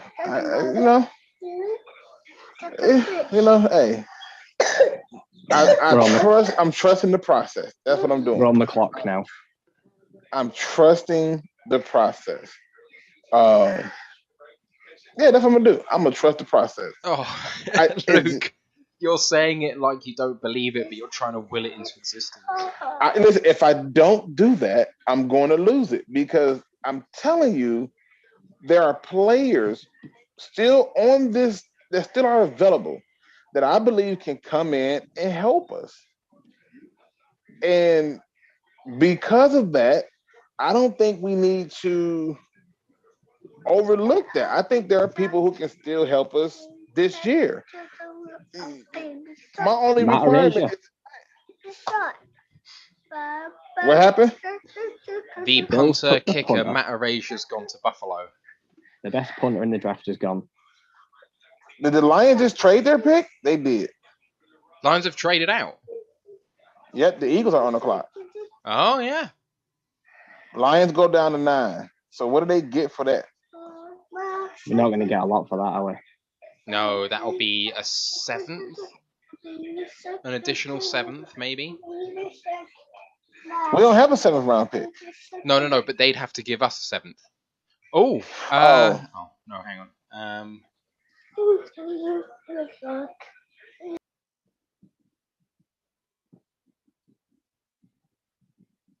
They don't have us with the 7th at the moment. Maybe they've given us a pick next year. Oh, I don't like that. I'm not moving back now, like say, for next year. I'm not feeling that. It depends how much they've given us, I guess. We're at 188. So I wonder what it...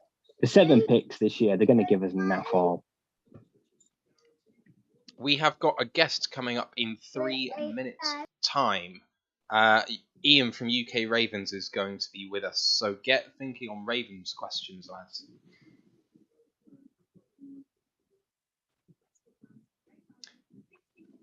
We've dropped 8 places, 7 places. Yeah. Oh, what do we get for it though? That's what I'm trying to figure out. What do we pick up? We get 237. 237. Yeah. Okay. So we get a 7th in next year's. So the Lions give up 181, and we get 188 back, and then plus 237. So it's basically just a 7th-round pick we get. Oh, okay. All right. I think I'd rather just stayed though. Yeah, I'd have stayed. The 7th's pointless. I mean, I guess it depends who we take, but that 7th could be Weatherford. And next year's draft? No, this year's draft. Yes. If it's still in Weatherford, I will do a little dance, but I don't think he'll be there. Ryan, I'm holding you to it. I want a dance if we take Sterling with that extra pick. I don't know if he goes to the Eagles now. Oh, don't say things to upset me, Steve. Sorry, Ryan.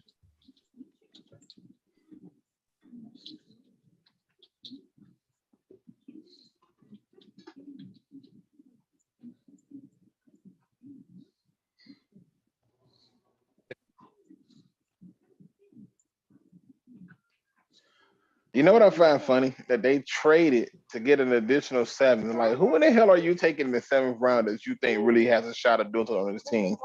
Seriously. Connor Hayward. You think that's what that's for? All. Yeah, but then he can also be a tight end for them. So I don't. You know what? I just. Neffy Saul. I think he's going to probably end up going undrafted. Yeah, I think he'll be undrafted too. Well, you know what that means, and with this fan base, if a player go undrafted, they trash. That's why John Randall was hot garbage. Wes Walker was hot garbage because they went undrafted. Mario Gurich is still on the board, and I thought he'd be long gone by now. Oh, the Clemson corner, yeah. And Josh Jobe. Josh Jobe is still on the board. Because listen, Booth shouldn't have got drafted high, in my opinion, either. But Goodrich was terrible. And I remember, I don't know who I was arguing with, but I was arguing with somebody, and I told them, I said, I do not see the appeal of Goodrich. This guy did not look good to me at all. And I'm watching it, and I'm like, so you just he played further off than Okuda and still get cooked. I don't know how that's possible.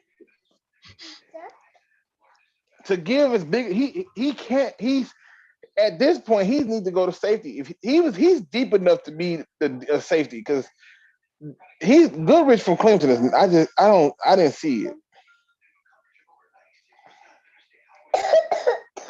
We've got Ian joining, but I think the audio just failed, so I'm hoping that that's just going to restart again in a moment.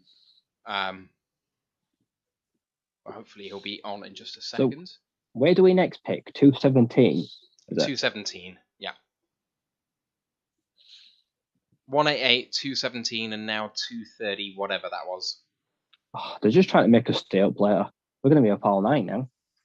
I mean, I was going to be up all night anyway, but you know. You don't want to know about your private life, mate. Oh, man. You guys. Sorry. Ian, are you there? That seventh rounder might be a quarterback. Could be. Cole Kelly. I won't actually be mad with a quarterback in the 7th. Thanks to Cooldown Rat, 188, 217, 237. The Eagles took a linebacker. I got worried, but who? It's some other guy called Kyron Johnson.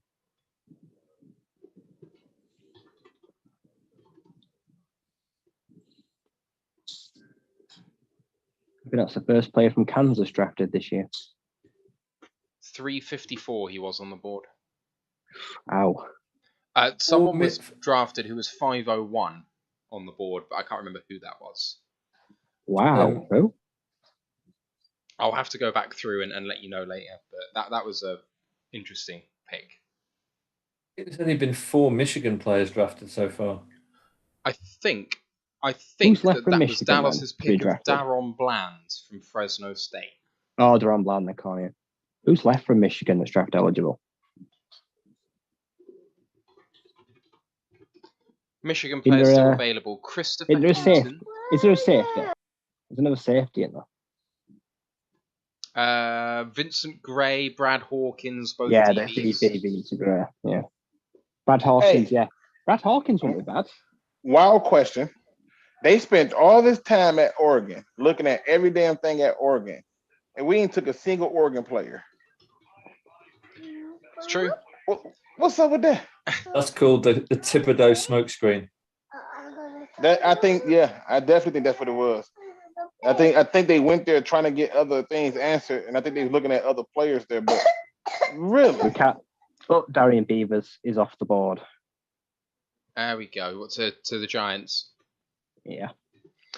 Ian, are you there?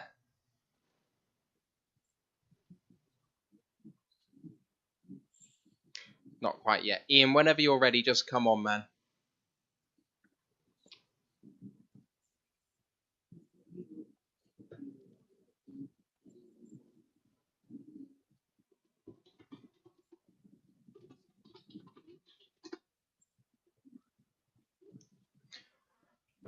So we're still not too far away now. How many picks is it this year? Is it 253? Is it 3 extra picks this year in the draft? I think it's a little more than that. Is it like 263, something like that in it total? Yeah, I think that's right. There are 262. I dread to think that number keeps growing. If we're ever going to have a draft where there's like 300 players, we'll have to create a new round and a whole other day.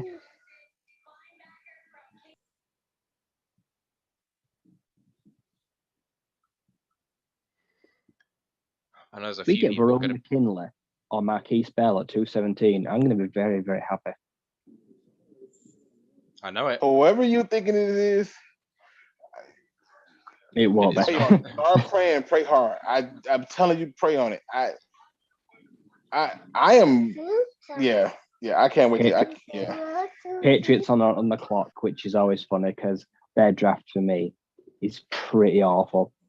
It's just the good Patriots comedy. Draft is potentially all-time worst draft I've seen. I think their best pick is Pierre Strong Jr. and they don't even need a running back.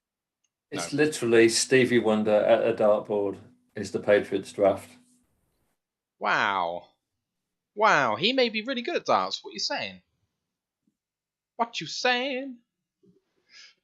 The pick is in for the Patriots.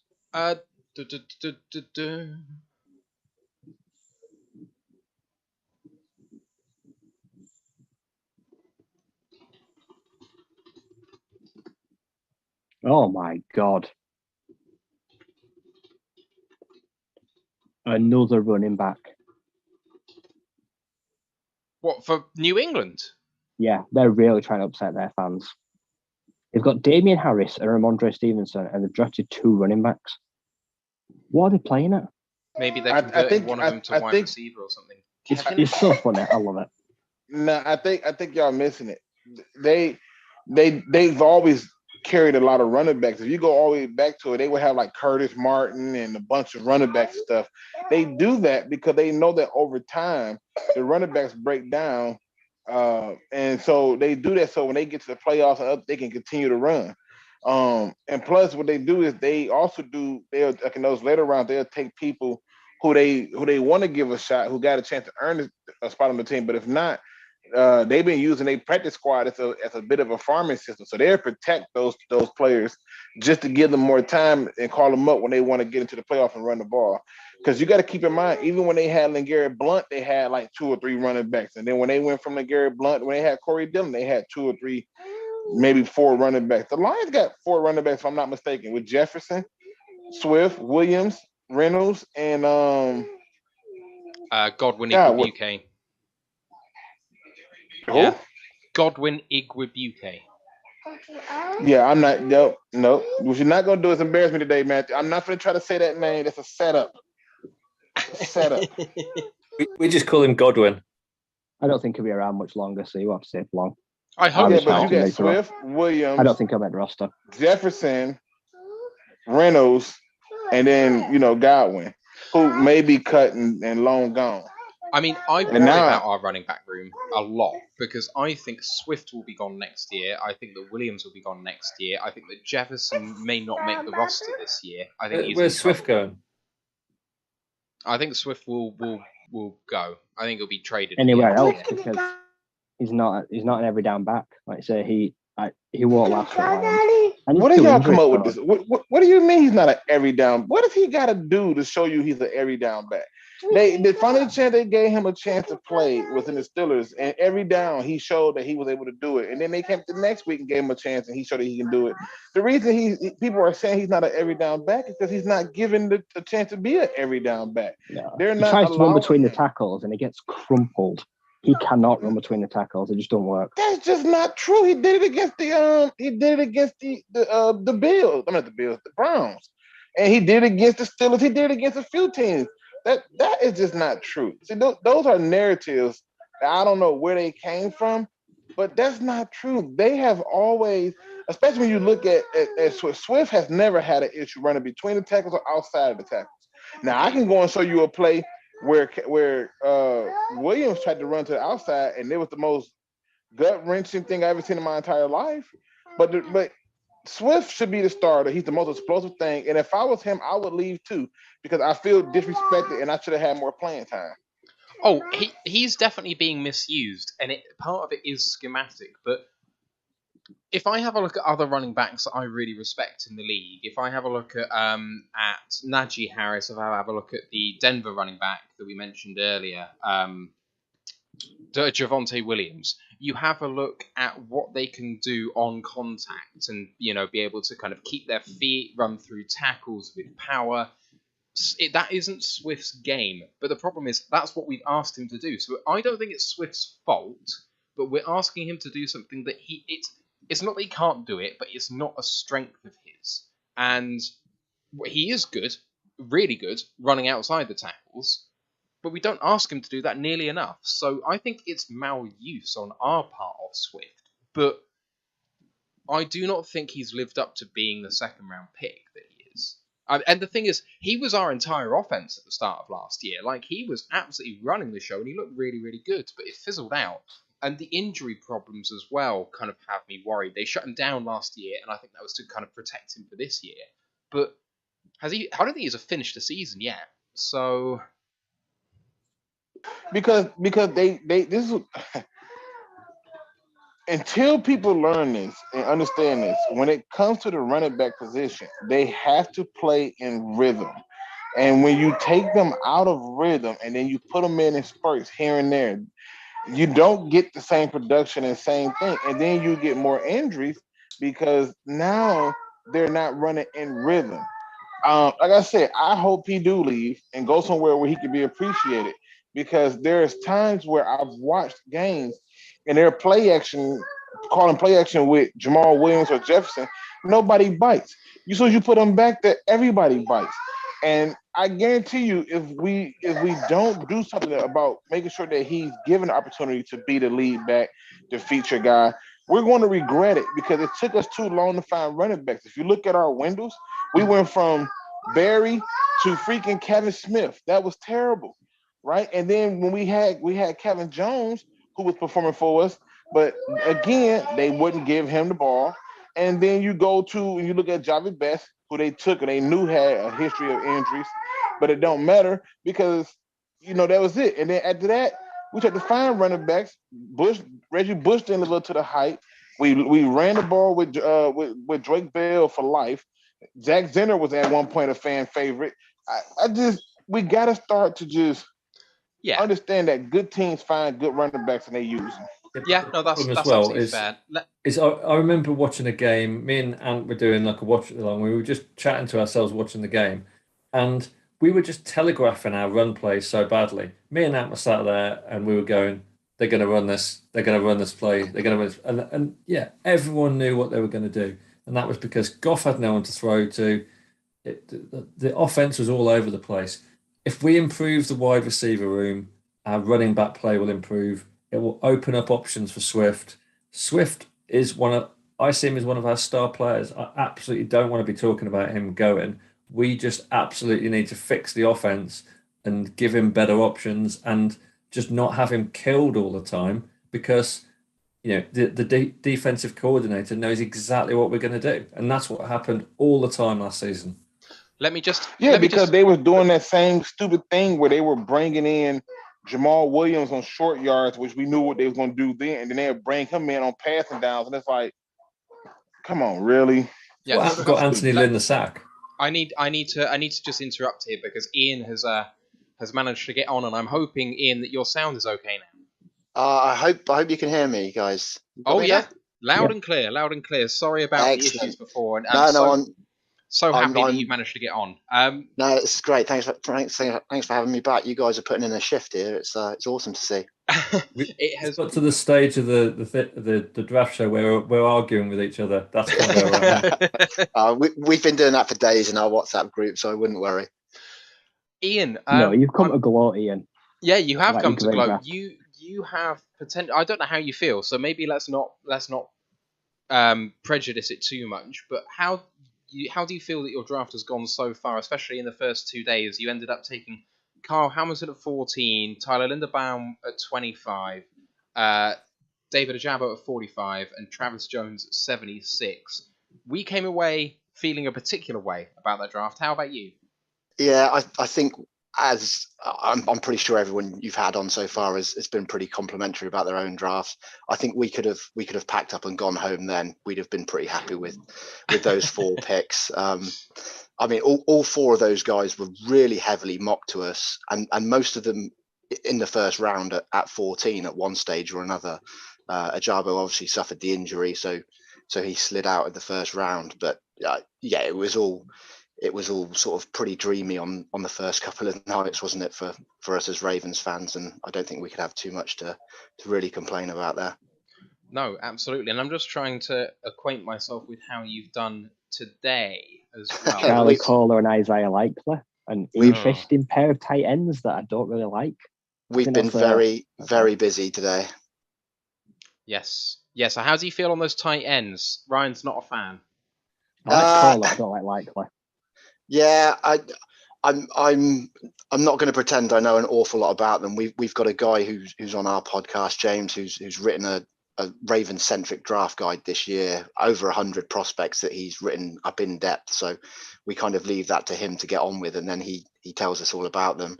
Obviously, Mark Andrews is the one tight end one in the Ravens team.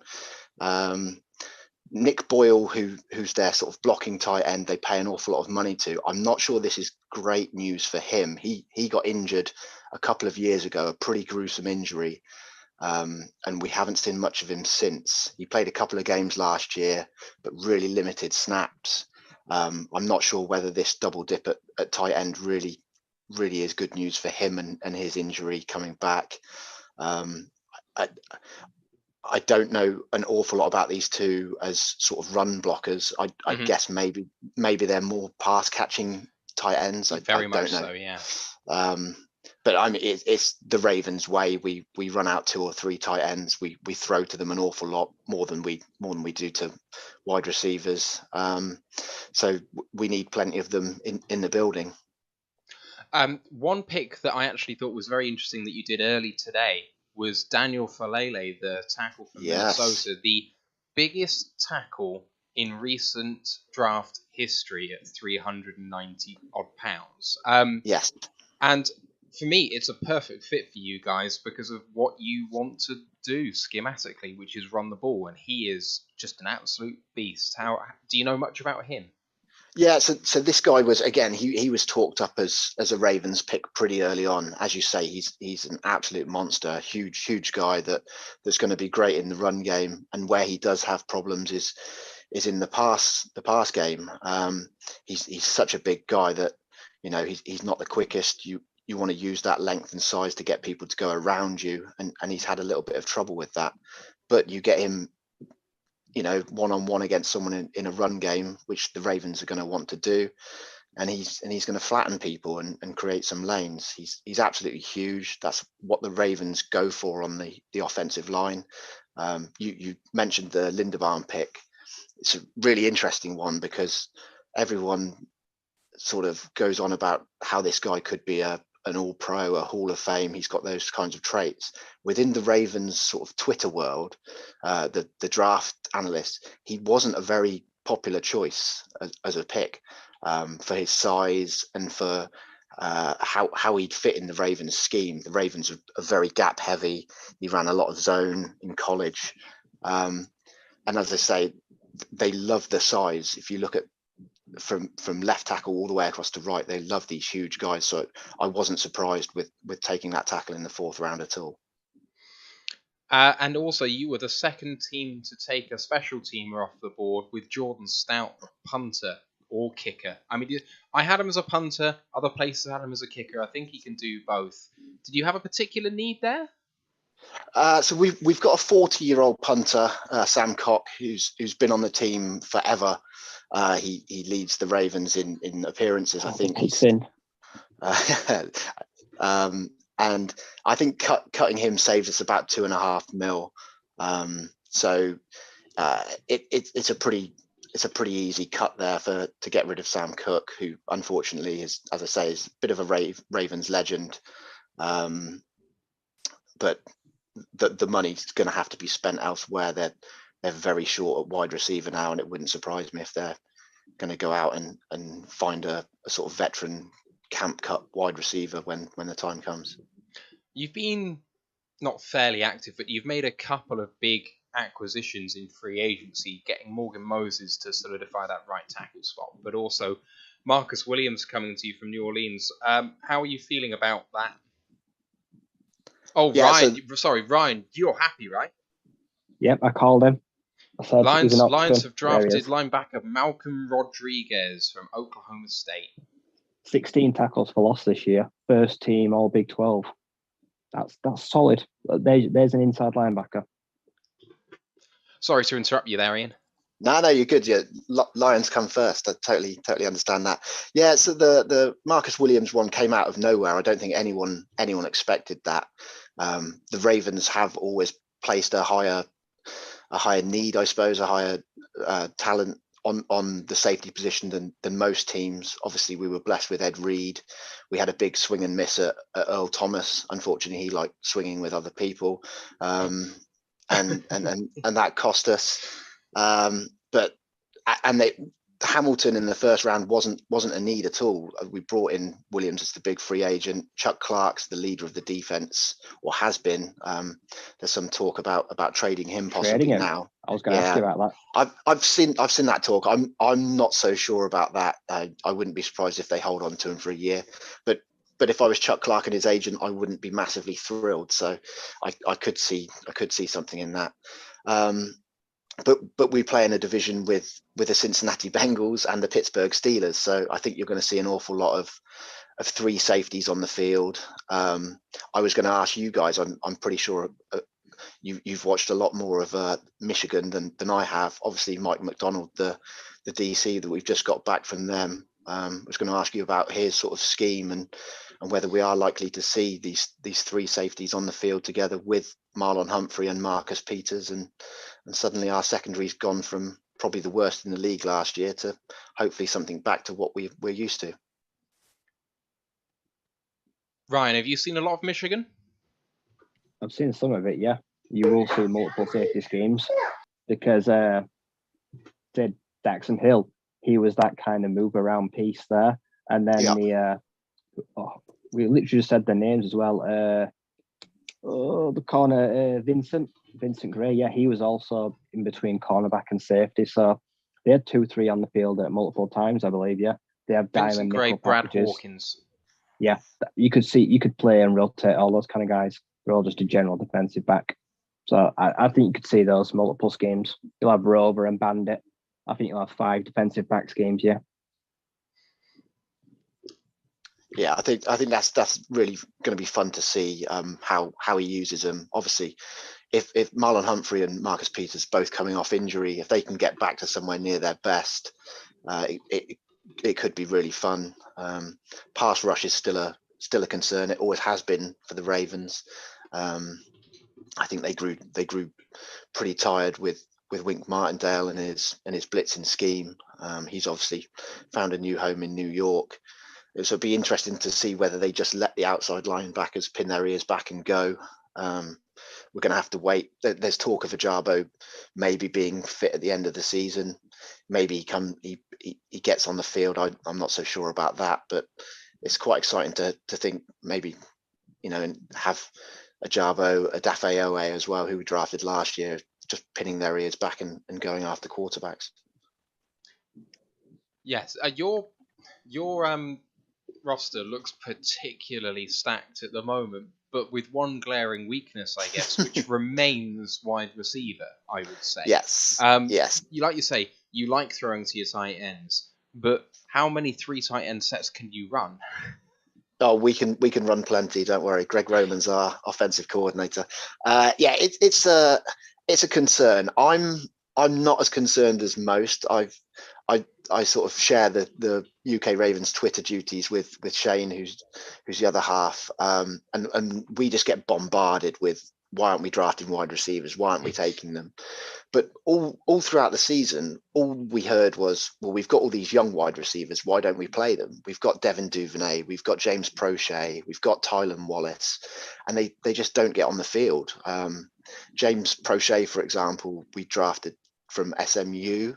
He played last season.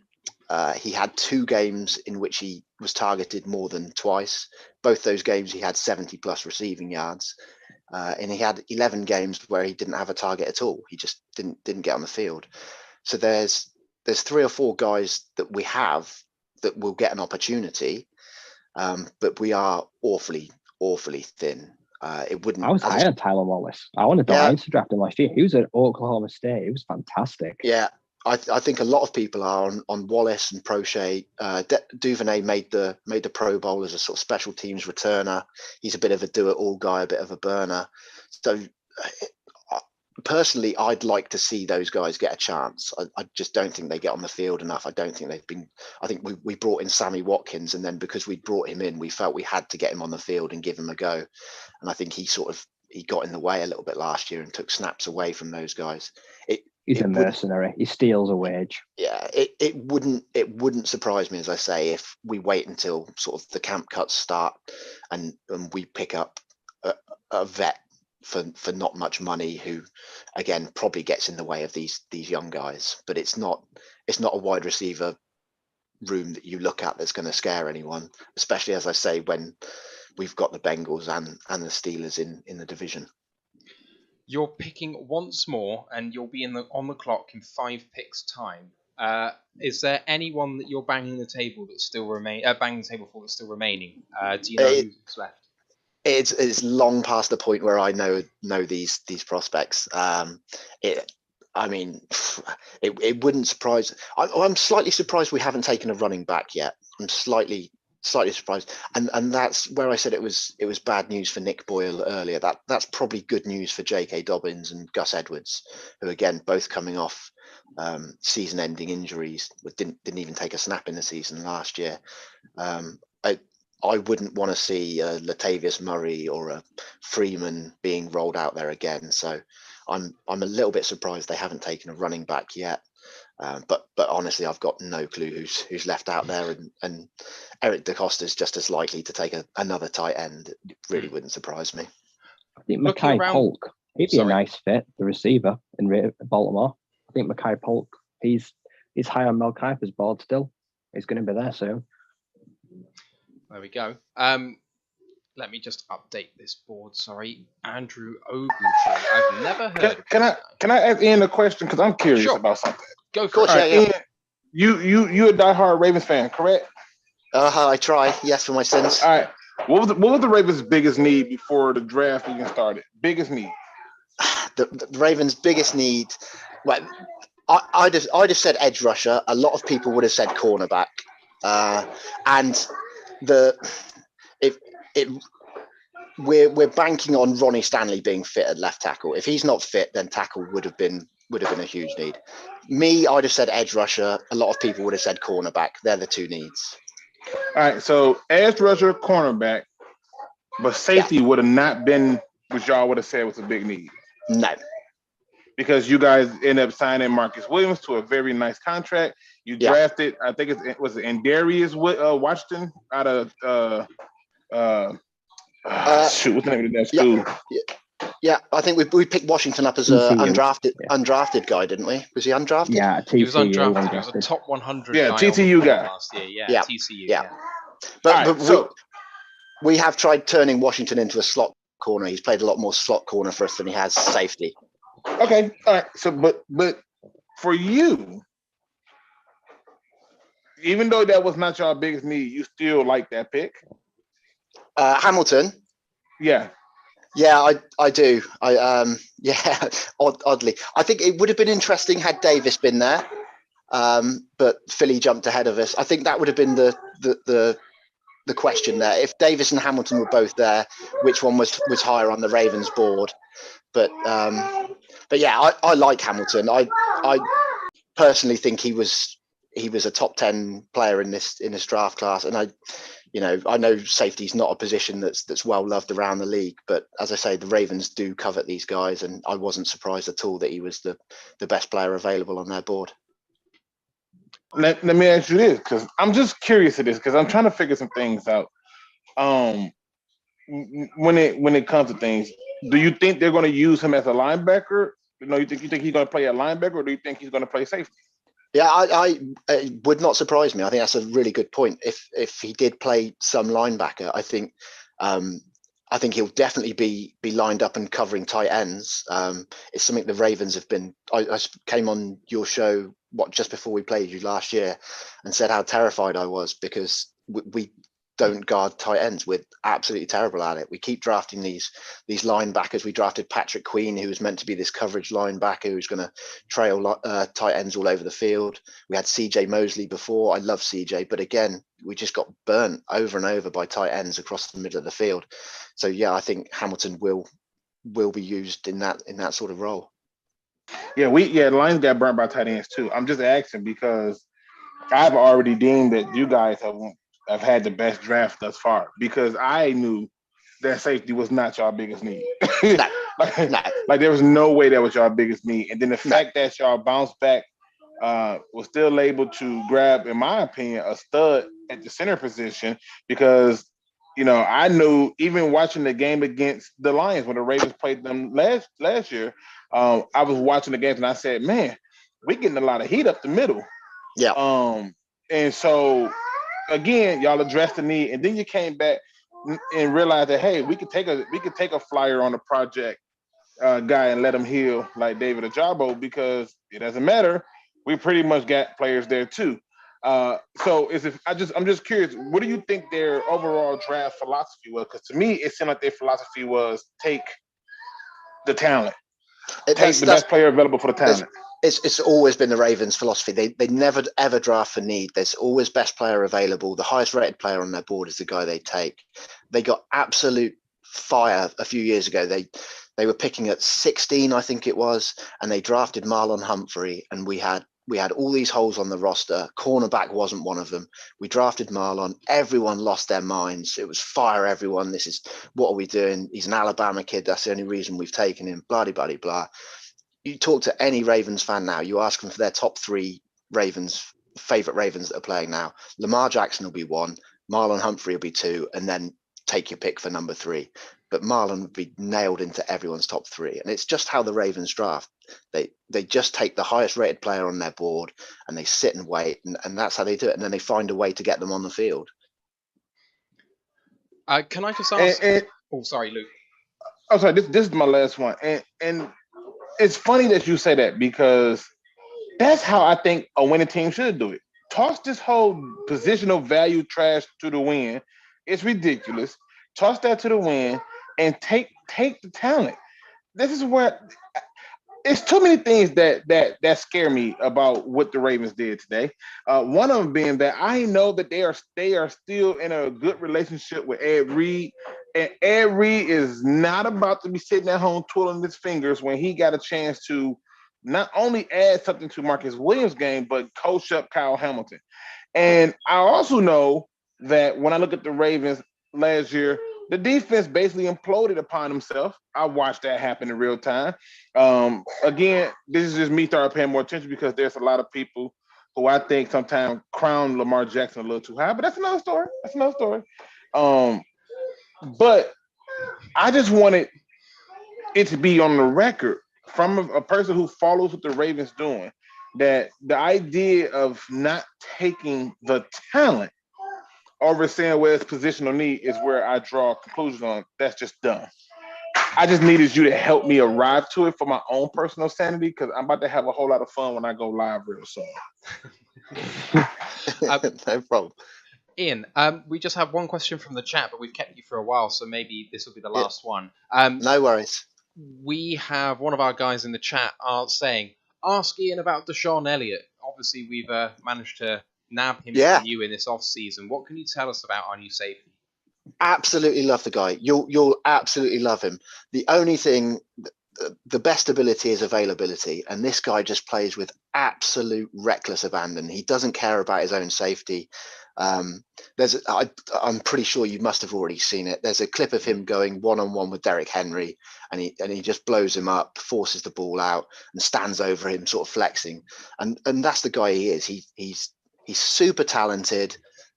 He's never available for the Ravens.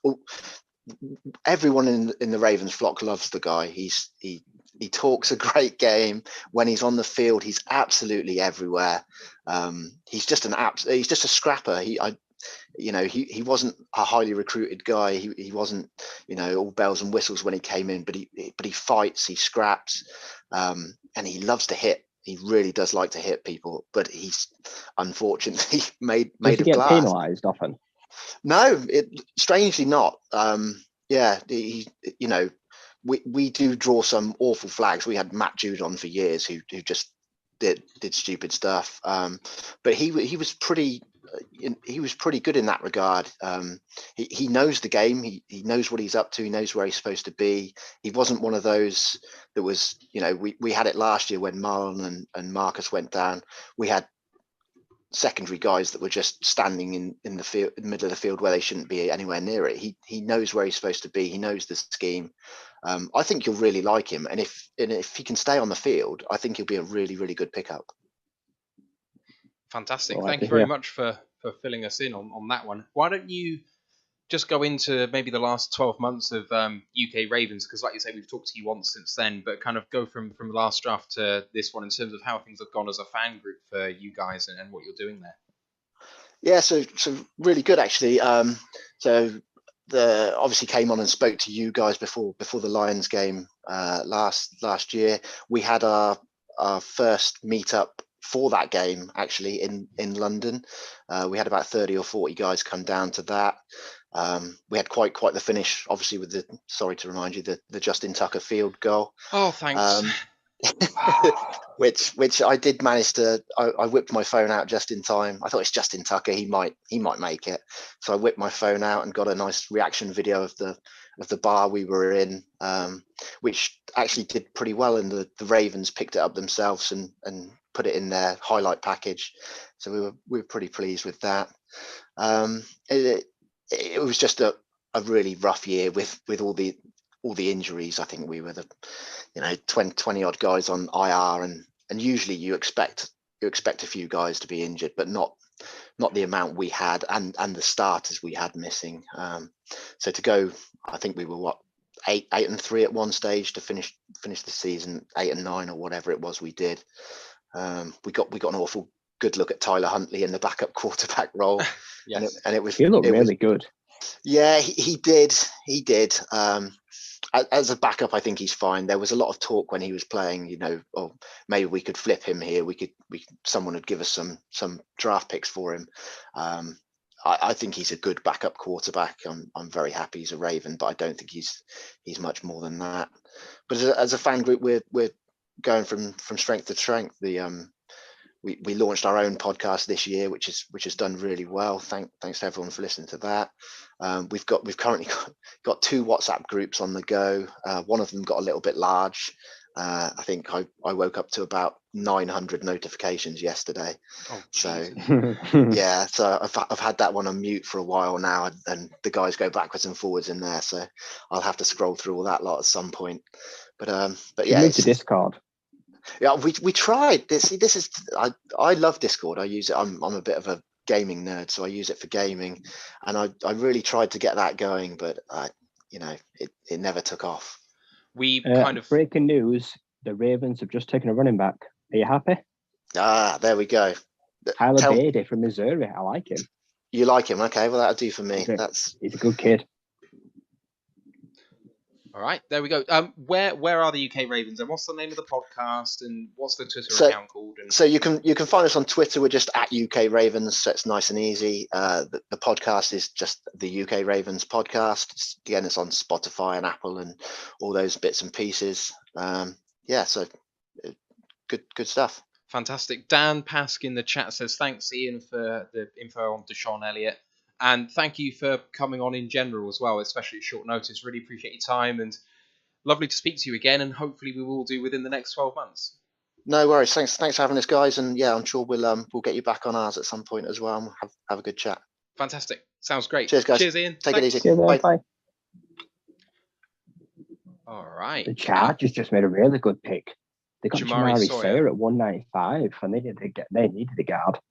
I think that's he good value. must have some sort of injury concerns or something because he fell 130 It did say places. he's only started 22 out of 47 games, which doesn't seem a lot.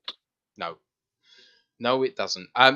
Just to let everyone know that the Jaguars guest that we were going to have in 20 minutes' time has said that he's got internet issues, which he doesn't think he's going to be able to fix by the time the slot comes around. I've told him that we're going to be here until the end of the draft, so if he gets it fixed, then he can come on whenever he likes. But at the moment, we don't think he's going to be coming on. So that's unfortunate if you're wanting to stick around for him. They have just picked Gregory Jr., the cornerback out of Wichita. I can't say that, but Wichita Baptist? If I had to guess, I bet he's like 400 or something. Gregory Jr., 260. Yeah. There was one person picked who is not on my board, and my board goes down to 573. And there was someone not on that, so I'll have to find out who it is. But thank you, David Reinfurt 69 for the 100 bits in the chat. Appreciate that very much. I'm sitting up here. Can't believe I didn't see this before. There's another pattern to what he drafts. All these guys have been captains. Yeah, they really appreciate leaders and high character guys. It's huge. Smart that guys, scares me. Leaders. Scares you? That scares me. Yeah, Why? that absolutely scares me. Every good defense I've ever seen has had a bad guy. Every good one. I don't care what defense you look at, they've had a bad guy. And I don't want to end up in this. This is the good guys only club. You need a bad guy with a heart of gold. Somebody who's hard on the outside and soft on the inside. When you look at the Lions, and I know people hate when I do this, but it's just facts, and history is a teacher. When you look at the Lions back when they made it to the NFC Championship game, they had a bad guy. His name was Benny Blaze. He would hit you in the most unorthodox ways and didn't care if it was legal or not. We need bad guys. And Ndamukong Suh was our bad guy. And we had a good defense. The Steelers, when they had a really good defense, they had people like James Harrison.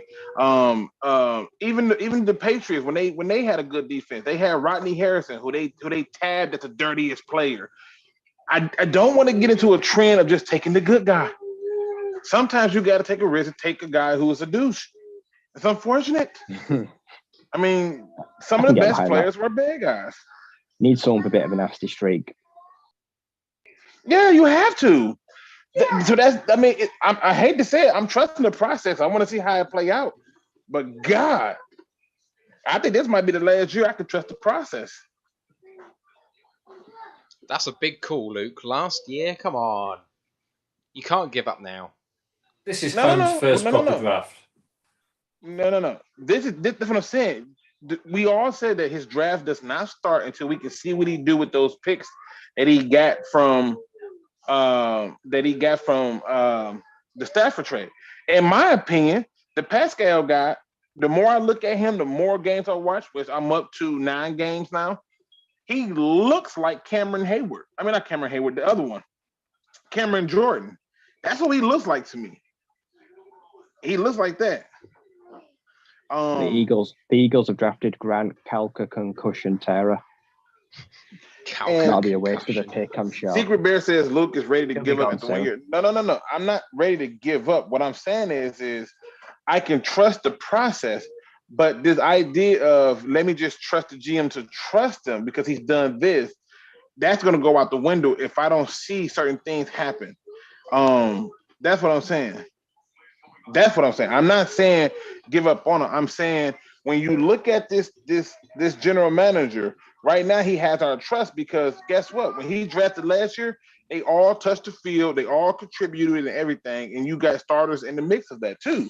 But this time around, I'm looking at some things and I'm saying, I don't want I don't want just a bunch of good guys. I do not want that. And I'm also looking at them and I'm saying, okay, I'm saying, okay, if you are willing to like I put it this way: if they're willing to just say, you know what, we're the smart guy in the room, instead of taking the talent, that's a red flag for me. You know, that's a red flag for me. It's not me trying to reach or anything like. It's just the truth. And I feel like, yes, we can get excited for a lot of things, but when I go live, I'm gonna have some things that I'm gonna say that if you are open-minded, you're gonna have to join me in that route. Don Burr says Luke G is wrong 90% of the time. Please pay no attention, folks. I mean, Don Burr, I could have swore you just left me a post that literally said that they talked about Patrick Mahomes and Josh Allen. And when I asked you to show me it and shows you all the multiple sources and our things, you couldn't show it. So I'm just saying, I don't know. And I've invited you on. If I'm so wrong, let's do it. That's why I'm just saying. But the reality is, my stuff aged really well. So I don't have to worry about that part of it. To me, I hope he's not just looking at good guys. I want at least a bad guy. I need one bad guy. That's all I'm asking for. I think that Secret Bear makes a good point by saying that Jameson Williams isn't exactly a good guy, but maybe he's not the bad guy that you're looking for. But I do think. Oh no, a bad guy could be on offense too. Because like to me, like Terrell Lawrence is a bad guy. I loved him. Right? Randy Moss was a bad guy. I loved him. That's why I wanted George Pickens. I didn't care George Pickens going to a fight because that Georgia Tech player had just as much fight in him as yep. Give me the scrappy bad guy. Right? And everybody loves, you know, the bad guy because everybody fall in love with Odell Beckham Jr., but he's a bad guy. He doesn't care. He do what he wants. Don Burr says, you said Jared Davis was elite. I don't know if you was paying attention. They didn't take a linebacker until the 5th round. So looks like they agree with me. Luke, I've got a really interesting comment actually on Twitch, and I'm not sure you're following the Twitch chat here. So no, I'm not on Twitch. So Fly Odd Condor, he says, there is a difference between nice guys and good men. Nice guys won't rock the boat. Good men do what's necessary. Captains are voted on there by their ability to lead by example and do what's necessary to win, not by how nice they were to grandma. So basically, captains aren't necessarily good guys. They can be bad guys too. Oh, I never said that captains are just necessarily good guys. You said that he likes those high character guys, and I said, yeah. Oh, okay. Yeah. That's fair.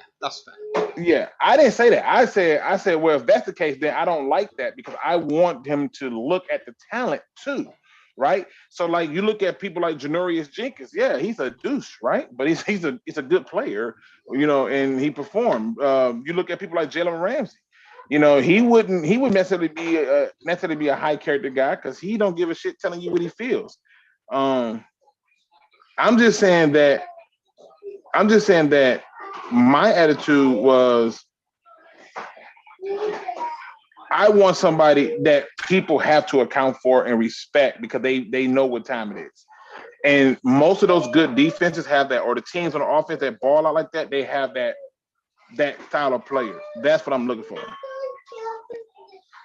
Yeah, but Floyd Conda just said, you know, I mean, Penny Sewell is a good guy, but like when he squared up to Aaron Donald, as he says in the Twitch chat, that's what you want. You want a fighter, but you want someone who's also disciplined. Because the problem with bad guys is most of the time they're not disciplined, bring penalties, bring dressing room disruption. So you just want someone who's got a tough fighting mentality. That doesn't mean to say they can't be a bad guy like Penny Sewell. A good guy, sorry, like Penny Sewell. Yeah, I mean, like I said, I want that guy. See, bad guy is not necessarily meaning that you just going out there and you just doing, but it's an attitude.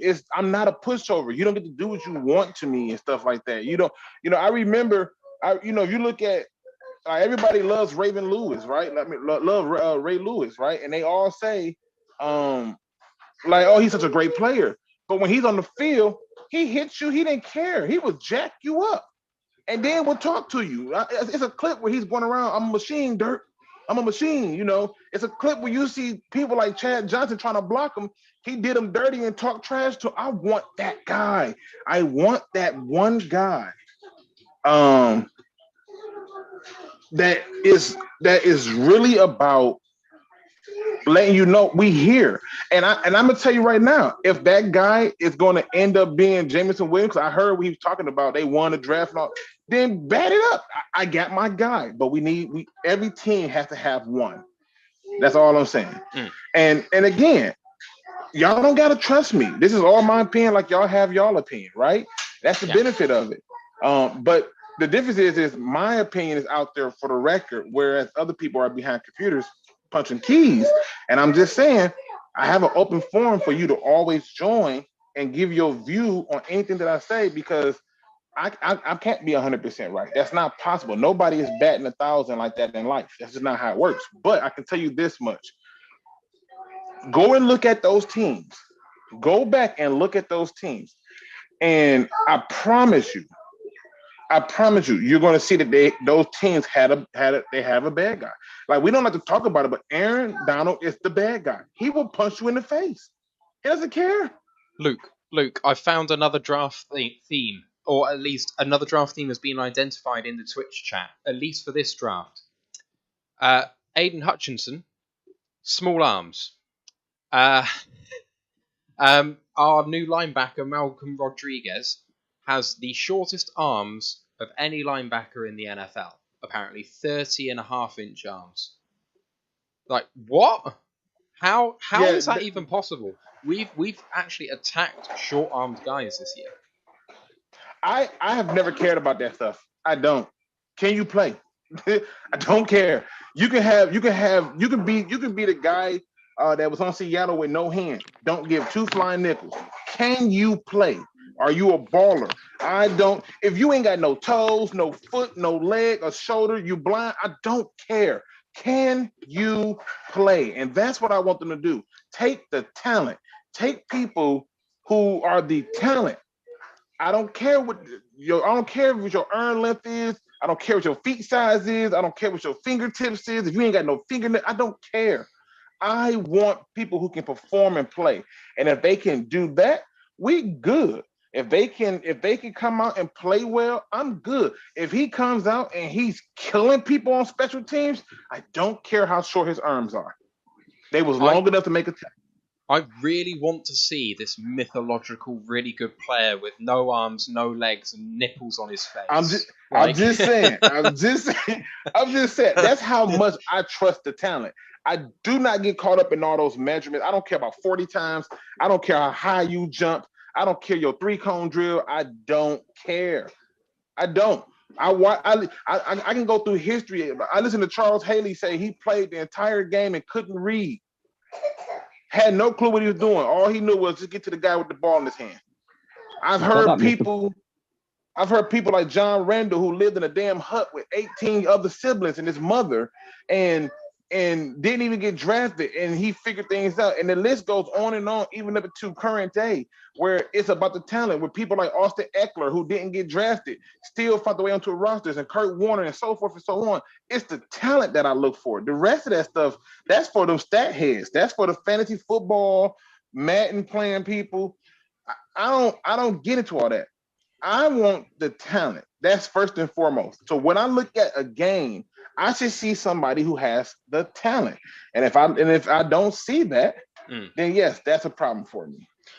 We've got Will Harris. He might as well be blind and play with no arms. Yeah, it's absolutely fair. But he performed once he moved to that outside cornerback spot, which is very hard to do. And that tells you there's some talent for a safety to go to outside corner and still be meh at best. He was on his way to being out at the safety spot. The second guy has been taken who was not on my board. Guess who took him? New England! Way! Sam Roberts, defensive tackle, North Missouri State, not in the top 575 players. I have no interest in Will Harris being on this team, but I know they like him, so I know he will. But he's going to make the 53 probably. But for me, you can try and make a pretend position up for him, but the guy's softer than boiling the bag rice. He can't hold his own. That's a great euphemism. I love that very much.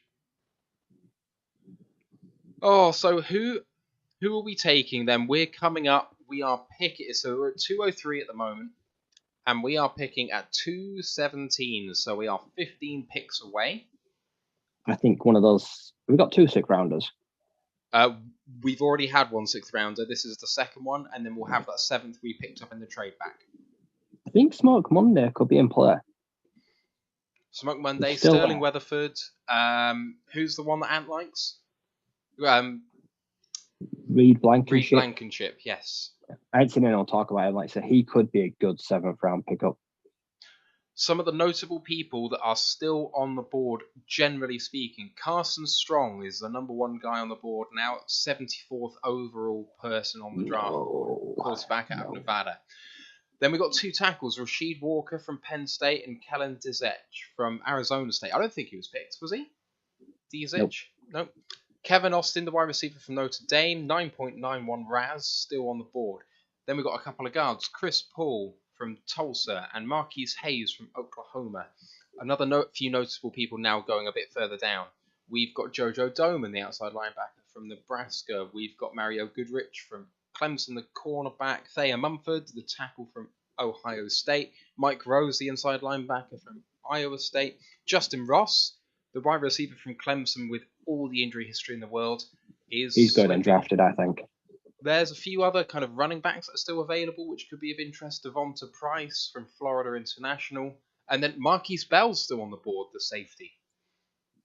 Veron McKinley, Josh Joby, they're all still there. There is a lot of talent still on the board. And that's why I don't like the fact we've got like a 76-man roster. We've only got spot for like 5 UDFAs. There's like 10 guys I want that are all going to be there. So we need to get rid of some guys quickly. Quickly, yeah. Leon O'Neal was expected to go higher than this too, I think, by a lot of people. Let's say out Texas A&M guys, they're pro day funny. Everyone running like a 40-yard dash, like they were running through unset concrete. I'm noticing a few other kind of draft crushes of people as well. Trey Turner is still on the board. Who else is available? Chase Lucas. Am I being crazy? Did Jordan Battle not declare for the draft? Who? Did he return? Jordan Battle? I think he returned. I think he went back to college and stuff. So this would have been. I think if Willie Anderson, I think if Anderson from Alabama would have came out, he'd been the number 1. He'd have been rated the number 1 player and the number 1 edge rusher coming out. Yeah, easily. He's currently my number 2 pick next year. Will Anderson. He's the best defensive player in the entire nation.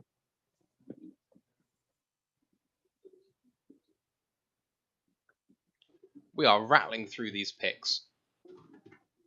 Well, hopefully we get them figured out. I got both my kids up. Hopefully they're not making too much noise. No, it's all good.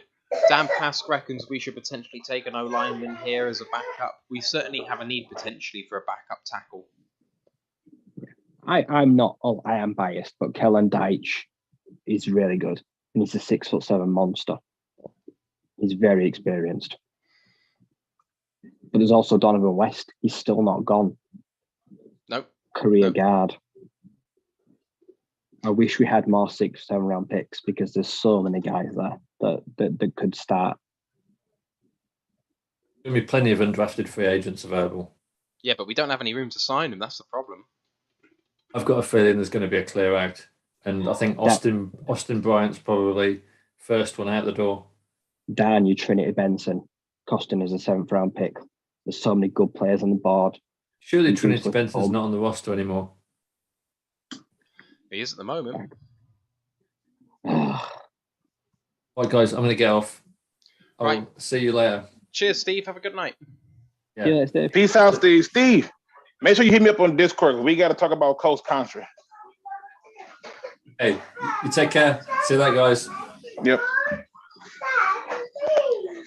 People we need to cut: Tom Kennedy, Trinity Benson, Javon McKinley, Jared Pinkney, Dan Skipper, Ryan McCollum, Shane Zylstra. Yeah, unfortunately, but that's injury related, I think, more than anything. Yeah. Deshaun Cornell, Joel Heath, Eric Banks, Jesse Lemonnier. I can't believe Deshaun Cornell's still here.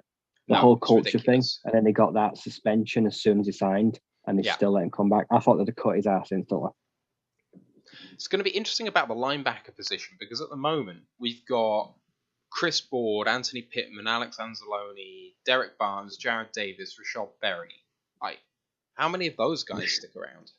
Rashad Berry, the dude ain't a tight end. The dude is not a linebacker. Get rid. If he's seen the field this year, something has gone drastically wrong. I do not want him anywhere near the roster. Yeah. Anthony Pittman as well. Anthony Pittman is just a special team as well. He's got no right. He's got no place being on the field. Chris Board, jury's out. I think Josh Woods, who played okay, the guy from Chicago, he will probably see the field a bit this year. Oh, I just need to go and get another drink. I'll be back in 2 seconds. Yeah, I'll have a brew.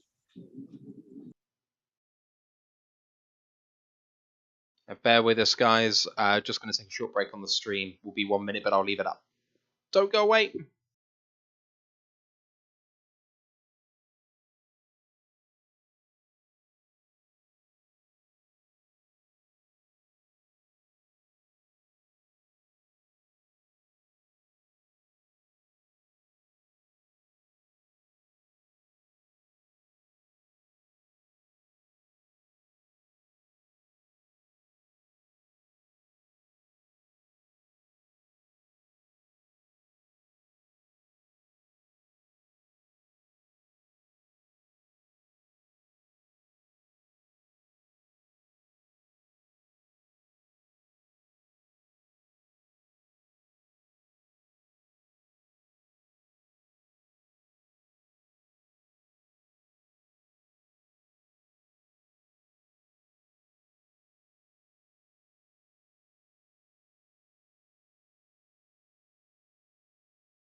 We are back in town. Sorry about that. Really needed a drink. It's a long one. Can't do it without it. Fly Old Condor, thank you so much, man, for your support over the last couple of days. See you tomorrow morning for the recap show. Recap show 5 a.m. Eastern Time, 10 a.m. UK time, and we've got a really cool show for you guys to finish off all of this. First guest is Graham Reed from Tampa Bay Bucks UK at 5:15 a.m. Eastern Time. Half an hour later, we got the British Bird Gang. That's the Cardinals UK support group, fan group, and followed half an hour later by Ryan Dengel from the Bear Down US podcast. He is a Bears fan, but he's one of my guys. I really like Ryan, so really looking forward to that and recapping the entire draft with the fans of those teams. I feel like these next 50 picks can probably be done in about an hour 10. Yeah, it's been going so fast. Still more players that I just don't recognise the name of at all. No, I'm looking at these now, and the list now, and everything's just gone out the window. Mel's best available. Like I said, there's names I recognise. There's no guarantee that any of them are going to be chosen. No, we're into disaster territory for some people.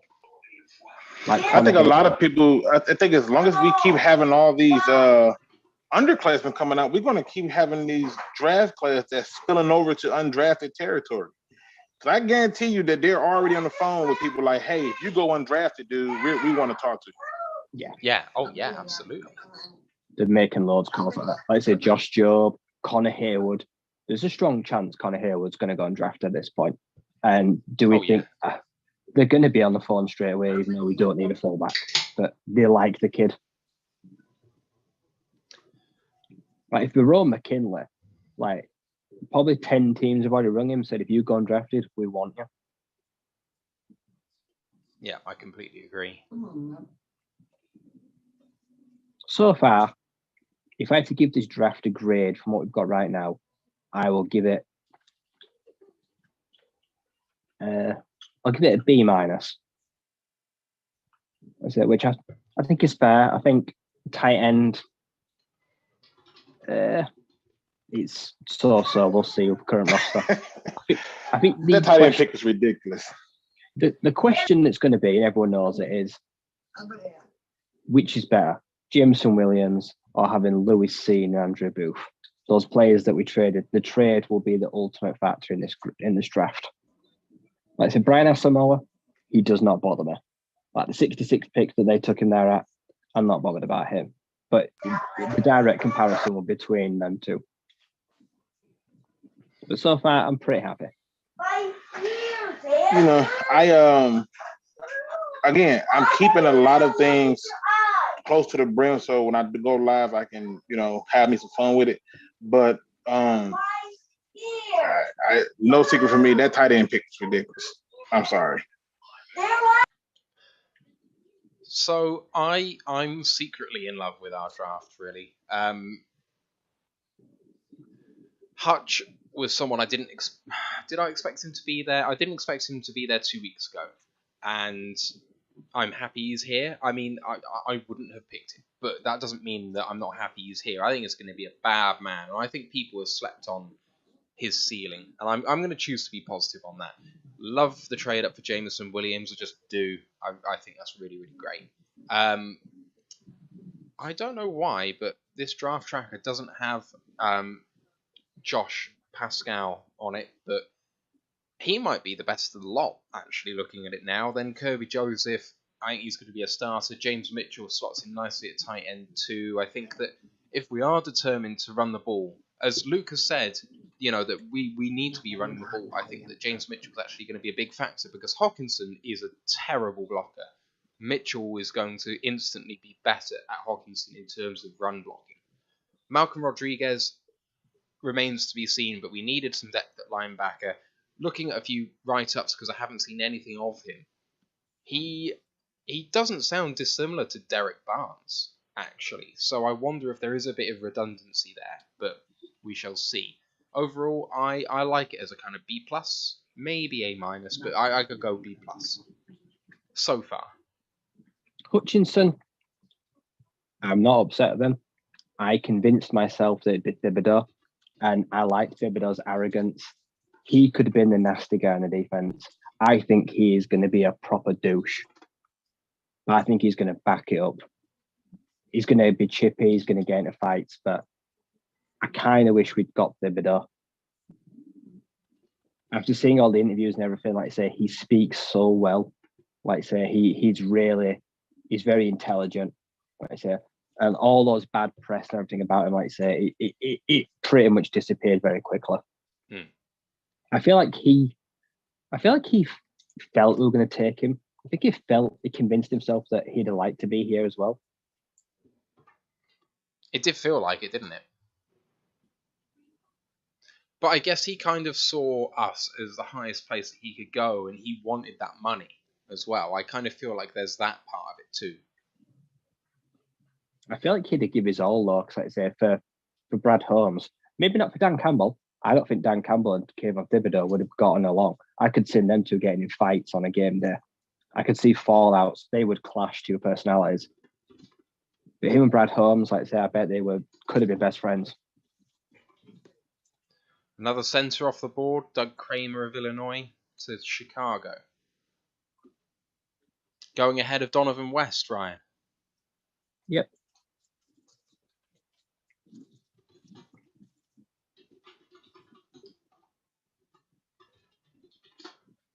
Oh, not long. Happens to the Pac-12 every year. The Pac-12 just every year is down there as one of the ties that doesn't get many players drafted because it's ass. Everyone knows it. And you question everyone that whenever you look at a Pac-12 player, you question competition. Michigan State fans despair as Connor Hayward comes off the board to Pittsburgh. Because Pittsburgh gets it. They want the Haywards. Go look. You ever look at the draft history of the Steelers?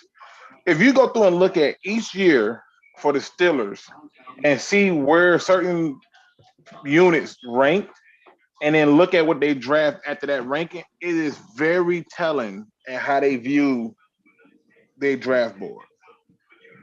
They have Derek Watt though, so they're going to have two predominantly fullbacks. Yeah, but I think they're seeing a guy who can be a short yardage back, a tight end, and a fullback. So he gives you a little bit more options there. I thought Derek Watt could do all of that too. I mean, maybe you get two superbacks then, but I swear that he could do that. No, he could, but I'm just saying. And then also, as you see what Secret Bear said, he gets to play with his brother. You know, at this point, you giving him a shot to come in and be with his brother. Yeah, it's fair. Keep a franchise guy happy. I like that. I'm happy for Connor. Yeah, I didn't expect him to go. I didn't expect him to go this early, to be honest.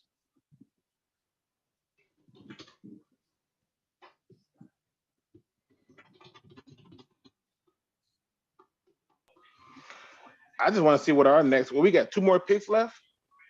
Yes. 1, 2, 3, 4, 5, 6, 7, 8 picks until us as well. Yep. Yeah, I want to see what our next pick is. I do. I don't know what direction to go in here.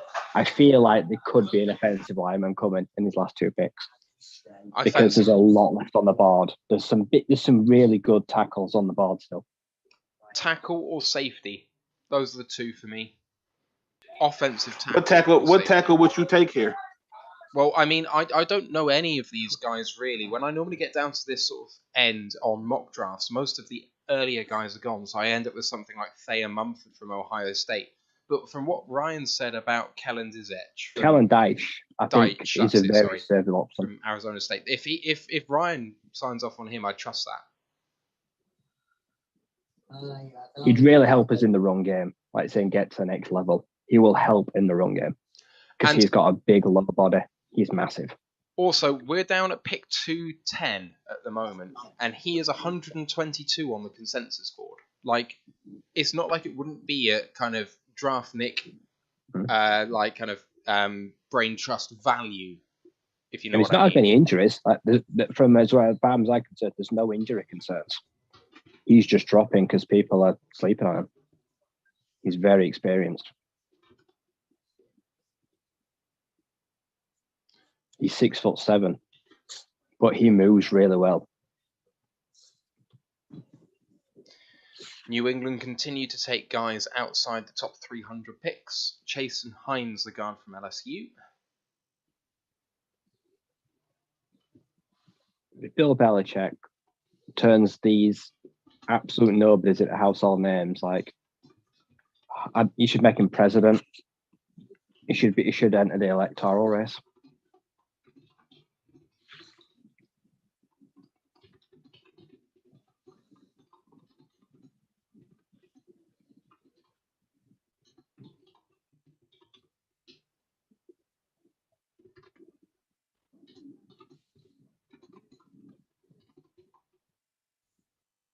Oh, I thought you were saying Derek Watt was with TJ Watt. Is he related to Cam Hayward? Is that what people are saying? Is Connor, are they related? Yeah, they're brothers. Oh, I thought you were talking about the Watt brothers. No. So I was saying that Derek Watt's a fullback who plays for Pittsburgh, and they've just drafted another fullback. And is there redundancy in having those 2 guys? But yeah, Cam Hayward. I think they're related. Yeah. It always felt like that was a possibility later on if he kind of slipped there.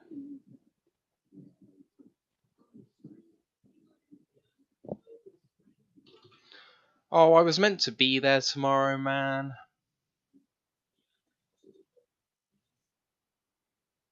It's been a bit gutting watching this draft and looking at all the scenery in Vegas and going, damn, like... I don't know how much of a mess it would have been, and with like all the cleanup and all the rubbish on the streets and all the like setup that's still being packed away upon arrival. But I bet it'd been chaos. Yeah, absolutely. But the rooms were, I think, $40 a night. Is that it?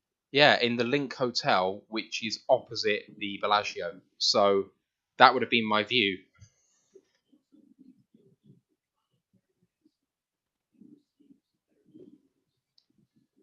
Yay. Right, so LA Rams have got back-to-back picks here at 211 and 212. followed up by Falcons, Chargers, Cardinals, Colts, and then the Lions are up at 217. Pick is in at 211 for the Rams.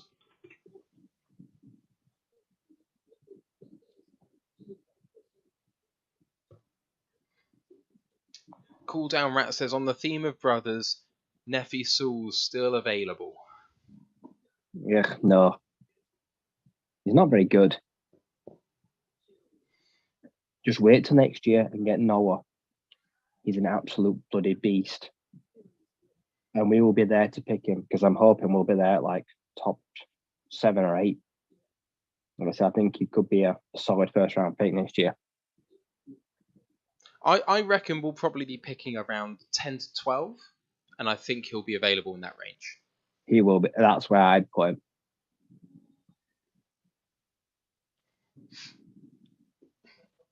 Oh, my back is doing me in. Sitting in this chair for 20 hours is probably not good. I currently have the Lions next year to win 6-7 games, which I think would be a good return on this draft if we won plus 4 games. I don't know. With what we've done in the off-season, I think the range of possibilities is very wide for the Lions. I think that it's absolutely possible that we again win 3 games, because even though it's an easier schedule, like, the team's still got to gel together, you've got to get the luck, and, you know, there's still a little bit of talent missing on this team, but with who we've taken in free agency, with who we've taken in the draft, I think this offense is one of the better ones in the league. It depends whether Goff can get on the same page as people. That's the really, really big thing. Can we block for our running backs, and can Goff get it to Jameson Williams? Because if those things can happen, Jameson opens it up underneath for Amon-Ra, that offense could hum.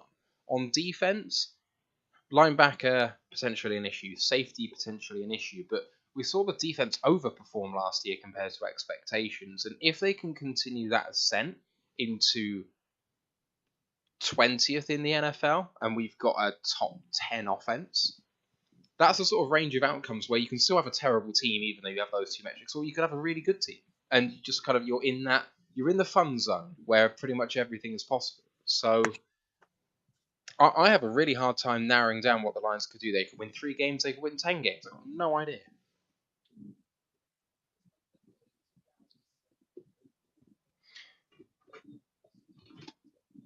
Quentin Lake, number 290. My bad, fellas. I was eating a funnel cake. A brother out here starving in these streets. I love funnel cake. Funnel cake's the best. Yeah, they're. I'm all for the funnel cake love. I'm gonna go into next season, and I'm gonna be really high on Goff. If Goff lets me down next year, with the talent that's around him, if the line stays healthy, I am gonna absolutely rinse him. Yeah. I am gonna take him to the cleaners. Here's the thing on Goff. Luke was saying before that he's convinced that if he plays well, that we'll keep him or extend him or whatever. I think the bar is higher than that for Goff. I think that he has to go out and ball out. I think he has to be one of the reasons we are winning games, not just a facilitator. If he's not that, I think the Lions have been committed to this process of allowing him to have all the guaranteed money. And once that guaranteed money runs out, you then just take a step back and go, is this worth it? And I think they're going to be critical on that point, because if we're picking high and a quarterback is available early next year, even if it's at 10 or at 8, we have seen relatively recently quarterbacks go in that 6 to 10 to 15 range, and they've been very, very good players. I do not think that being in that sort of 10 spot rules you out of getting a really fantastic quarterback. So we don't know what the quarterback's going to be like in college next year. As Ant says, you can't count on the guys at the top right now continuing to be good, but there can be some ascending guys that come out of nowhere. We see that too. So assuming a kind of normal style draft class that has 2 or 3 really quite good quarterbacks available, Goff has to play out of his skin next year, I think, to stay on this roster. I really think that they just don't want the dead money. They don't want the dead money hamstringing him while Goff can be good. But good is not good enough. Well, I mean, if you believe, if y'all believe that we win in 6 games, then if we win 6 games, he's gone. I mean, if we win 8 games, he's gone. Nah, I don't think they're gonna do it 8. I think 6. Yeah, he's gone. 8, no. 6 puts you back in the top 10 in the draft for next year. 8 would put you around the sort of 13 mark, 14 mark. Yeah, but I think that if they was going to make that move, it would have to be somebody that can replace him and a quarterback that can replace him. The thing I'm going to be watching with Brad Holmes is how loyal is he to Jared Goff. Like, is he so loyal like Bob Quinn was to Matt Patricia loyal? Or is he like, you ain't working out, and if it's my job and your job, it's your job?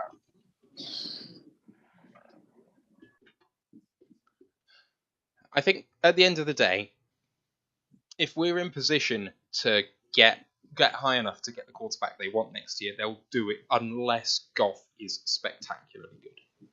That's where I'm putting that. Even if we win 8 or 9 games, if he's the reason that we do really, really well in those wins and in the losses, some other part of the team is deficient, say on defense it doesn't perform quite to expectations, then I can see us keeping him. But so Super Saiyan Lion says Holmes loves Goff. That's obvious to me. I'm not convinced of that. I'm convinced that they like him. I'm convinced that they want to do right by him. You can't be blind loyalty. They can't just love him. They can't be in a position where they put their entire reputation on Goff. I don't believe for a second that they adore him either. I just feel like he's a good situation.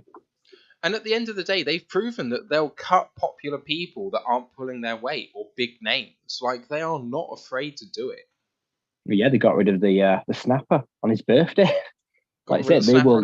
They got rid of a linebacker who was an absolute waste of space, but on a big contract, caused a lot of dead money. You know, like they're not afraid to make the big calls, and they'll do what they need to do in order to create a winning atmosphere. That doesn't include throwing your quarterback under the bus. So I forgot about Derion Kendrick. Yeah, the Rams just took him. I forgot he existed. Ryan, you went all high then.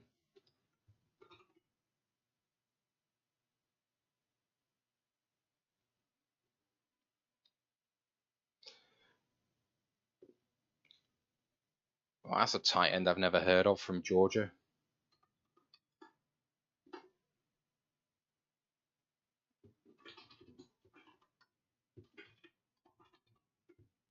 Yeah, I'm sitting up here I'm trying to run in my head like, what is the likelihood of them moving on from Goff? I'd say it has to be 75% at the moment. So but I can't even say if I even believe that's 75%. I mean, I know that they prior to Detroit said that he had a source that said that they're not taking a linebacker in the first 2 days. That was true, right? And they didn't. They took one in the 5th. And a lot of people had Thibodeau as the guy going to us at the 2nd overall pick, and that didn't happen. Who's to say that he's really not in love with Jared Goff? It's true. They could be. But I don't think they'll let blind love get in the way of what's best for the team as well. Well, that's why Quinn ain't here. Once he said 9-7 wasn't good enough, and then his head coach won 9 games in 2 years, he was supposed to have been fired. And Quinn held on to him.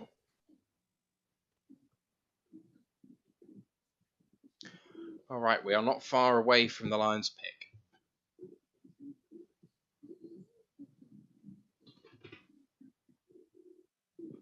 Where are we at? We're at 2:14. The Lions pick at 2:17, so 4 to go.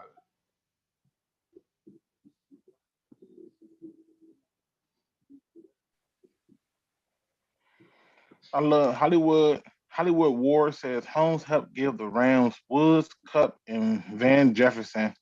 I'm excited to see our wide receiver room in 2 to 3 years. Yeah, I think the room is here. Yeah. I mean, maybe I don't know. Ain't no telling. Maybe they switch it up. Maybe they go a different direction. Maybe they decide to do some changes. But I think all them people right there that he listed, is any of them a first round pick? No. None of them were. They were all middle rounders.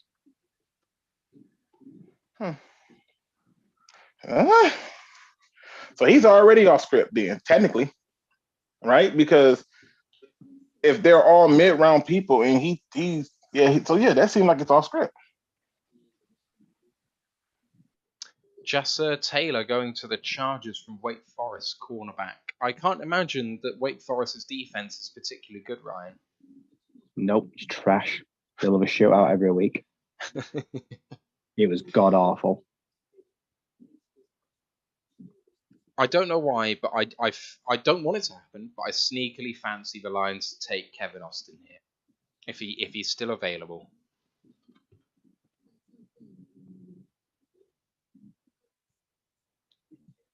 It would seem to be overkill at the wide receiver position now if we took another one, but I fancy it.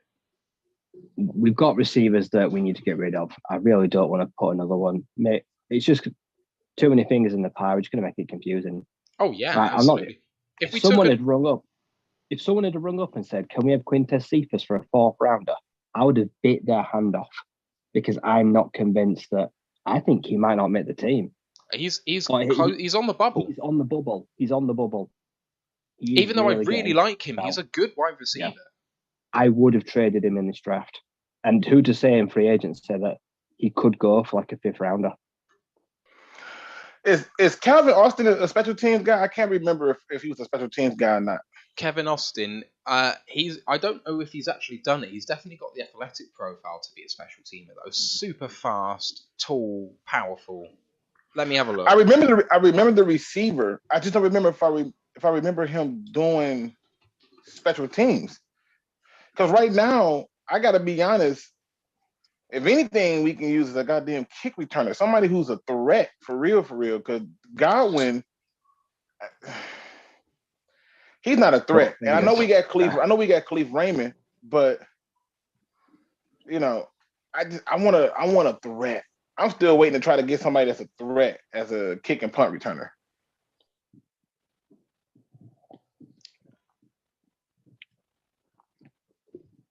I knew it was a business decision because they didn't want to pay him, but I miss Jamal Agnew. But it wasn't worth the money.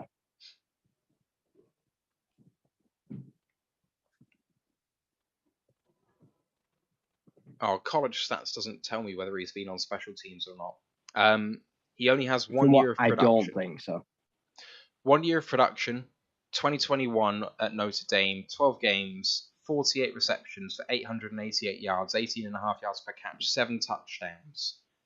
Only if one anything, rush he'll have been covering kicks. I don't think he'll have been returning them. Yeah, he could be a gunner, couldn't he?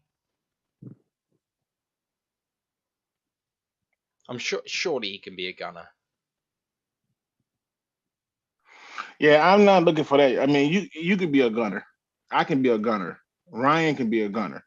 I'm looking for somebody who can have some significant changes, like somebody that can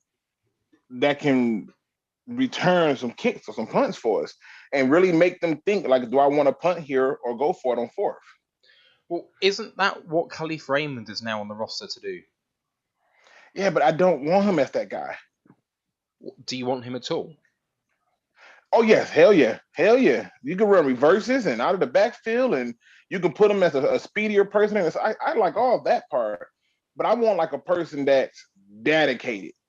Like, you know what I'm saying? Like Jamal Agnew wasn't great as a corner, and he wasn't great as a kick perfect, but he was really good, and he was still decent enough that you felt like, oh, he could take that back to the house. Mm-hmm. I don't think we got a guy on the team that I feel like can do that right now.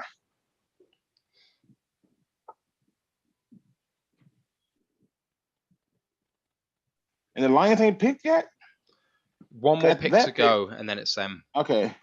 Yeah, after that pick, I'm going to go play with my kids. Lions are on the clock.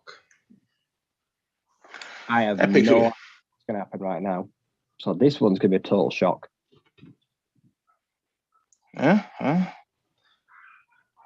Still waiting on Indy at 2:16, but it means the Lions are on the clock at 2:17. I'm less bothered about this pick. I'm less bothered about this pick now, whatever they do. It's going to take a lot to upset me. But Okay, so what can they territory now where I'm not really bothered. What can they do to upset you at this point?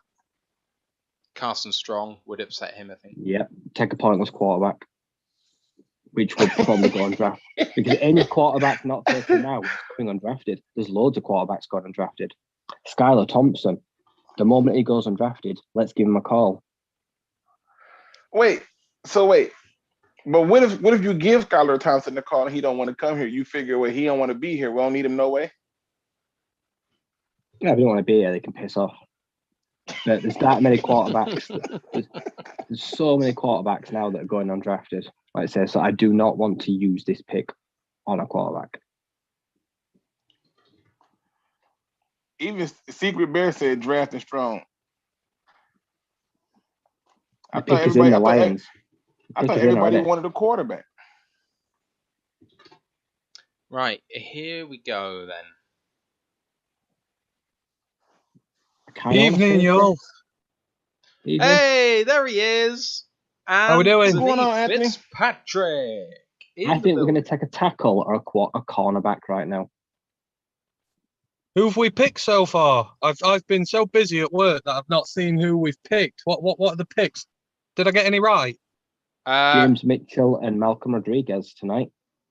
I said James Mitchell at the start of the show. You did. I thought you'd be happy with that. That's Malcolm Rodriguez is interesting. I said that to Steve this morning, didn't I? He said, were there any linebackers worth taking left? And he was the only one I mentioned. God, that's 2 great picks, that is. I love those. Luke is very upset about tight end. I hate the tight end. No, we need a tight end too. We need a blocking tight end too. And James Mitchell is a good blocking tight end. The Lions' pick is in. We're about to pick. You've just joined us when we're picking. Is Ryan Van Der Mark still on the market? We need a tackle. He is. Yes, we do.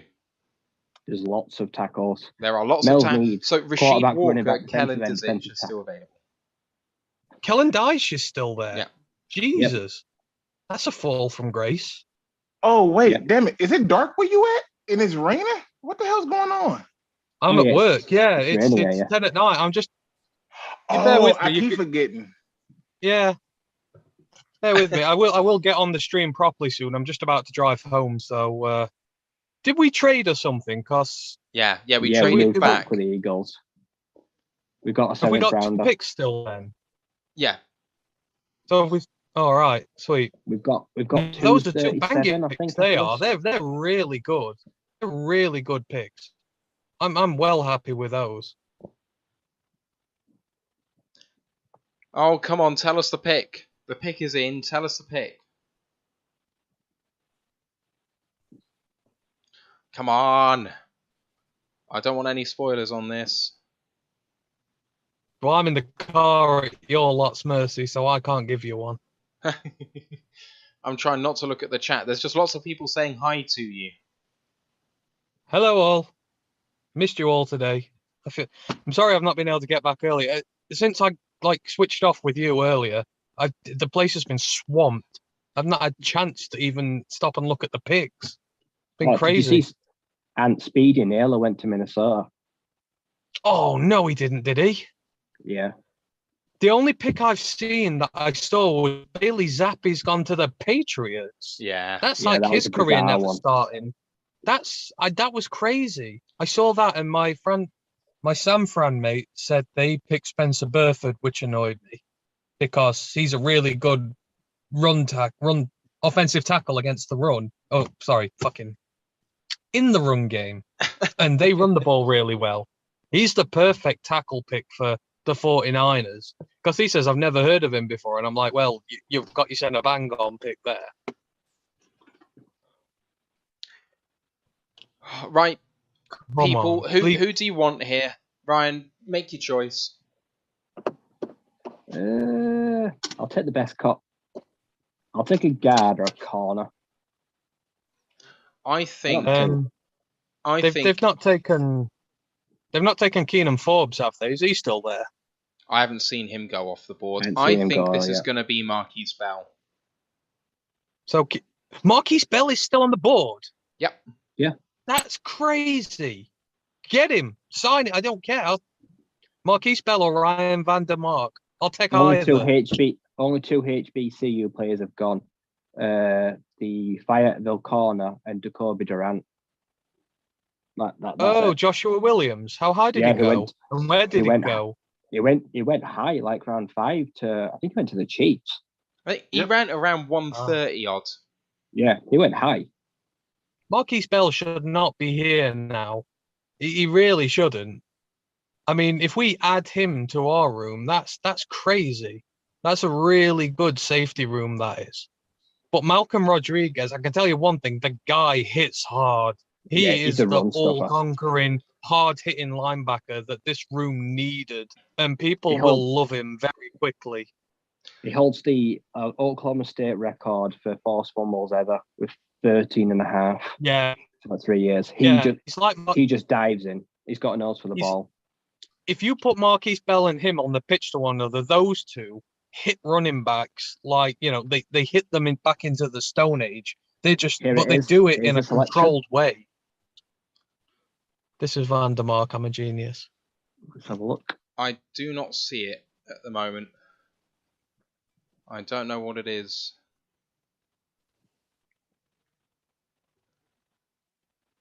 Also, the people getting married on the stage just before they announced our pick, the kiss to seal the deal was the most aggressive kiss I've ever seen. It was awful. And Sorry. I'm looking at the pick. You're going to love it. We've spoken about this guy. Ooh. People don't know who this guy is, but we know who he is. Will the college pod listeners know about him? Yes. Remember the problem? That guy that calls himself the problem? Oh, shit. Really? Yeah. James Houston, the edge player from Jackson State. He is a beast. Oh, that is such a great pick. He had such a productive career. This day. He called himself James the Problem Houston. He's an absolute hammer. We talked about James Houston a lot on the college podcast. He's had a lot of love there because there was at the, where was it now? Not the Senior Bowl, the other one. Was it the Shrine Bowl? Him and Diego Fago were together in the middle of the pit, and they were just like mauling fools for fun. He's huge as well. I swear the guy's like 6'3" or something on it. Like he is a big Lions fans should love this pick. Lions fans should love all these picks today. I'm not like been a homer or anything here, but James Mitchell is the tight end 2 that we need. He is only down that far the board because he's been injured. He had an injury last year. I'm pretty sure you can find on one of our early college football pod episodes. I wanted Mitchell as our tight end in this draft before he got injured, but he's back from injury now, and I will happily take him there. Malcolm Rodriguez is a hard-hitting mofo, and so is James Houston. This is a cracking draft. We just need to end off with we could get Van der Mark now as a swing tackle. This is a really damn good draft. Just the 4th player now on being picked who's not in my top 570 picks. Tight end Co Kieft of Minnesota has gone to the Tampa Bay Bucks. Who? Exactly. Co Kieft. What are some of the picks for today that have been a bit funny then? Are there any that have really stood out? New England have continued to reach on every single pick, apart from Pierre Strong, and they don't need another running back. Oh, no. They took Pierre Strong. Yeah. Yeah. The Bears took a random back called Tristan Ebner from Baylor. Oh. I've never heard of him. He was the backup to Abram Smith, wasn't he? Where did Abram Smith go? Because he'd not gone today, had he? Nope, he still hasn't gone, I don't think. What? Abram Smith is gone, I'm sure. Actually, maybe he hasn't. No, I hadn't seen him go. That's crazy. Ebner should not have gone before Abram Smith. Abram Smith, running back of Baylor, 343 on the board. The Titans have just got Chance Campbell, the Ole Miss linebacker, who had 111 tackles this year. He was super fun to watch. I like that. All right, good gentlemen. I wanted to stay on as long as possible and rock with you, and I had so much fun with you. But now as I always do, I promise to let the kids beat the shit out of me today. We get to play an oldie but goodie video game today, Turtles in Time, and I'm ready to get this in. Any final thoughts from me?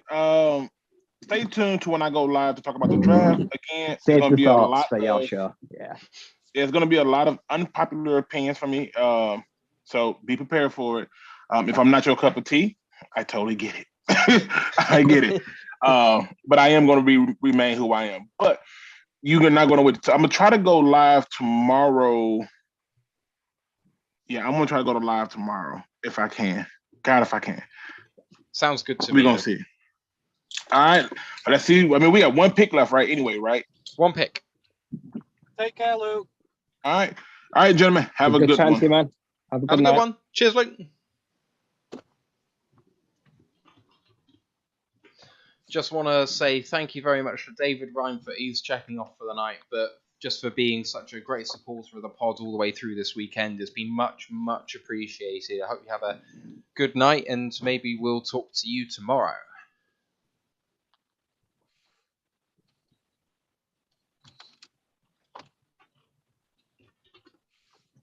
Kalia Davis, defensive tackle, off to San Francisco.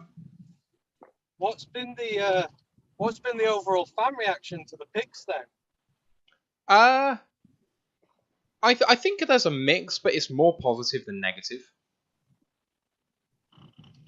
Yeah, like I say, I've watched some of these guys a lot this year. Me and Ryan both have, and you should be very positive about these picks. These are good, solid picks for day 3. Not saying they'll become superstars, but these could the potential to be really good depth guys. James Mitchell's exactly what we needed. The tight end room is pretty decent now. Well, the 49ers have got Tariq Castro Fields at 221. Where did Tariq Woolen go? Seattle. Oh,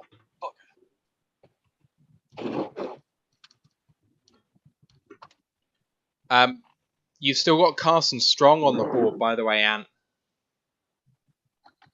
Well, if he drops to undrafted free agency, I'd give him a go. I'm saying that much. Hell, he's worth a go.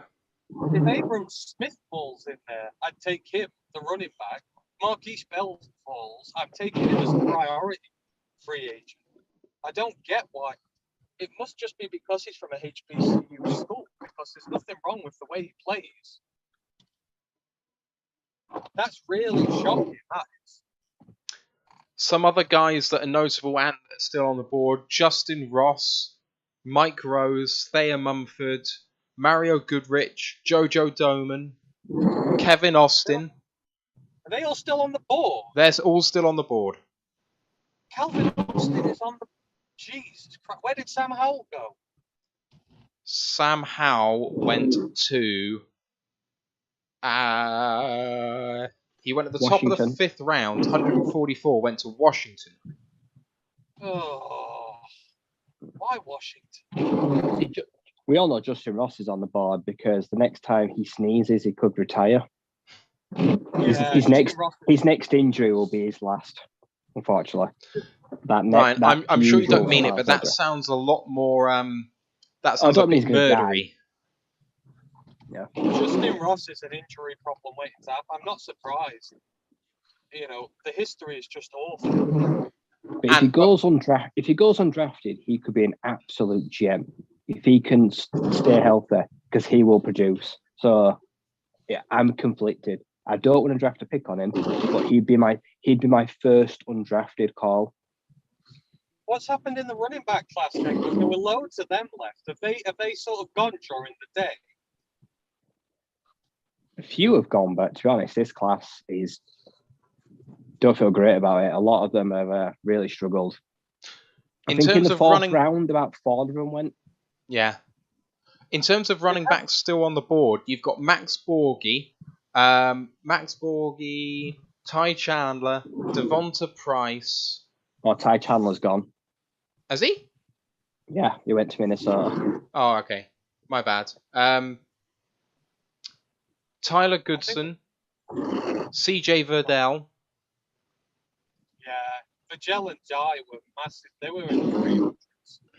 It's crazy that Vidal's on the board for 6. He hit 1,000 crowds. Isaiah I'd bring CJ Pacheco. Vidal in. Sorry, Ryan. I'd bring CJ Vidal in. He was on pace for 1,000 yards at Oregon. He's not big and he ain't strong, but he is very dynamic. He had a fantastic year until it got ended with injury. It's weird. Him and Travis Dye were both ranked well into the 300s, yet they've both been pretty successful running backs at college level. They were very lowly rated. 2022 Jamie says the Pats picked all the running backs, which is very true. Yeah, they took 2 back to back. I was trying to think, where did my cards go? Jerry and Ely's still on the board. Yeah. He was never going to get drafted. Jashawn Corbin. Zonovan Knight. Zonovan Knight. Oh, that's a surprise. I like Zonovan Knight. Oh, Sincere McCormack. I'm sure he's still on the board. Yeah, he was always towards the end, but unless it's just, because running back's not really been picked so much. Or I'd take Sincere McCormack in a heartbeat. Get him and Devontae Price in the undrafted free agents list. One of them will make the team, I reckon. I think I'm a draft loss left. I'm assuming Reed's not been taken anywhere. No. Neither Sterling. Sterling's still on the board. Wow. When's our next pick then? We've got one more pick at, what is it, like 237? What number are we at now? 223. So we're not far away. I'll be back home soon, so I'll be able to join you live on stream instead. Right, so I think by 11:15, half 11 latest, this will be done, I think. We've only got 40 picks left, I think. I'm looking forward to doing the rookie tape reviews already with some of these guys. Yeah, I can't wait to do that.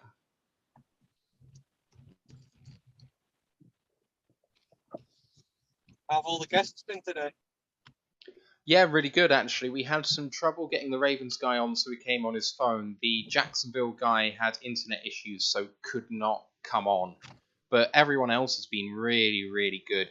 I assume you deliberately made it hard for the Ravens guy as punishment for them taking Travis Jones. Yeah. The Raiders guy was really great. I love Ian from UK Ravens, actually. He speaks really, really well. Turn Up For What came back on. Ivan, Dog Pound East from Shark Club came on for the Browns.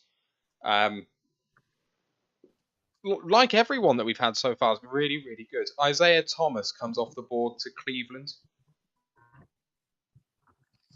Ooh. If you are still watching the stream, don't forget we have got a really, really, really good show with guests for you. 5 a.m. Eastern, 10 a.m. UK time. Graham Reed from Bucks UK, British Bird Gangs, Cardinals UK fan group, and Ryan Dengle from Bear Down US. It's going to be a really cool show. It will also go out on our audio channels, so look out for that if you can't watch live.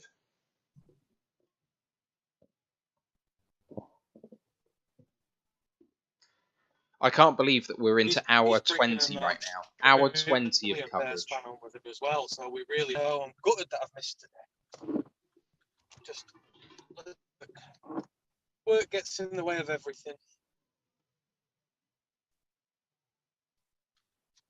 With them picks and we are home.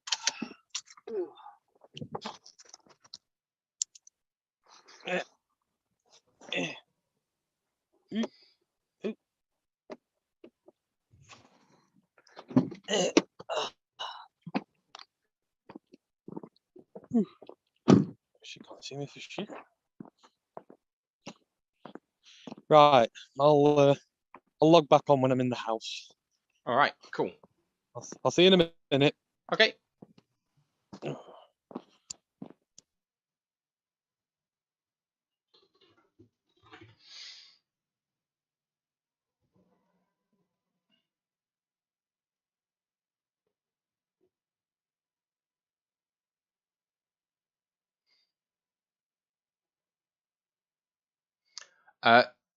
Steve and a few other people in the chat are saying that apparently the problem, James Houston, apparently is going to be a bit more of a linebacker rather than an edge. Apparently. It's that sort of frame.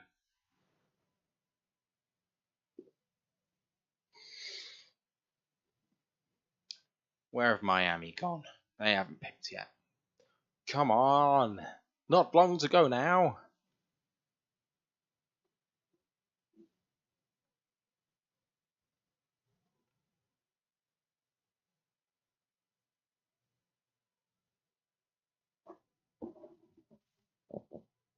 Martin Ott, it says we already have returners at league average. Are you talking about Khalif Raymond? Is that the guy that you're thinking is going to be our starting returner?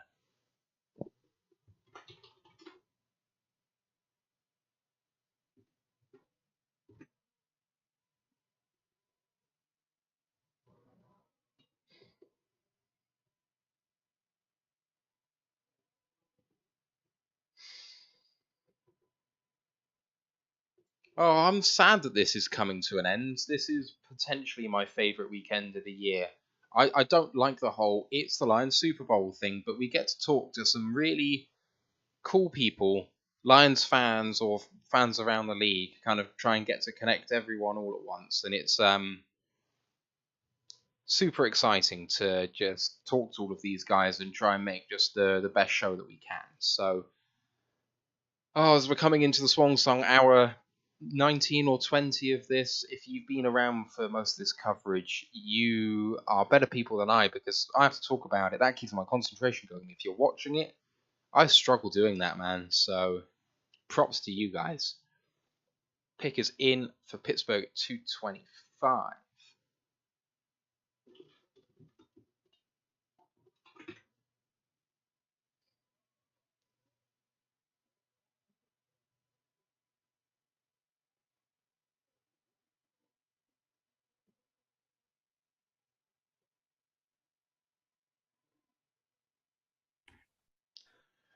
And in the house. And I'm back. Not in a car anymore. Mark Robinson from Ole Miss goes to Pittsburgh. Ooh. I have no idea who he is. He's not on my board. No, I must admit, I do not know of him either. I'm going to call him an inside linebacker because I just don't know. Castro Fields fell to 221. What is this draft? Oh, and of course, the 49ers are getting. Yep.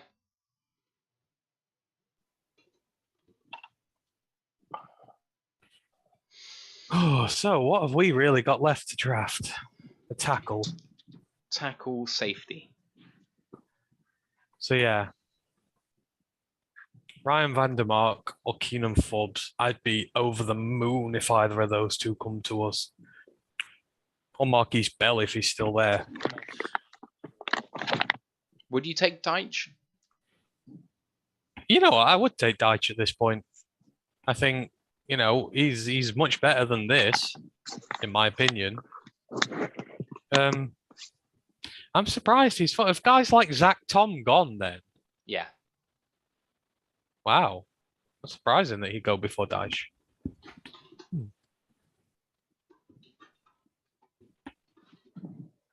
Zach Tom went 140 to Green Bay. Wow.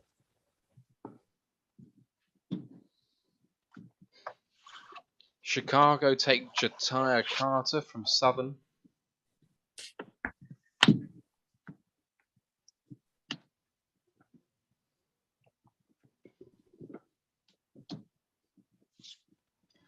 In the last 48 hours, we've had 1,300 views. Excellent. Just on YouTube. Also, David Reinfurt, David Reinfurt on Twitch has gifted 6 subs this weekend. That's excellent. Very, very much appreciated to you, David. Very, very much.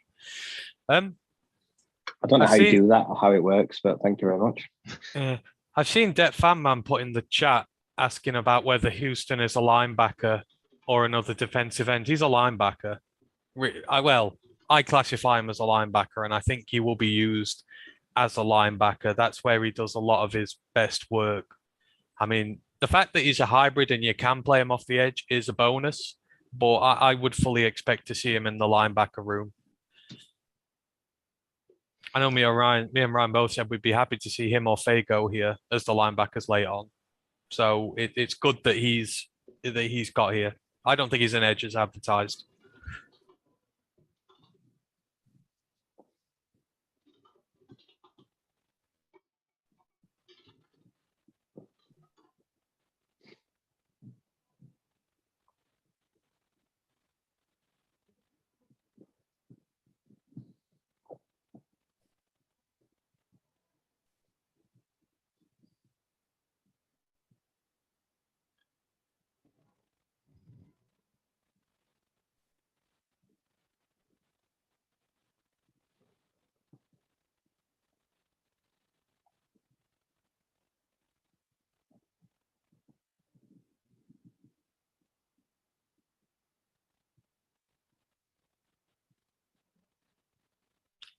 Oh no, the Packers got Romeo Doubs.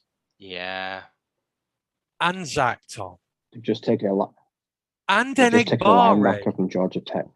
Tariq Carpenter. They've just taken. They got Enigbare and Doubs. I don't like that. I do not like that. Enigbare is a steal back then. Absolute steal.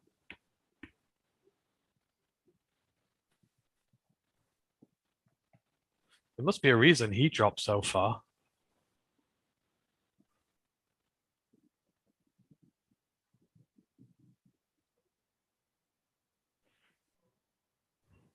Oh, yeah.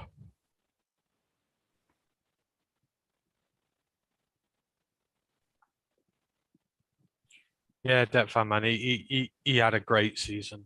He had a shed load of tackles for loss as well. I think he had like 20 or something. He's had an incredibly productive year. Obviously, working under Deion Sanders helps a lot.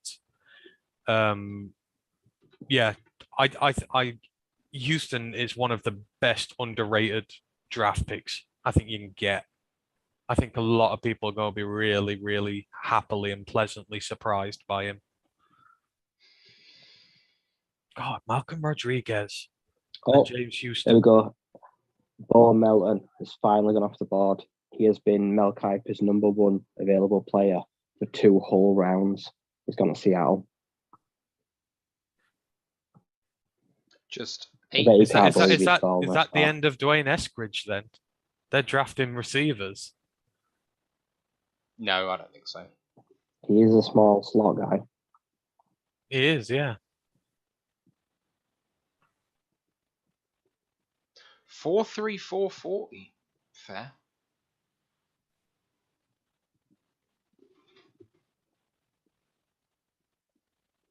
The top of the board has not changed for some time.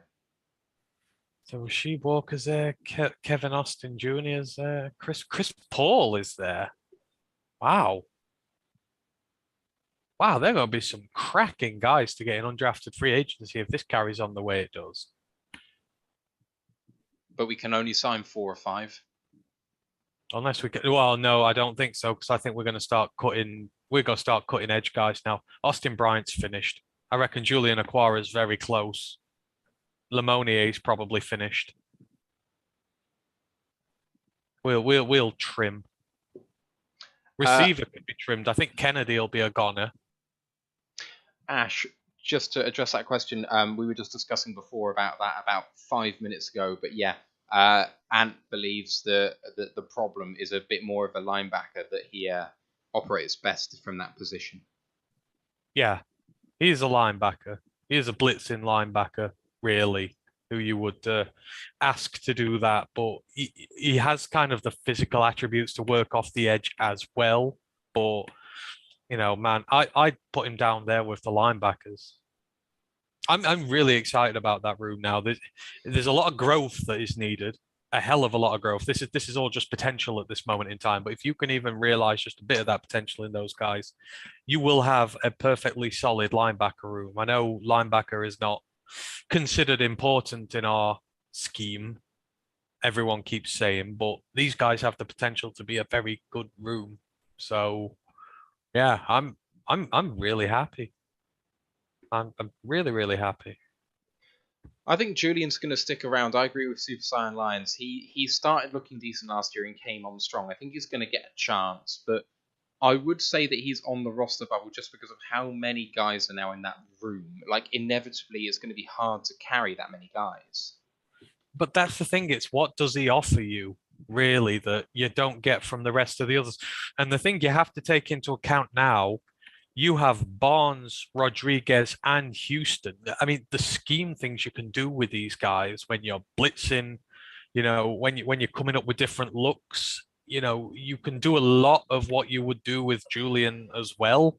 But these are first-year guys who've got a lot of potential in them. Julian, we don't know. I feel like, Houston and Rodriguez signings are pushing him even closer to the door. Even though he's not in the linebacker group, he's going to need to find a home somewhere. And if he can't find one at linebacker, he's going to be in trouble. Obviously, I'd like to keep him. Chris Paul to Washington. Come out, Washington. That's a good signing for Washington. Someone at the top 10. If Carson Strong, I'm just thinking back to Carson Strong now. If he falls and he goes out, I think we should do everything in our power to go after him in free agency, because you have to sit him for a year. So he's not going to play next year anyhow, regardless. We're running with Goff, but if you can get away without spending a pick on him and find a roster spot for him, hell, get him on your practice squad and protect him for a year and let him develop, and then move him up to the roster next year when Blau and Boyle go, have him in competition with another quarterback you might get. You could have a pretty decent competition at quarterback very quickly then. I think there's no harm in doing it, and now we're in the best position to be able to do so if we're not spending a draft pick.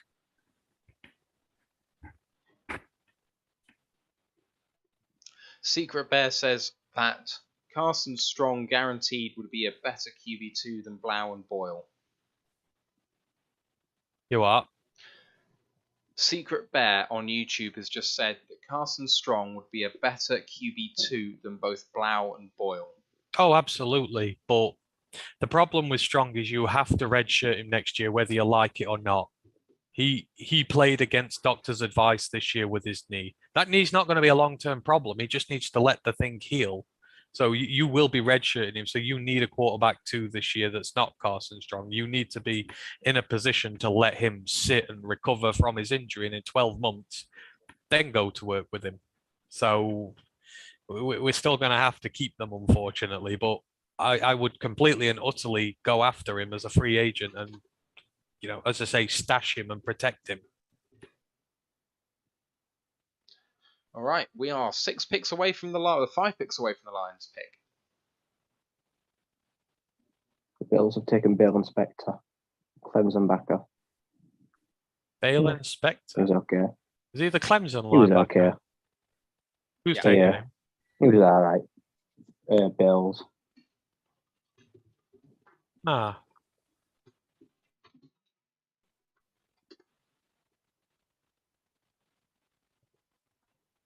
Cheers, Martin. Thanks for joining us.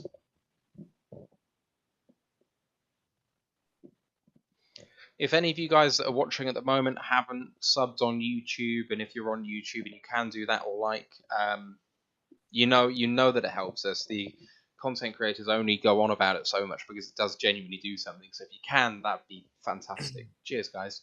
Which tight end should we take last? Says Steve, who's gone to bed but is still watching. Well, we took the tight end. Told you it was going to be. I'm so happy with that. It means that we can get rid of Jared Pinkney and all of these guys as well. Well, we've got Shane Pinkney, Zylstra. we've got Pinkney, Zylstra, we've got Brock Wright. Yeah, there's another one as well. Get rid of everyone that's not Brock Wright and TJ. I think Punters empty the entire room. Garrett Griffin. Garrett Griffin, that's it. So we can run now with Hawk, Mitchell, and Wright. I just don't know what the timescale on Mitchell's recovery from injury is, but from what I understand, it's not going to affect next season. Okay. I think he's about there, isn't he? He didn't Yeah, play he just towards the missed end all of the this season. year. I think he's on recover. Yeah. No. So Mitchell will be your second guy. Wright will be your third. That's a decent tight end room. That's kind of what you want. And Mitchell's a decent receiving option as well. I know people don't say he's a good blocking tight end, but they've not watched enough tape if they haven't.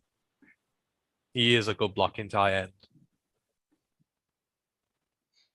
Oh, the Jets offense: Zach Wilson, Breece Hall, Elijah Moore, Corey Davis, Garrett Wilson. Sounds good.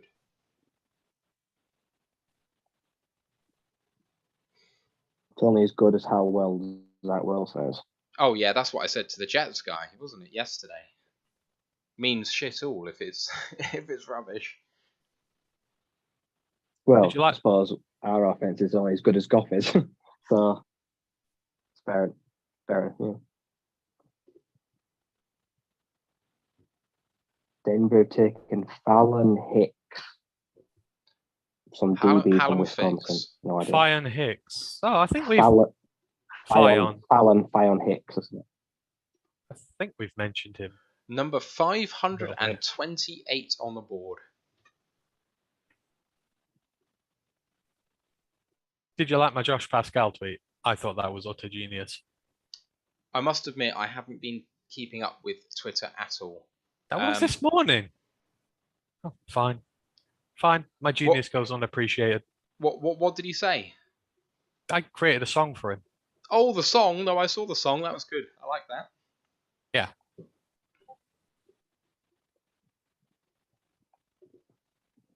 Right, I best update Twitter. Derek Young, wide receiver from Lenoir Rhine. I tell you what. That's where Kyle Duggar came from. I can see the song that you created being a football charm. Could be, couldn't it?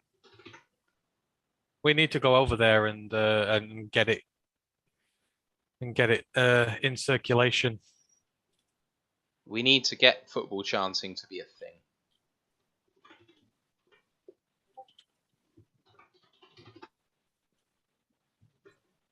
Derek Young, wide receiver Lenoir Rhine, was the 429th player on the board.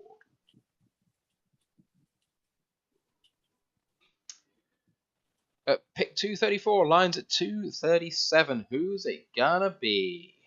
My prediction, I think it's going to be Jaquan McMillian.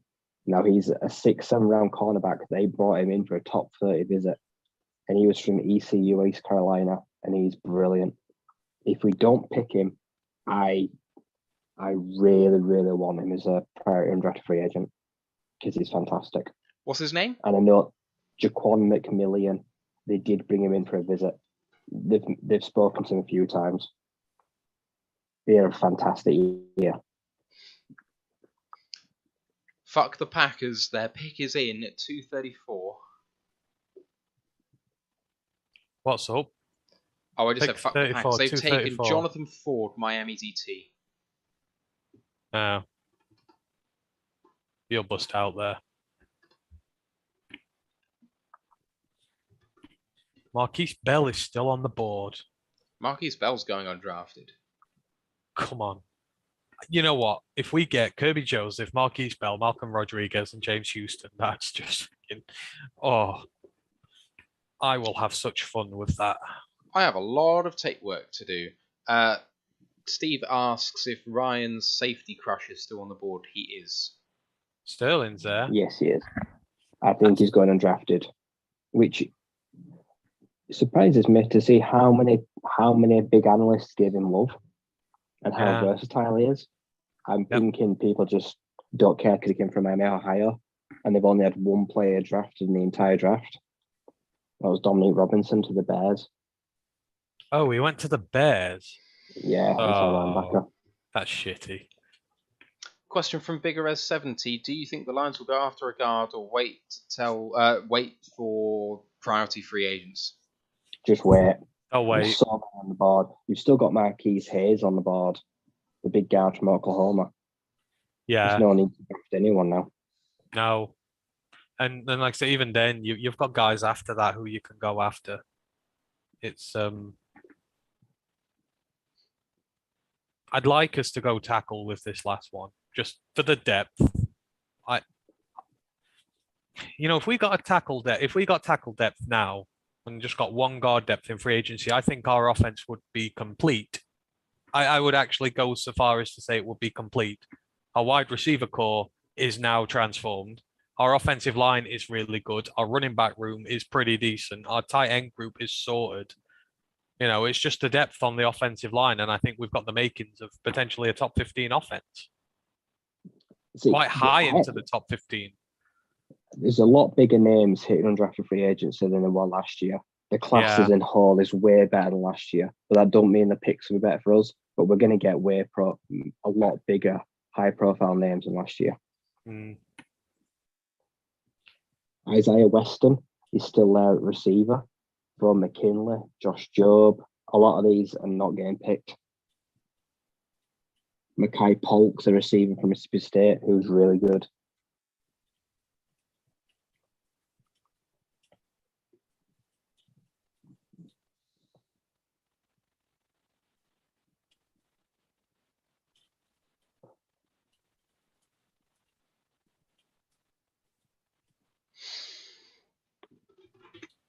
Almost there, boys.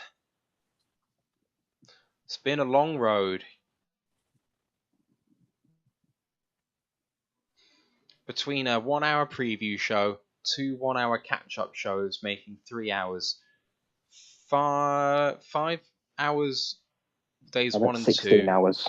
13 and 7 hours today. That's 20 hours by the end of today. And then 1 hour tomorrow, 1.5. That makes 21.5 hours of premium British draft coverage for you.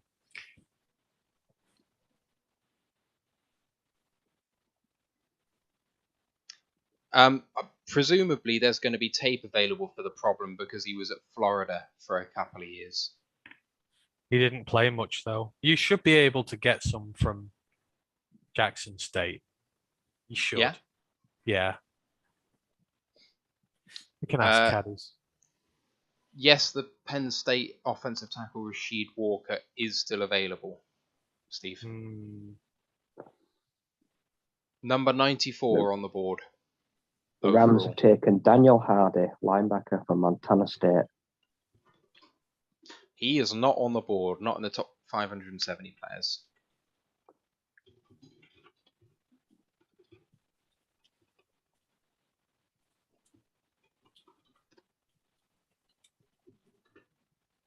One pick away.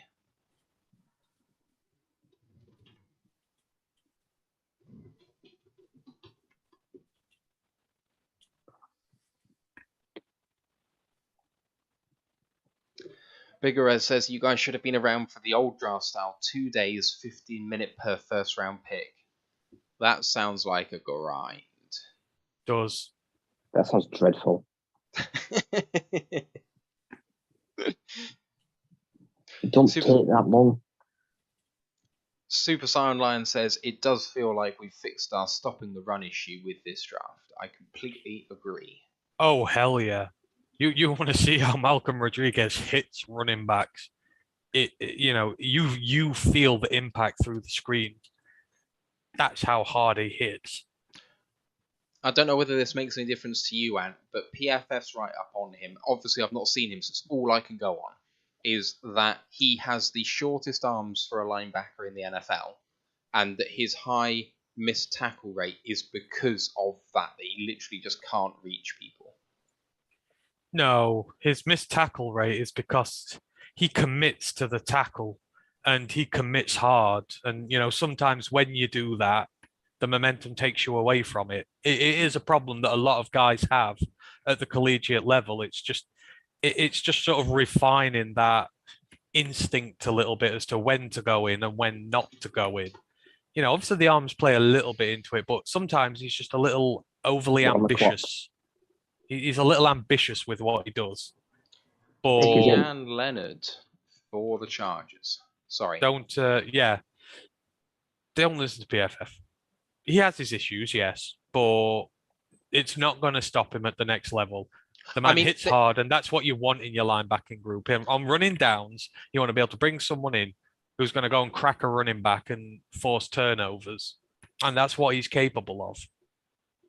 I mean, it doesn't even. They're not even down on him. They are very high on him. Yeah. That's just one of the things that they were saying about him. Has David Bell gone yet, by the way? Or did he go yesterday? Yeah. David Bell went yesterday. He went to the Browns, didn't he? Oh, he didn't he? I'm just trying to think who wasn't gone yesterday. He went in round 3 to the Browns. The selection is here. Right, I'm gonna. Oh. Well, I've got a personal affection to this pick. Oh, is it Deitch then? Maybe it's Kellen Deitch. A lot of people. No, you're all along we've the right gone lines. corner. A lot of people are very high on Chase Lucas. Okay, yeah. I said cornerback, didn't I? I said Jaquan McMillian, but I know Chase Lucas very well. He is a very hard worker. So I'm very happy with that, actually. He's the only Sun Devil I would have taken a start player because I knew we were going to go late.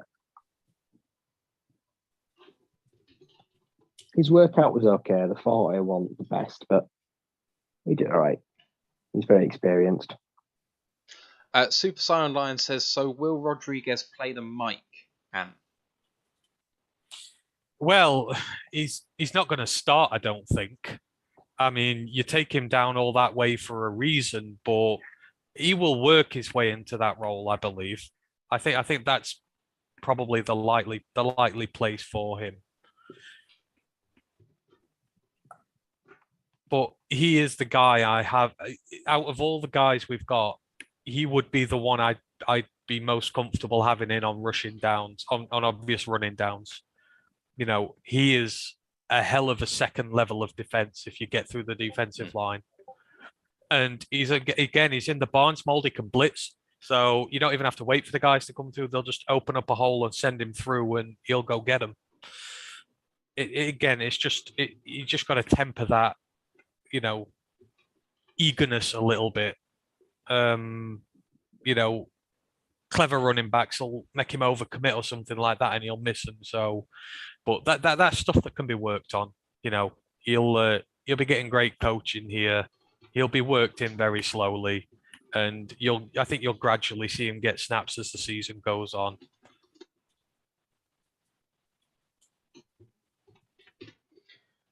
"24 picks to go, and we will have wrapped up the 2022 NFL draft. Ash says, is Rye happy with the pick?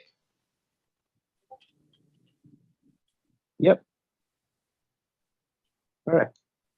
I'd say a lot of people wanted a cornerback. They don't feel great about the cornerback room, so we took someone who's very experienced. He's not the biggest. Like, don't get me wrong, he's not very big. He's not like what we've already got. He's like scraping 6 foot. But he's physical. And he got turnovers. He got a few interceptions last year. I think he led Arizona State. I think he led us with three picks. Mumford off the board. Wow. Vegas have taken a tackle as well, haven't they? So Leatherwood's in trouble. Yeah. Because Taya Mumford could start at right guard for them, realistically. I think Alex Leatherwood's in a lot of bother there. Could Mumford not kick out to tackle and have him in at guard? No. That division, there is absolutely no way in that stacked division of pass rushers I'm having Taya Mumford as the starting tackle. Your quarterback would die in a couple of weeks.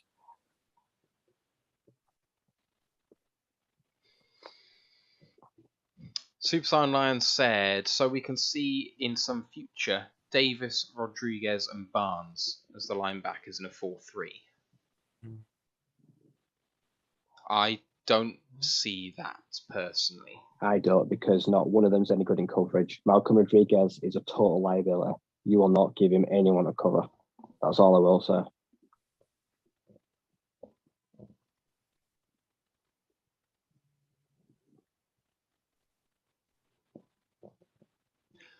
Can anyone on YouTube just let me know if the audio is okay? Because Martin Ott said there's an issue on there. I haven't got any dropped frames, so audio should be fine. It seems to come through okay on Streamlabs. So, yeah, this is actually a point. With Super Saiyan mentions about Jared Davis been here, but with Rodriguez and Houston been here now, Jared Davis is going to struggle to make the roster. He's going to have to work his heart out in training camp if he wants to, because these two could both realistically threaten his place in the squad. Yeah, it's hard to justify a roster spot when you're just a designated pass rusher. Occasionally, that's all he is. I think, without turning Lions fans off him, I think Rodriguez is in the Jared Davis mold where he is very good against the run. Coverage, he can get better, but against the run, he's Yale. Bloody hell. He's not on my board. I'm not going to lie. The only Ivy League player I know this year is EJ Perry. I think that's literally it. I've only seen one Ivy League player drafted before him. Someone from, think, Howard. So he's only the second player in the draft.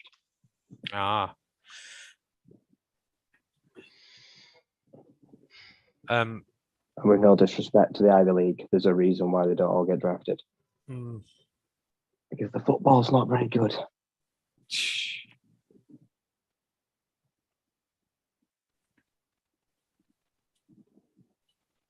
We're at pick 240 of 262, 23 picks left. And Deaf Fan Man's right, the dating video bot has left us alone, although now you say it, I'm sure they'll find their way back. I imagine Brad Holmes right now is dating bot. He's making hundreds of phone calls for UDFAs. I bet he's not stopped ringing people for the last hour. Yeah, and we've been inundated by bots trying to just post links, trying to infect people with viruses. What's the weather like in the UK? Dark and cold. I can at least subscribe. I can just put the webcam to the window and you can see how dark and miserable and wet it is. Belting it down here.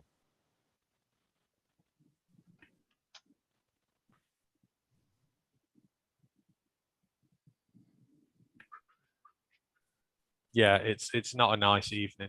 It's been a lovely weekend until about 6 o'clock this evening, and it's just started hammering it down. Another big I love.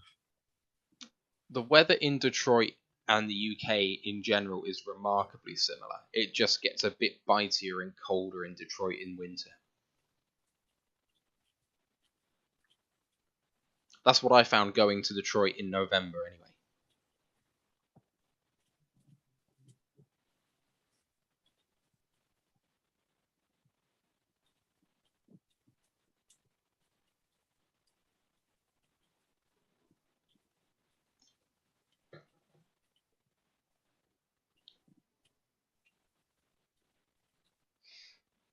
Steve says it's a nice day today on the east of Scotland Riviera. I don't think anything's ever been described as Riviera in Scotland before, but yeah, that's a lie. Just the weather's never good in Scotland.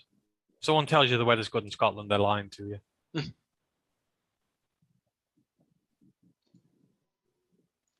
Dan, I think they can sign UDFAs as soon as the draft finishes. You usually hear about a few days after, don't you? They'll be tweeting out all the... And I think effectively there's some sort of like tampering period now where basically you can commit to signing people and then it executes as soon. Well, you can already now and then like say... Yeah. So give it like 20 minutes and Jeremy and Alan, they'll be tweeting the UDFA straight away. See, they'll already... Signed, like, we had like 13 UDFAs last year, like 10 minutes after the draft. They'll be... Because you can talk to the agents of these players right now and these agents will be taking calls and telling their players who's interested in them and where they'd like to go. And we will be an attractive destination because people know we give our UDFAs a chance and that we've got really good coaching. Can we verbally commit to loads of them and then just make room at a later date? Yeah. No, we can't go over our roster limit, surely. If this is Marquise Brown, I'm going to be pissed because the We Washington. don't have to have. Do we have to have space for them all right now? There must be a day or two where we can make room for them, surely. Otherwise, we're only have two. They're not official members of the squad, though. Who aren't? No, I don't think. Free undrafted free agents are not officially part of your roster. Are they not? I don't believe so. No. I don't think they class as part of your 90 men. I'm pretty sure they do. Because whenever you hear on the Detroit Lions Breakdown podcast, you hear about them speaking about having room for the UDFAs and making sure you've only got like 80 players on the roster come this time. So unless they count, that statement makes no sense. But to be honest, though, as I've already said, I think the edge room is going to get trimmed now, and the wide receiver room is going to get trimmed. I think both of them have dead weight on them now, who we don't need on the roster. But the thing is, you'd think that they would know that there's players to cut on the roster, and they would have done some of it already. I know we got rid of a couple of days ago, but it depends how your draft falls, though, doesn't it? Because on another day, if Josh Pascal's not there or something like that, and we don't go edge, then maybe there's a home for Austin Bryant. But now there's not. Now Malcolm Rodriguez and James Houston are here. Is there a home for? I mean, this is going to create problems for the likes of Dion Hamilton and all that now. These are guys who don't really have much to offer us in the first team. They're here for special teams, but we're drafting guys now who potentially can come in and offer us something as actual linebackers. This is why you should never go into a draft with the amount of bodies we have done. You should not be going know into a the draft answer with to 77 this. players. I know the answer to this. Your draft picks are not officially on the roster until they sign their contracts. Well, there you go then. I thought that, so yeah, we can get. Oh, I'm happy now. Chris Alabican, the South Dakota State QB, has gone to the Steelers. I really like that kid. He's a really nice guy. He is. He could play running back as well. Like I say, he can play a few positions. See, this is.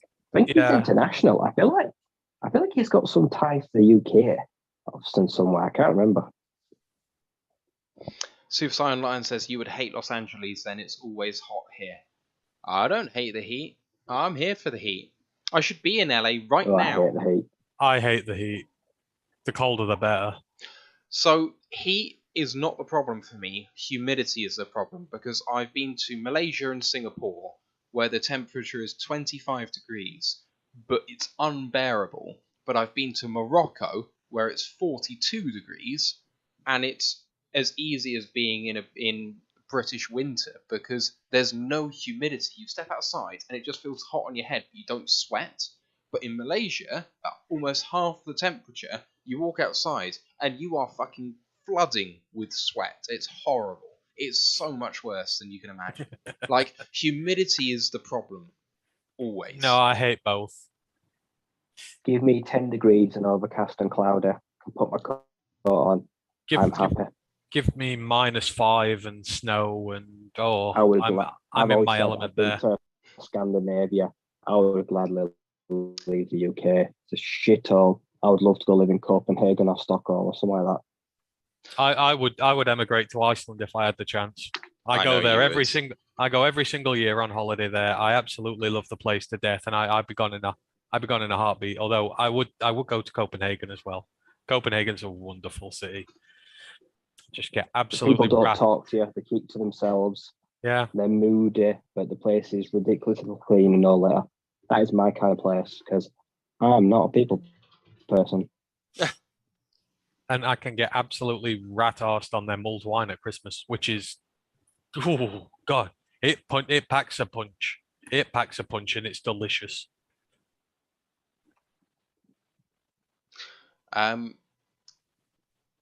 Martin Ott says, I'm in LA and will be moving to Lisbon in a couple of years. Both are warmer than the UK. You are right. The Lisbon is warmer than the UK generally. However, Lisbon can be very cold because Portugal is on the western side of the... It's not on the Med, it's on the Atlantic. And so the breeze you get can actually be very chilly. Oh, I'm jealous. He's going to be able to sample the finest ports in the world. I'd love going to Portugal and just like loading up on port. I could quite happily drink that stuff a lot. And if you're in Portugal, you do. So I love a good glass of port. On the cruise If I anyone did didn't know 5 years ago, I screen went to right the now, water. they think Ant is 60. You love port, mulled wine, and like anyone think you're really old, Ant. No, If you couldn't see me and Ant would be brothers on this. I'm right there with you now. I know. I'm just, a bit different. Well, that much has been obvious for a long time. I'm sorry. who guessed one of the draft picks today before the draft even bloody started? Yeah. Yes, Me. yes. Like I said, you're different. I know. I'm special. Special. I'm quite happy with how I've done in this. I think I've done relatively okay. I think you've done very well. I don't think anyone on my mock has come through. But hey ho. I can't even remember what my mock was. Oh god, who did I have on my mock? I ain't got a single player.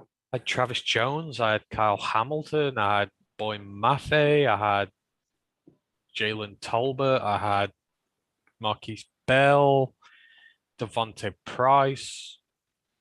I may have put Chiefs James. Have got a good one. They've got Chiefs have got Jalen Watson, the cornerback from Washington State. That's a good one.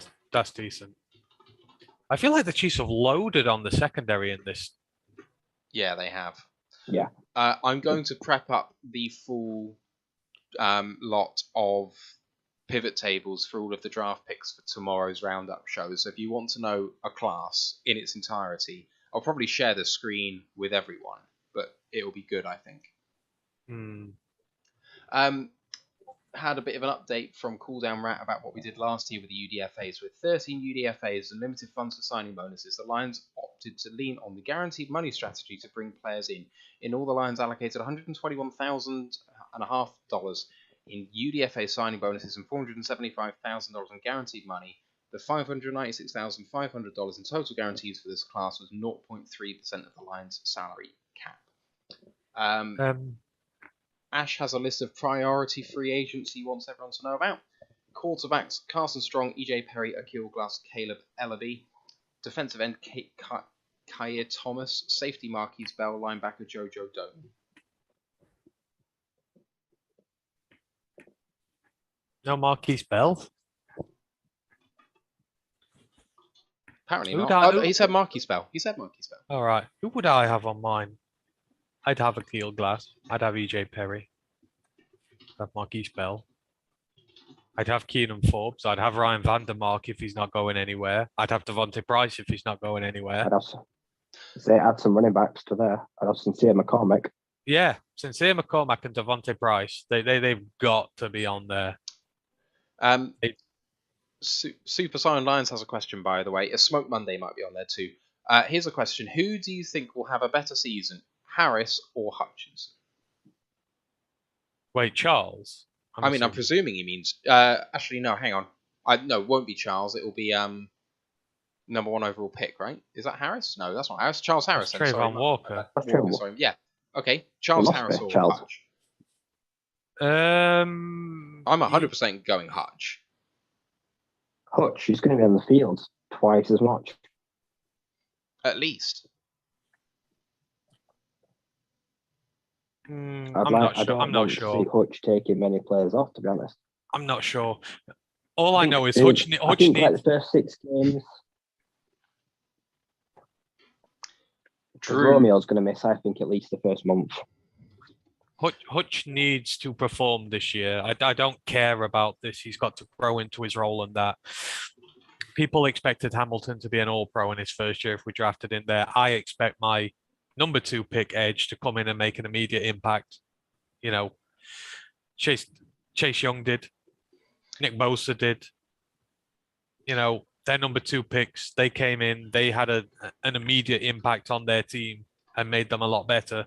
I expect the same from Hutch. If we don't get good production from him this year, he's not getting a first year, you know, to bed in or whatever like that. He's got to perform. Quite simply, he's got to perform. I want 9. Yeah, I want 9 sacks minimum. Minimum. I want him to be in double figures for sacks. If we're going to bring him in to be the leading edge rusher, he's got to get double digits in sacks. He's got to noticeably improve our run defense. He needs to be getting stuck in there, really making plays which are, you know, tackles for loss, forcing the lot in there. You know, it's not like he's not going to have no one to work with. Charles Harris will be in there with him. He's going to have a good interior to work with. He's going to have Romeo back eventually as well, who's going to take a lot of the pressure. So there are no excuses to be had. I think he will be the rookie defensive player of the year. I hope so. Just going there now. That's what I reckon. I hope so.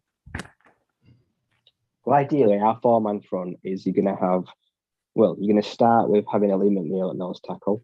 You'll have Josh Pascal behind the Lee McNeil. Behind Levi. And then you'll have Hutchinson on one side. And then on the other side, well, you're going to start with Charles Harris and Aquara before Romeo comes back. That's how I'd like to see it work out. I think you're absolutely on the money. I think Josh Pascal is a threat to Levi instantly. Yeah, completely agree. For that interior defensive lineman. Drew is in the building and he says, should I get you a Ravens hat now that Jones plays for us? Bit of a needle, bit unfair. And he said, so if I said that Hamilton didn't have 10 interceptions, he doesn't get a pass, that'd be fair. Andrew Stuber's just been drafted, the Michigan guard.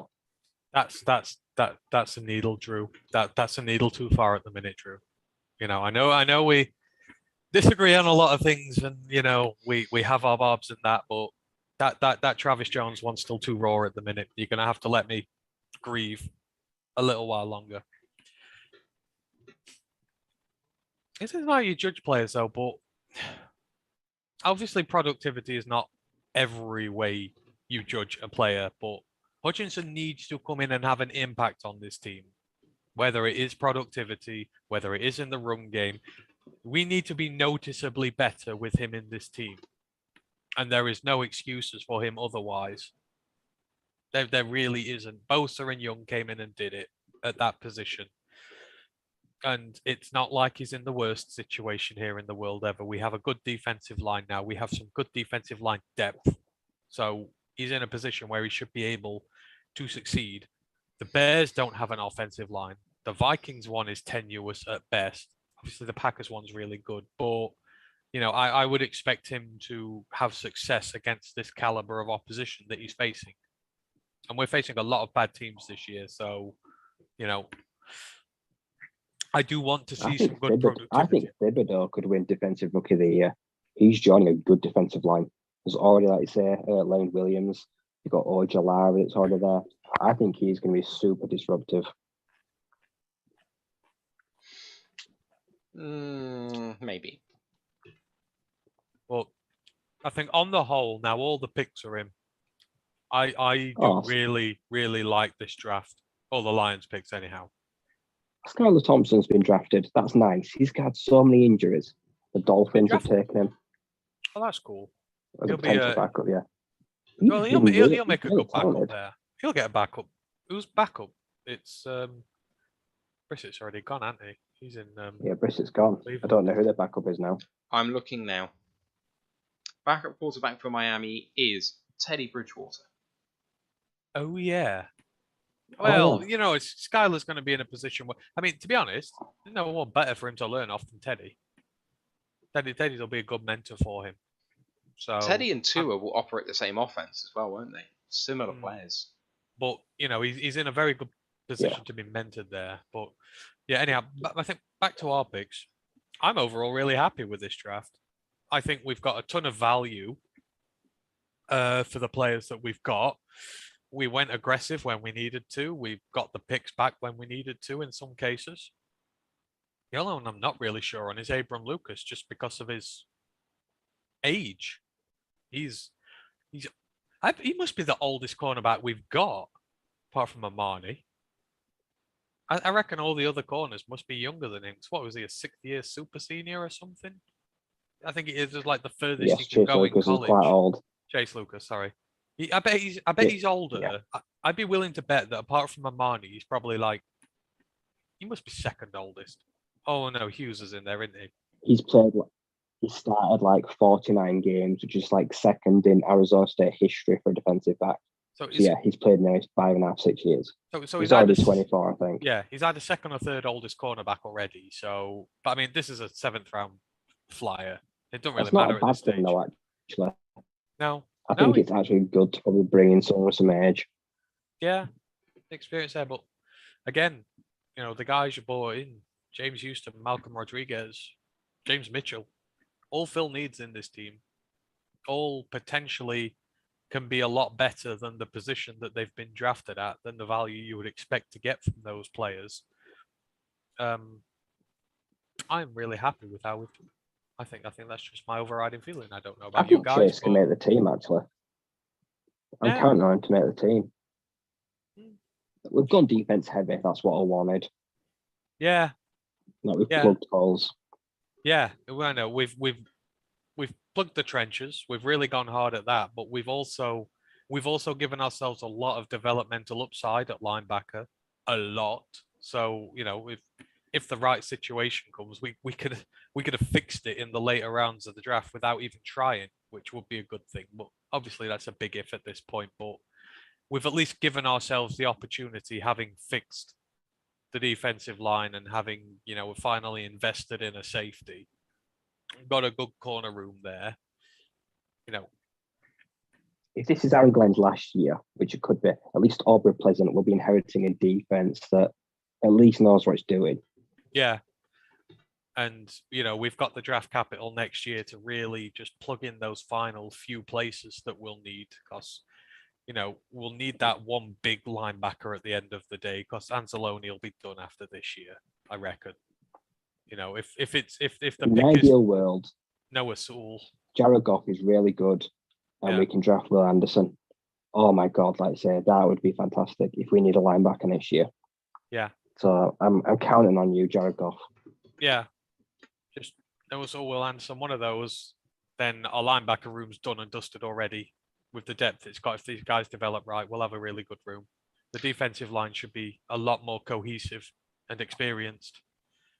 Sorry, go on, Matt. No, I was just about to say, Ash has just said something really interesting, but I didn't want to interrupt. Is it about FSU or is it actually about the draft? No. Pride of Detroit have tweeted out that the Lions have picked a total of 0 players from the Senior Bowl roster, and also Green Bay have taken Rasheed Walker from Penn State. How many tackles? Is that 3 now? Yeah. I think so. Mind you saying that, they always I'm overload fine on picking O-line. over the Senior Bowl. I am as well. Shows that they're not Because I narrow in remember their thinking. when we had Patricia go to the Senior Bowl, didn't we take 3 or 4 of them? We did, didn't we? That year we coached it, we took a few of them. Yeah. And this year we hadn't taken any of them. Well, clearly we just didn't like what we saw. Obviously they were not impressed. I'm fine by that. Super Saiyan Lion says, how many wide receivers, when it's all said and done, on the 53, do you think? I think last year we were between 5 and 6. This year I'm between 6 and 7, given the depth. Williams, Reynolds, Chark, Amon-Ra, Cephas, unless they decide to move on from him. Raymond. And basically Raymond. That's 6 concrete, I'd say. The rest of them either gone or on the bubble. Trinity Benson and... That's the 6 I'd take today. There's 3 others. It's Trinity Benson, Tom Kennedy, Javon McKinley. But Kevin Austin has to be a priority free agent. Justin Ross has to be given a chance as a free UDFA. agency could change this. Justin Ross could. They've got a chance. Someone could take the place of Quintez Cephas very easily if they impress with free agency. And I think you're able his team on the spot team is very pretentious right now. And you're able to keep these guys as well. Because don't forget, I mean, Daz Newsome got undrafted free agency last year. which was crazy. And then the Bears just never used him, ever. In fact, is he still there? I'd still take him now, I think. But the value is there to be had. So Isaiah Weston, he's hitting free agency. He's an absolute monster. He's 6'4". He's got huge hands. Had a brilliant year at Northern Iowa. Just trying to see if there's any more research we did on late round guys who've gone. You say Caleb Ellaby's not gone? Yeah, he is number 15 on the board at the moment. That's surprising. I'd give Caleb Ellaby a go in undrafted free agent. There's only like 5 QBs that have been drafted. Some that crazy like 5 or 6. That's it for the entire draft. Yeah. Just trying to think. Actually, no, a couple of late round ones have gone. We've had Skylar Thompson, and we've had Skylar Thompson, we've had Bailey Zappi, we've had Corral, Pickett, Willis. What about the one who went to Pittsburgh? Oh yeah, they picked up Chris Oladipo. There's only been, from my count, there's only been 6 quarterbacks on the entire class drafted, which that's really people were thinking that 3 or 4 could go in the first round. That's really shocking that Oladipo's gone before the likes of Ellaby. Sam Howell, yeah. I think 6 or 7, that's it, out of the entire class have gone. Where did Amari Barno end up? He went very late in round 6 to someone has taken him, I've seen him.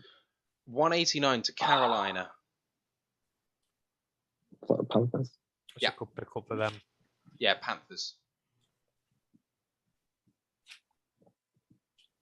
Super Silent Line says, I take it you were finally able to film on Kevin Austin. I mean, I've only seen highlights from him. I need to actually have a proper look. I feel really bad. He's been asking for a while now, and it's just we got that to that point where I think I just got that jaded watching prospects that I just was not able to do one final go on him. But a rough guess, there's been nearly as many punters and kickers drafted as there has been quarterbacks. There is a very little difference between that, which is kind of crazy. I'm sure at least 4 kickers have been drafted. Has yeah. Has Dontario Drummond gone? Nope. Wow. Neither's Braylon Sanders Redwoods. I forget which one it is. His teammate is still there. Who was the complete and utter shorty from? Oh God, who am I thinking of now? Josh Johnson. Utah State. Devin Tompkins. He's still there. Nope, he ain't gone. Now there's Jeff Stearns. He's not gone. And Trey Turner. Them 2 led the entire nation receiving. Trey Turner's not gone. Interesting. Trey Turner went to 2 pro days and still didn't get drafted. It's cruel, isn't it? Amika Emeze is still there. Is Alicia gone? Running back. Yes, he was drafted in the 4th round. Who Can't remember by who? Who got Haskins? Hassan.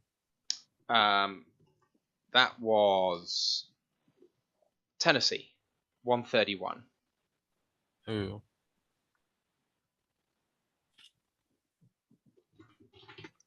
Kansas City with another pick.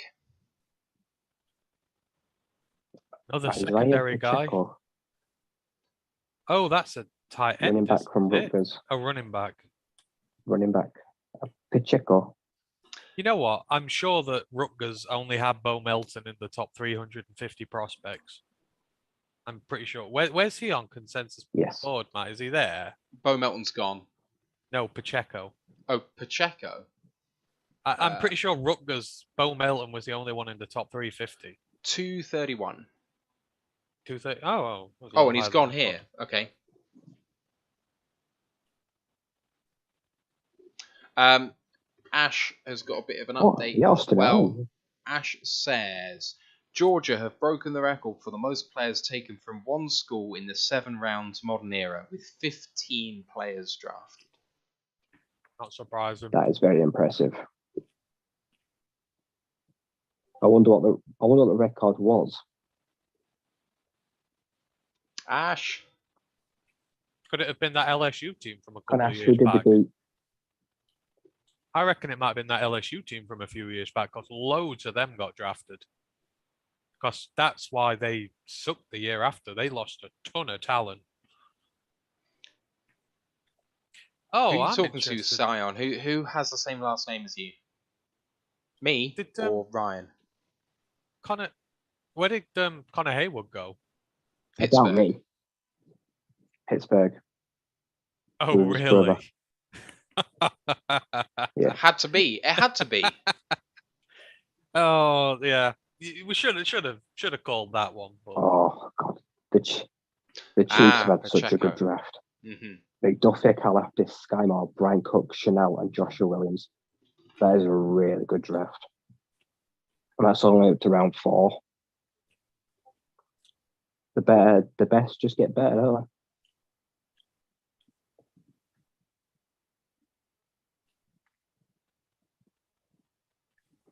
Oh, the There's Bengals 10 picks left. We're into the final pick. The Bengals took Cordell Volson. I like that pick. He might get a shot at starting there. Who's going to be Mr. Irrelevant this year? Who's going to be 262?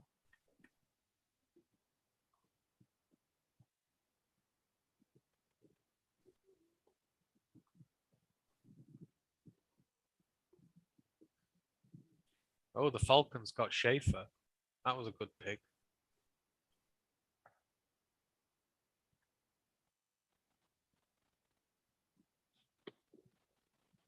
Oh, Jeffrey Gunter. Oliver Hodgkin's going to be so happy. He loved him. He's gone to the Bengals. Wait, the Ravens took Tyler Bardy. Have they not got enough running backs already? Tyler Bardy's not going to have a chance there. Well, Ian, who came on the pod, said that they needed a running back.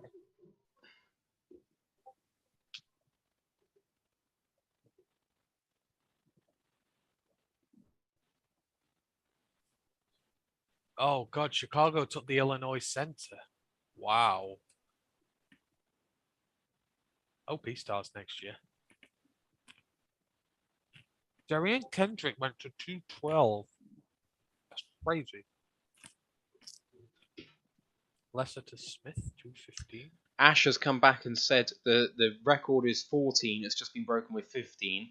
LSU in 2020 is 1. I doubt you are old enough to remember the other. I told you.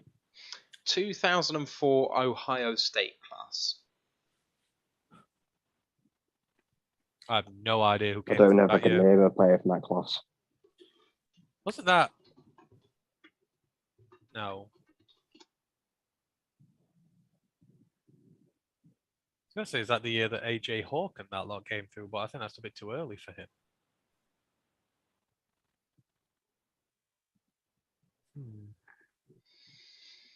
Santonio Holmes was a junior that year. Oh, no, it might have been AJ Hawk's year, actually, because I think he'd been there a year by the time Aaron Rodgers got drafted in 2005. Ted Ginn Jr. was a freshman that year, so he didn't come out, but he was on that team. Christ, that is going back a while. I don't recognise anyone else. Russ Yeast. My knowledge is just really poor, so... Even at this point, I don't know a lot of these guys. To bear in, like I said, in 2005, I was only 12. I didn't know American football.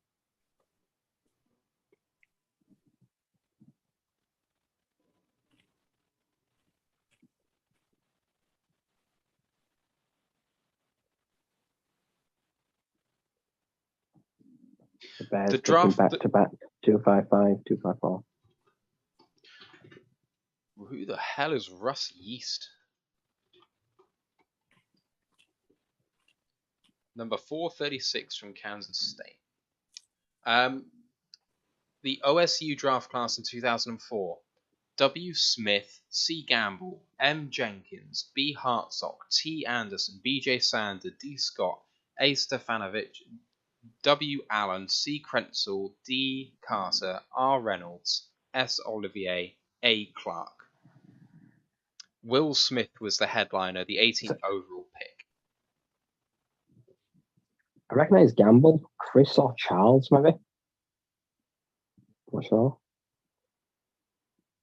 The only guy to get a Pro Bowl was Will Smith.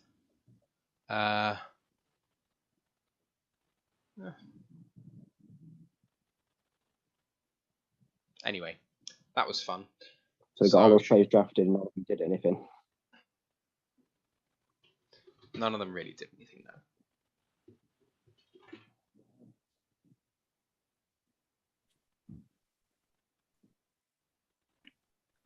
Oh, I hate to think what Packers are going to do with Rashid Walker. They'll turn him into an All-Pro. I know it. Yeah, I agree.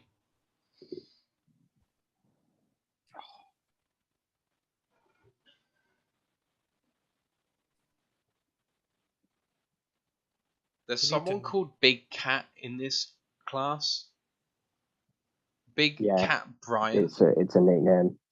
Okay. Yeah, it's a defensive tackle, I think. Oh, I thought there was just a troll from the. I thought it was just trolling from the guy who works for Barstool. No, he's a real player. Hey, in that college footage, that team looked like they've ripped off our grey. Yeah, they do. Penn State need to get some better uniforms. I like them, but their uniforms are crap. They'll always keep them. They're one of the traditional teams. No helmet logos, blue and white. No, I know that whenever the lines come up, it always says longest active streak not being in the playoffs, but it is very satisfying when it comes up to Chicago and it says never had a quarterback throw for 4,000 yards or 30 touchdowns in a season. That's very satisfying to me every single time. It is. It is quite funny. The Bears have taken Elijah Hicks. Put it this California way. safety. Oh, I can tell you now, Cal were a horrible team last year. Second Cal player to be drafted. They've always been horrible. Oh, Cal had was it? Oh, who was the other guy? I know they had one draftable prospect there. I don't know if they had two. The other person. Cal weren't even that good when Jared Goff were there. The other player from Cal that got drafted as an outside linebacker went 224 to Miami. Cameron Good. Yeah, I think Good. Good. Him was the only prospect there that could be drafted, but hey ho, stuff happens. Rob Swift in the YouTube chat listing out his favourite UDFAs as it stands: Veron McKinley, Haskell Garrett, Smoke Monday, Leon O'Neal, Sincere McCormick, Bubba Bolden, Javon Heilig, Trey Williams, Ty Freifogel, Noah Ellis, Jeremiah Moon, and Nefi Saul.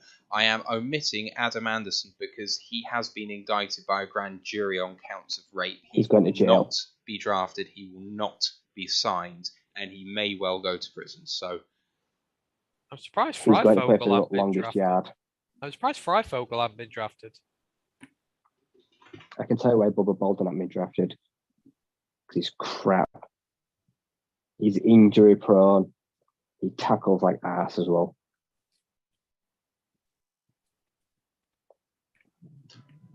Sorry, Ryan, say that again. I missed that. He misses tackles on the regular. Oh, Bubba Bolden. Nah, I'm not touching him. He's a total liability. Oh, we've got another punter that's been drafted. The Bears have taken a punter. That's the fifth punter? Trenton Gill from NC State. Yes. Who? If we have another punter, Trenton Gill from NC State. Trenton Gill, there it is. I think we only need two more punters, and that would be the same punters as quarterbacks. And I bet that has never happened.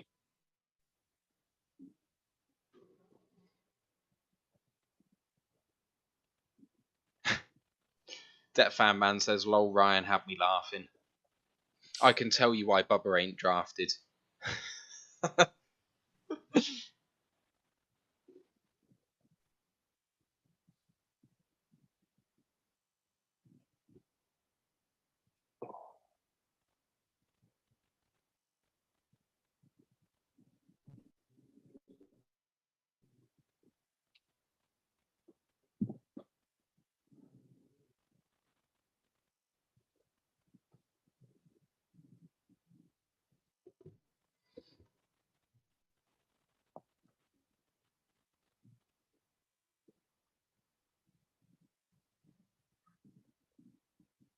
Just 7 picks left.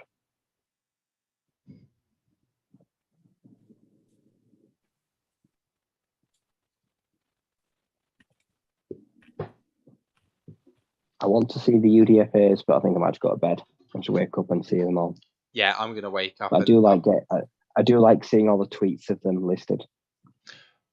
Just to and I've also ask this got now, an Instagram message typed out. I'm going to copy and paste, send it to every single one of them. I'm already on their case. Are we on board with? I don't think we're doing a podcast on Monday. We'll do our little roundup tomorrow, and then we'll wait until next Monday. Is that right? It's been a long weekend. Yeah. Ant, what do you think? I don't know. Whatever. I had half planned the college one this week to go through some of the ones, but if people are tired, then well, college. You guys can decide that between you if you want to run one. But I kind of feel like if we're doing 2 shows a day, a 1-hour show, and 5 or 6 hours a day for 3 days, then doing the one the next day after that's a bit much.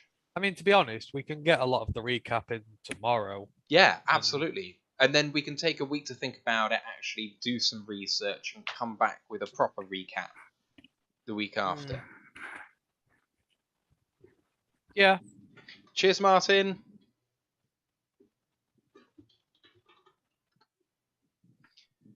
Just to say, we've had between like 20 and 50 people consistently the whole day today. Excellent. That's good. That's what we want. It's unbelievable. I bet we're nearly 20,000 listens. I bet we're getting close now. Because last year we must have had like 5 or 6 people in the chat at most of the time. Yeah, it wasn't much, and 2 or 3 of those are us watching the things, trying to converse. Yeah, it felt last year we were just talking to ourselves and doing it for ourselves. Yeah, and we still are really. Well, yeah, we're doing I it for enjoy more of an audience this year. I enjoy doing this.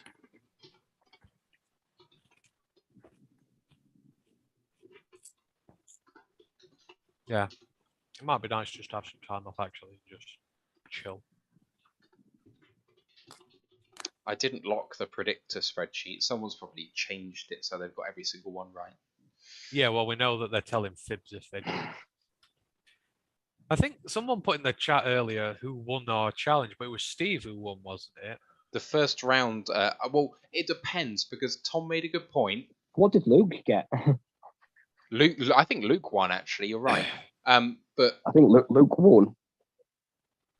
But I think that Tom made a good point by saying if you get the player to the right team outside the first round, you still get marks, and so we need to check that because did that affect anyone though? Well, I haven't checked it yet. Don't know. I haven't had the time.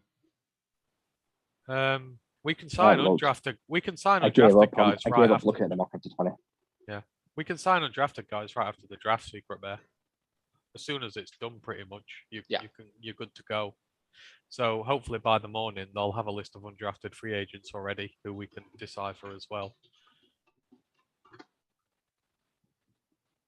Rob Swift has given his other 5 guys he likes: Ali Green the 4th, Diego Fago. I think he's a bit of a crush of you guys. Diego Fago, we love. Justin Ross, Carson Strong, and Jesse Lucchetta. But Jesse Lucchetta has just been drafted by the Arizona Cardinals. Oh. Austin Allen, the tight end as well. Someone's mentioned him in the chat. That'd be a very good UDFA because he is huge. Absolutely. Justin Ross is now the 10th best player on the board.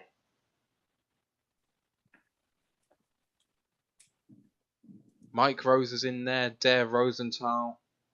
Ooh, the Ravens took Falele. Yep. Yeah, it's a fantastic pickup for them. Moore Davis, I know PFN love him. They're like, I would go try and make an amorous joke there and a Moore joke, but hey ho, they love him. My joke telling capability has gone down now after this weekend.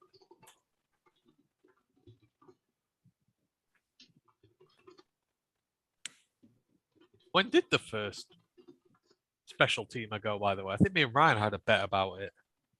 Round 4. Round 4? Yeah, there was a punter. 3 went it round 4? Jake Kamada. was the first punter taken, I think. Yeah. I think he went to the Bucks. Jake around 4 or something Kamada like to that. the Bucks, and then a few picks later.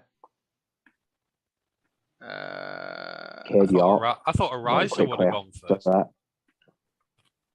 I must be missing them. No, he didn't go to like round 6. Oh no, the first one was a kicker, and it was Cade York to Cleveland, 124. Is it Cade York to the Browns? I like Cade York. And then Jordan Stout at 130 to Baltimore. Then Actually, Jake Kamada at 133 to Tampa Bay. And then Erasure came off the board. Matt Erasure, Buffalo, 180. They should have given him a little respect. Arizona just go back to back, 257. Yeah, they did. Arizona, Marquee. Oh no, why am I typing it in? That's no good. Oh, Packers are on the clock now. Yeah, their final pick, isn't it?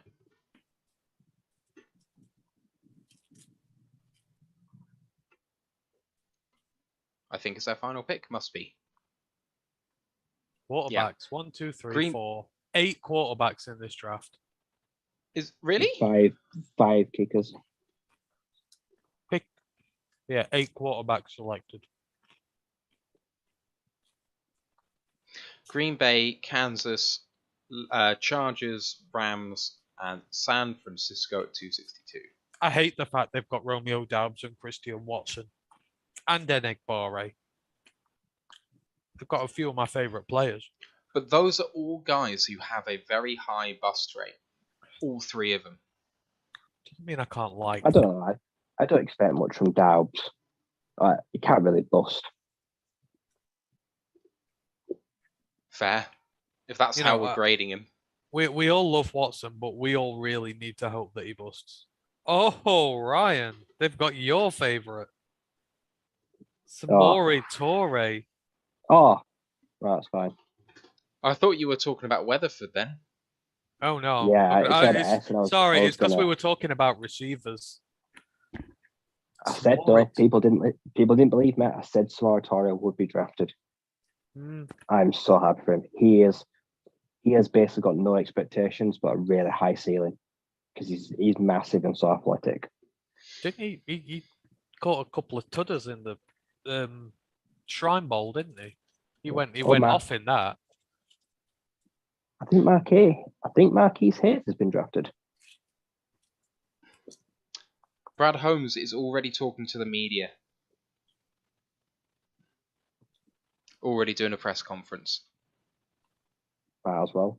He's probably made all his UDFA calls. Probably decided he's told all the ones he wants to come. If you want to come, come. He's done for the night. It's nice to see us organised.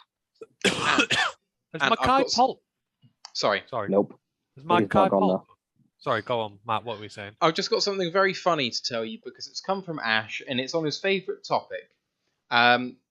So Pro Football Network have launched their draft software for 2023.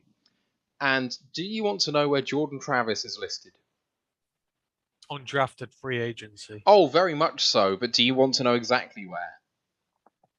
640. 550. Oh, you're so generous. No.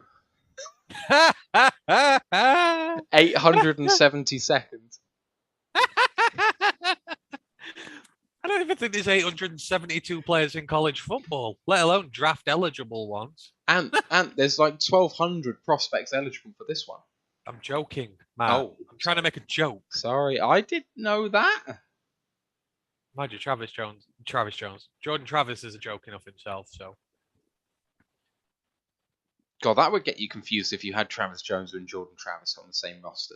It would. That would be. God, your tongue would be twisted the entire time. But thankfully, Jordan Travis would never be your starter, so you'd never have to worry about it. Wow, that's low. How many games are going to move out with Jermaine Johnson? 4 or 5. Yeah. Oh, he's got Jammy to talk about this year, hasn't he? I'm just waiting for the Jammy talk to start. Ugh. Jammy ain't going to win him no games, though, is he? No, he is not. There's only 4 picks left. Get on with it. Look on the bright side of Florida take craps this year. They might get rid of Mike Norvell. They've got a tough schedule. They've got. I tell you what, if they can win 7 or 8 games and Jordan Travis plays all right, then he might improve his stock drastically. He might get into the top 600 or something like that if he plays really well. I love it. If he plays really well, he might still go undrafted. But no, they've got a tough schedule. They've got Wake Forest and NC State, my Wolfpack there and all that. So they're busy. They're busy. All right, John Travis, the XFL's back next year. Yeah, he could be the Rock's first. He could be number 1 pick. He could be a number 1 pick in a draft, just like what's his face for the USFL, the one who has fumbled about 90 times already.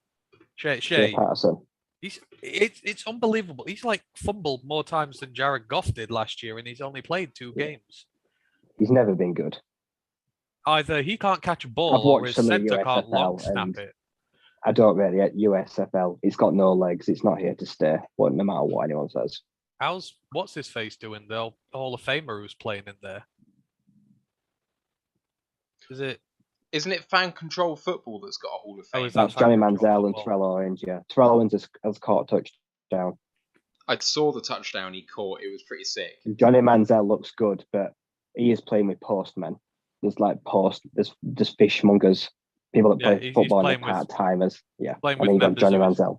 Playing with members of his Congress or congregation. It's a novelty league, like you say, because the crowd call the plays. It's funny. It's crap. It's funny. I just don't understand how enough people actually vote on a play that they can actually get it into the huddle quickly enough. I think it's kind of like that kids show. Do you remember 50-50 on BBC where you have a number pad and you'll hit a button? And I think they do like that. I genuinely think it's do you want to play call A, B, C, or D?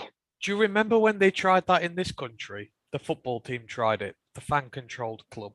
I can't even remember the name of it now, but there was a fan-controlled one where you had an app where you could vote in-game on the substitutions and all that. Vaguely remember that. What was it called that now. It was called, oh, God, someone will know. Ash will know. Ash knows everything. Apparently, he has to know everything. It just helps him forget about the horrible stuff that he likes, FSU. Oh, and Aston Villa. Aston Villa. Oh no, that's not fair. Aston Villa aren't bad actually. Aston Villa are just mediocre. At least they're good sometimes. They're just unspectacular. Xander Horvath, fullback. First fullback. Chargers. Or is it the first fullback? No. Connor Hayward. Connor Hayward. But there were only 3 of them. I'm glad that because we did an episode about underrated prospects, and I chose Xander Horvath. He was really fun at Purdue. There are only 3 fullbacks. Jeremiah Hall was the other one, but I don't think he's going to get drafted. He was the Oklahoma fullback. Ash also says that Jammy is 241st next year. Hey, there you go. They've got a draftable prospect. He might be getting picked this time next year, right at this pick now. Does Pascal break the Lions' sarcastically wonderful success with second-round picks this year, says Det Fan Man? Does he break what? Oh, he is our second-round pick. I didn't even stop to think about that. There isn't a second-round curse. We've just been bad with it. There's no bad demons at play. We're just awful at picking. And so, yeah, he's much better than what we've taken in the past. Is it wrong? I don't have any expectation for him this year, though. Really. I'm not... What you're saying is Josh Pascal worse than Tees Tabor? No, he's not. That's basically his question. Yeah. Is he a better prospect than Levi? No. That remains to be seen. He's got scheme versatility over Levi, but I think Levi's a better pass rusher. Just personally speaking, I think he's a better pass rusher. But it's where do you draw the line with the scheme versatility? How much does that make up for his lack of... I don't know. What I do know is if both of them reach He's got their a weird build as past. if both of them reach their ceilings, then our D line's going to be bloody dangerous. Very bloody dangerous. Ash has come back with that fan-controlled football club. It's a French club apparently called Avant-Garde Carnets in the local Normandy Football League. No, there was one in this country. There we go. Okay, I have no idea. Josh Pascal has a weird frame. To be 6'2", but to be 268 pounds is so odd. Yeah. He's not tall, but to be so heavy. I would like to see him shed a bit of that. He does look a bit. He might do. Slouchy sometimes. I think he will. I don't see him playing at that weight. But other people are asking him to put on weight and kick in inside to the interior. No, I don't want him in the interior, quite frankly. Where's my write-up on him? I did a write-up on him. Because me and Ryan did all sorts of write-ups on players during the season. And I just want to see what I put about him. I'm looking at this thing there. Xander Hoffa, apparently on this YouTube page, is listed as a running back. He's definitely not, but I'd love to see the Chargers try to play him as well. Where is he? He's just a bruising fullback. Right, Mr. Irrelevant is coming. Who's Mr. Irrelevant? Oh, he's just about to be picked. It's the 49ers. So AJ Akuri, the tackle from Michigan State, has been picked at 261 by the Rams, and we're now at the final pick, 262. Where's Josh Pascal's notes? That I'd rather be drafted at 262 than like 230. Oh, I'd love to be known as Mr. Irrelevant.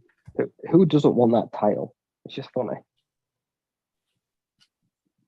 Rob has just said Pascal's a guy who can play anywhere on the line. He can play anywhere on the line, but the thing is, his frame means that he's going to be more effective in some places than others at the pros, and at the moment, he's a tweener. Oh, here we go. Josh Pascal. 6'3", 200, he was 6'3", 278 pounds I had him listed at, and that was this year. He's already lost 10 pounds then. Yeah, so I had him combat. there. I think he was weighing at 268. So the 2021, 15 tackles forced, 5 tackles forced from balls. Violent as they come. Elite natural power, great get-off explosion, allow him to get through the gaps, run on plays, shift O-lineman, da-da-da-da-da-da. Oh, I remember now. I likened him to Thibodeau because he is a power guy. He's not one who's got a great big arsenal of pass rush moves. Brock Purdy is Mr. Irrelevant at 262. The lucky bastard's been drafted. You may not see this on the screen, but that's like just hurt Ryan. That has that has hurt him. I'm just watching it now. God, he's even smaller than he's only 6 foot. So we'll finish this. So Brock Purdy is the lucky guy who gets to go on Irrelevant Week and get all the free shit that comes with it. With no disrespect to him, he will be Mr. Irrelevant very soon. Oh God, I don't like this write-up I've done about Pascal here now. He's like Kayvon. Wins by power, not by pass rush moves. And he doesn't have the bend that KT has to compensate for it. He can be too aggressive. Messes up his tackling angles. Could be a great day 2 pick. Oh, he was a day 2 pick. That's fine. I don't mind. Not so bad.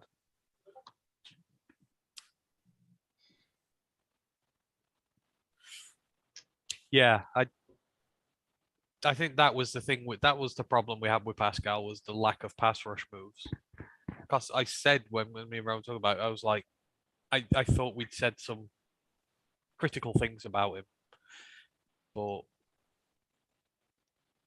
right. I can see why they drafted him, because he is very aggressive. That's a theme amongst a lot of these players. They are aggressive, but very much so. Contained aggression. Right. everyone, that concludes the 2022 NFL Draft. Mr. Irrelevant, San Francisco 49ers, 262 select Brock Purdy, the quarterback from Iowa State. Let's have a look once again at the Lions quarterback class, Lions draft class. Oh, Mario Goodrich has been signed already. Was he not drafted? No, he was not. Nope.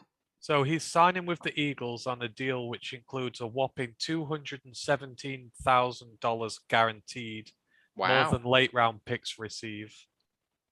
Who's he gone to? The Eagles. Right, So they've got their guy opposite, Darius Slay. So the Lions draft class for 2022 at pick number 2, the edge player from Michigan, Aiden Hutchinson. Oh, no. Number 12, the wide receiver, Jameson Williams from Alabama. At number 46, the edge player from Kentucky, Josh Pascal, 97. The safety from Illinois, Kirby Joseph. At 177, a tight end from Virginia Tech, James Mitchell. At 188, the linebacker from Oklahoma, Malcolm Rodriguez. At 217, the linebacker from Jackson State, James Houston. And finishing it off at 237, the cornerback from Arizona State, Chase Lucas. Bam Olaseni has been signed by the Ravens. Yeah, Raiders. Sorry, Tom. I'm going off Ash here. No, it's the Raiders that have got him. Fair. Everyone, I think that I'm going to end the stream here and we'll pick up on UDFAs on the review show tomorrow. Just to let you know again who we've got on the show coming up. That's 5 a.m. Eastern Time, 10 a.m. UK time tomorrow morning. Graham Reed from Bucks UK, British Bird Gang, the Cardinals fan group at 5:45 a.m., 10:45 a.m. UK time. And then Ryan Dengle from Bear Down, US at 11:15 a.m. UK time, 6:15 Eastern time in the States. Really hope that you've enjoyed all of the coverage over the last few days. Again, like I said before, if you've got any constructive criticism, anything that we can do better in terms of how the streams run, anything that we do in terms of the way that we deliver things, please just let us know. Contactable on all our social media streams and what have you. Any likes and subs and whatever you can do to help us along the way, we really, really appreciate you guys. And if you want to enter our Discord, just DM us on Twitter and we'll get you in there. Guys, any final thoughts on this draft before we wrap this up? Van Valkenburg's gone to the Raiders as well. Oh, I liked him. I mocked him to us. I told the lie I'm not going to bed. I want to see how UDFAs. So I'm going to sit on Twitter for the last 3 hours. CJ Verdell's been signed as well by... Oh, God, where's he gone now? He's gone somewhere. It's going to be a long next couple of hours because I'm just going to sit on Twitter. Yeah, CJ Verdell's gone to the Colts. Right. Well, I'm signing off, boys. Anything you want to say to the viewers before we go? Nope. Just thank you for your support. Thanks very much for putting up for me. Right, we'll see you tomorrow morning, boys. Let's go, Lions. One pride. One pride. One pride.